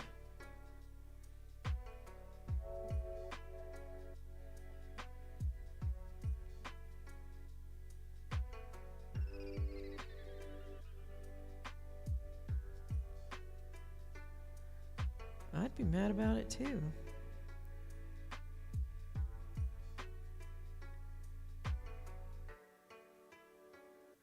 By the time 2000s came around, they're probably getting a lot of pressure to be ADA compliant, or at least open up a new market to,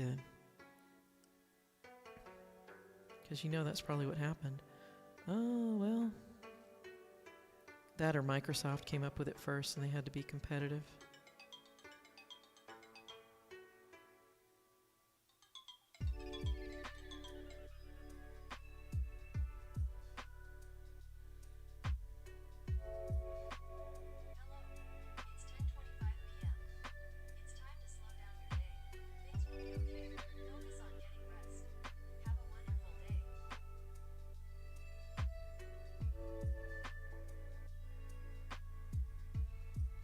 Oh, I'm going to have an ad here, but I will be here after the ad. Just hang out for a little bit.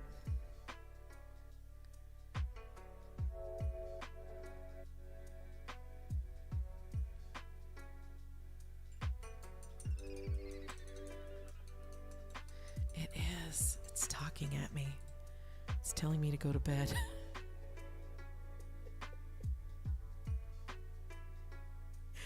It's telling me to go to bed.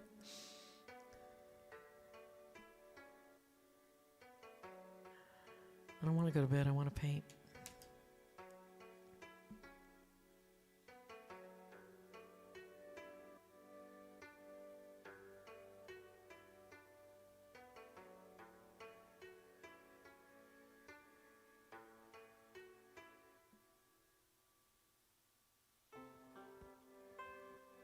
I don't want to sleep. I just want to do this thing all day.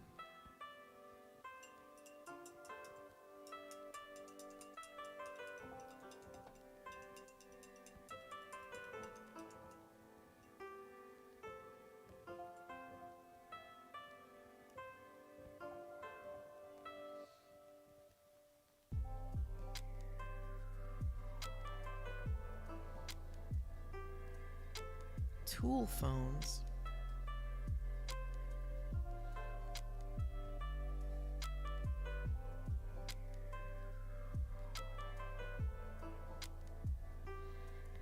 Now, what is a tool phone?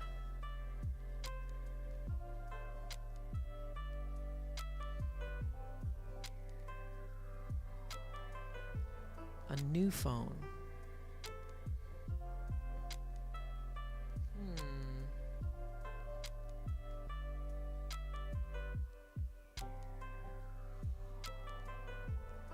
Parents in general. Oh yeah, all those apps. Or just handing your kid your phone.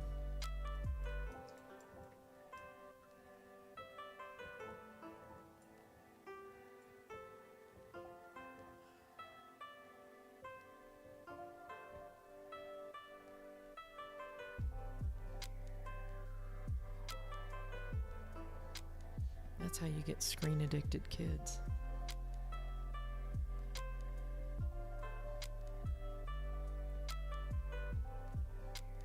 That's wild.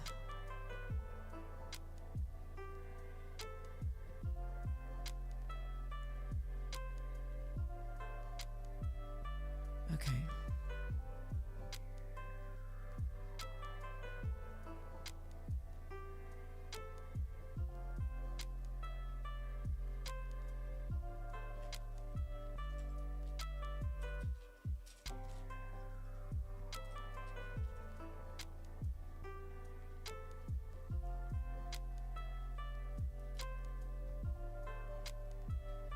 Glad when we were kids there weren't phones around to record all the dumb stuff we did.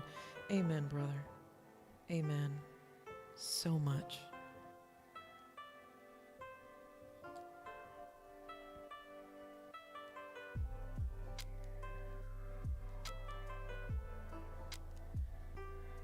So much. And the culture that we grew up in.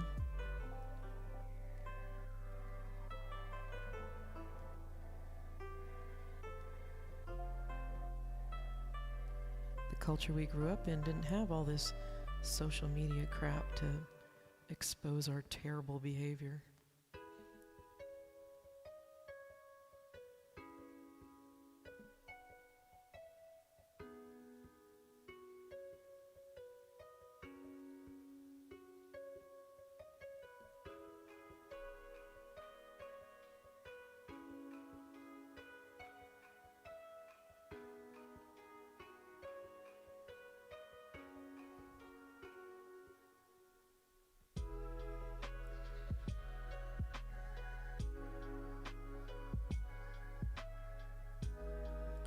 A different time. You woke up on a summer day, had breakfast, hopped on your bike.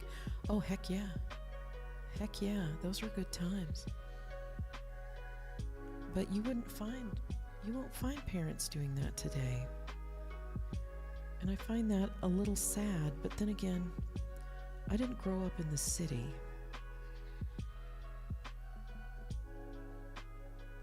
I grew up in a tiny little town in Alabama.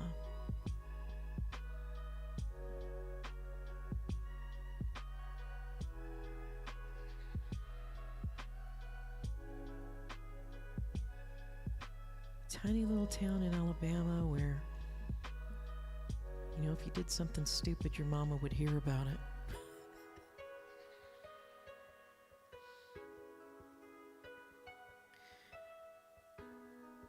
And then you'd get in trouble for actually getting the attention of the neighbors and making her look bad. At least that's what my mama was like.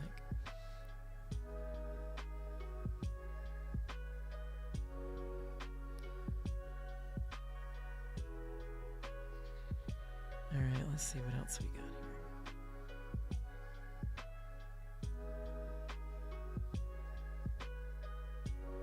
I need a smaller brush for this.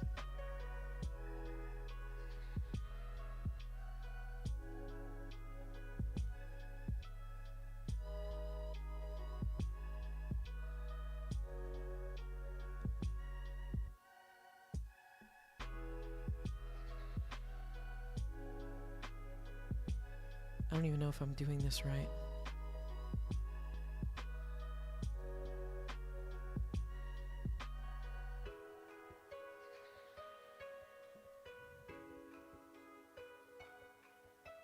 And I still have to put a wash on this. I don't have any metallic paints. So I gotta figure out what I'm gonna do for this belt buckle.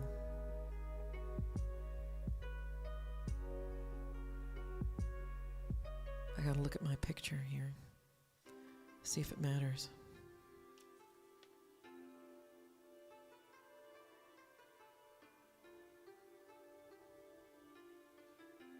Yeah, it's kind of got a thing. I'm always looking to find the next movie I can watch. Movies about the South. I've always been intrigued in regards to that type of lifestyle. Although I didn't live in a big city up here and we lived on the edge of it, definitely seems like it's a lot different, even just the way you said it. Reputation. Yeah, up north, it was really, when I moved up here to live with my dad, it was it was weird to get in trouble with my dad for doing something stupid. Not doing something stupid that made him look bad, but just doing something stupid in general. What were you doing riding in the middle of traffic? I can't believe I had to hear that from the neighbor. You could have gotten killed. Like, what? What's this about getting killed? That's not good. Didn't even think of it, Dad. Sorry.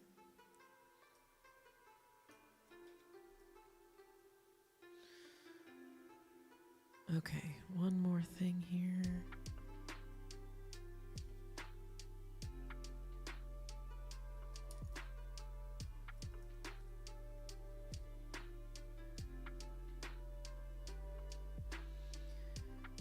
Okay, here we go.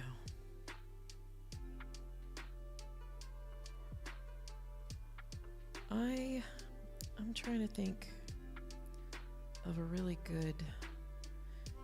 I'm assuming that you've seen fried green tomatoes.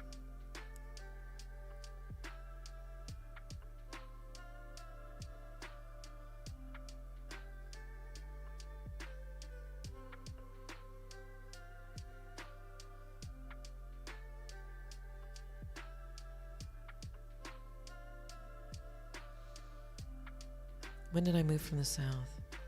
1986.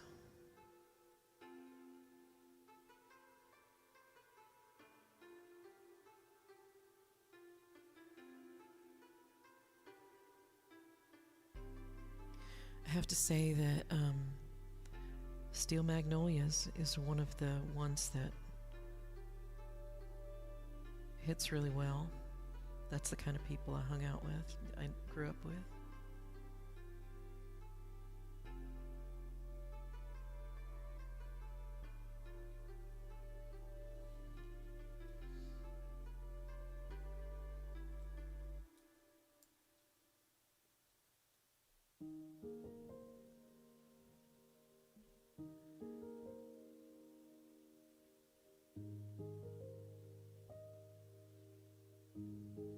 Birmingham, yeah.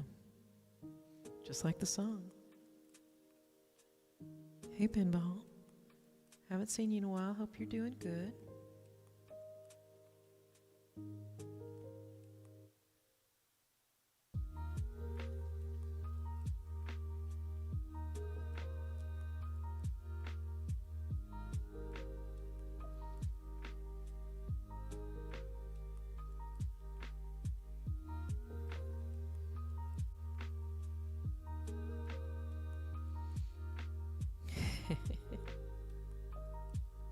It is good to see you. We were just talking about how growing up in the South was a little different. We were looking for movies about the Deep South and growing up in a small town.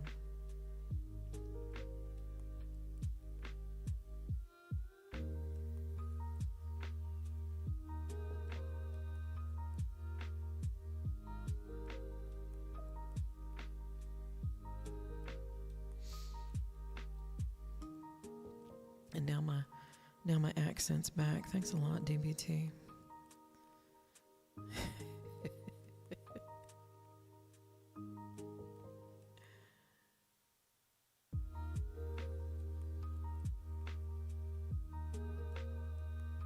I don't use my accent very often because then my husband thinks that he can talk in a Southern accent too, and his Southern accent is atrocious. And I think it's atrocious because he wants it to be atrocious. He sounds like one of them rootin', tootin', stereotypical cowhand people.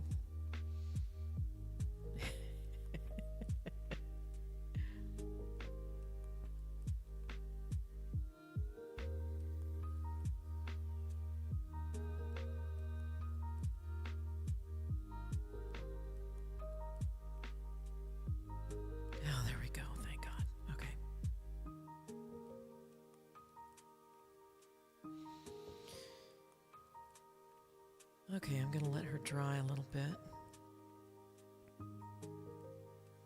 Look at all these colors I used.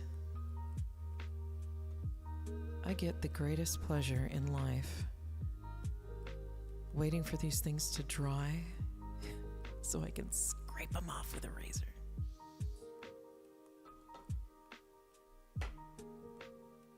So let me show you the other ones that I did. I'll show you the ones that Jack did. I'm going to turn off some of these lights so things can be seen just a little bit better.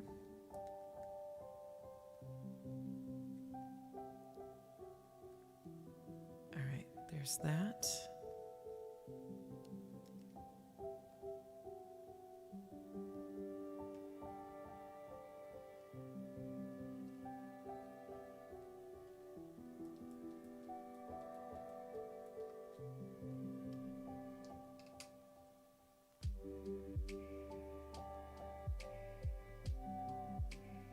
So there's the first one I did.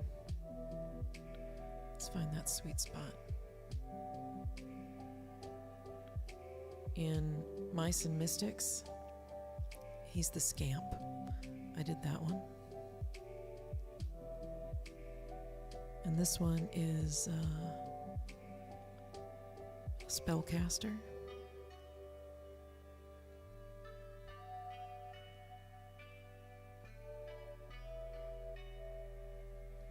And then there's this one. She's a healer. This one was tough. Look at all those tiny little details. But hey, she's got like a mace. Give the healer a mace. Let's see what happens. And my husband did these two. This is the one that's the prince. I don't know why he has red eyes. Why does he have red eyes? Oh, he doesn't have red eyes. Okay, good one. So there's the prince. And then he did the tank. Where's the tank?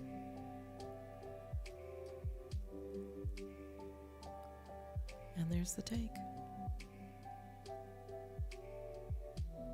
So now I have 1, 2, 3, 4, 5, and 6.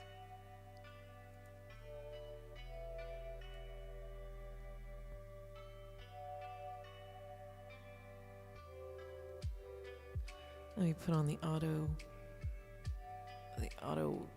focus.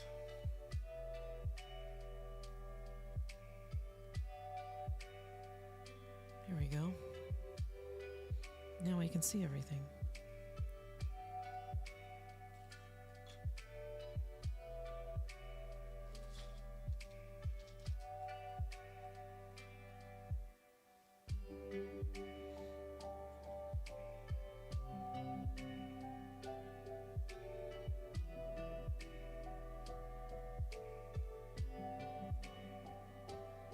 Ta-da! Let me get a little closer. Hang on a second.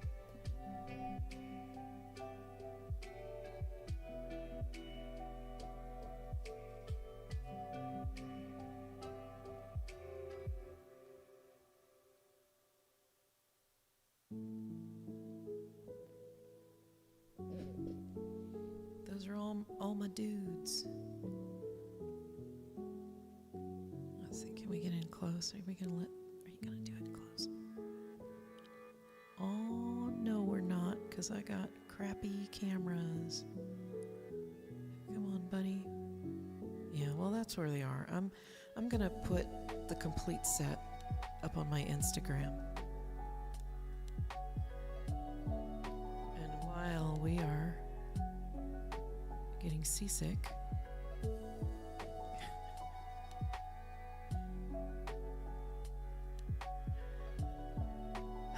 I got a lot of stuff to do. I haven't had supper yet. Kind of glad I wore gloves. I wore gloves purely so that I could, I don't know, not reflect a whole bunch of light. It had nothing to do with wanting to keep paint off my hands. It was just doing a thing. Okay, so the last thing I need to do with my little archer is to give her a wash. And I don't know if I like the wash because it makes things shiny. I don't want the shiny. So I might go over the shiny ones with a matte gloss, a matte sealant. All right. Do you know what these things are? These are not standard gloves. These are the gloves I bought to do my hair with. Now my hands are sweaty. Yeah. And for the first 2 hours, all I could smell was hair dye because I reused those. Oh. I'm really glad you were here to hang out with me. A lot of nice people stopped by and hung out tonight. Oh, I didn't turn on my autofocus.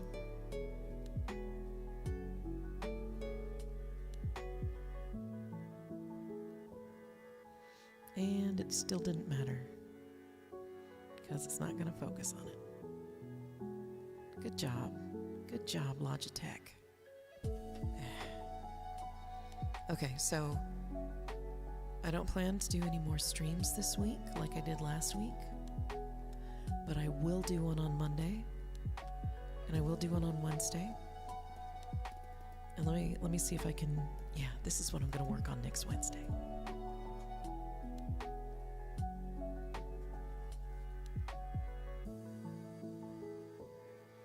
This is one of those high-end canvases with the nice 2x2 frame. I'm going to re-gesso this, and I've got my picture all set up. It'll be great. So, at any rate,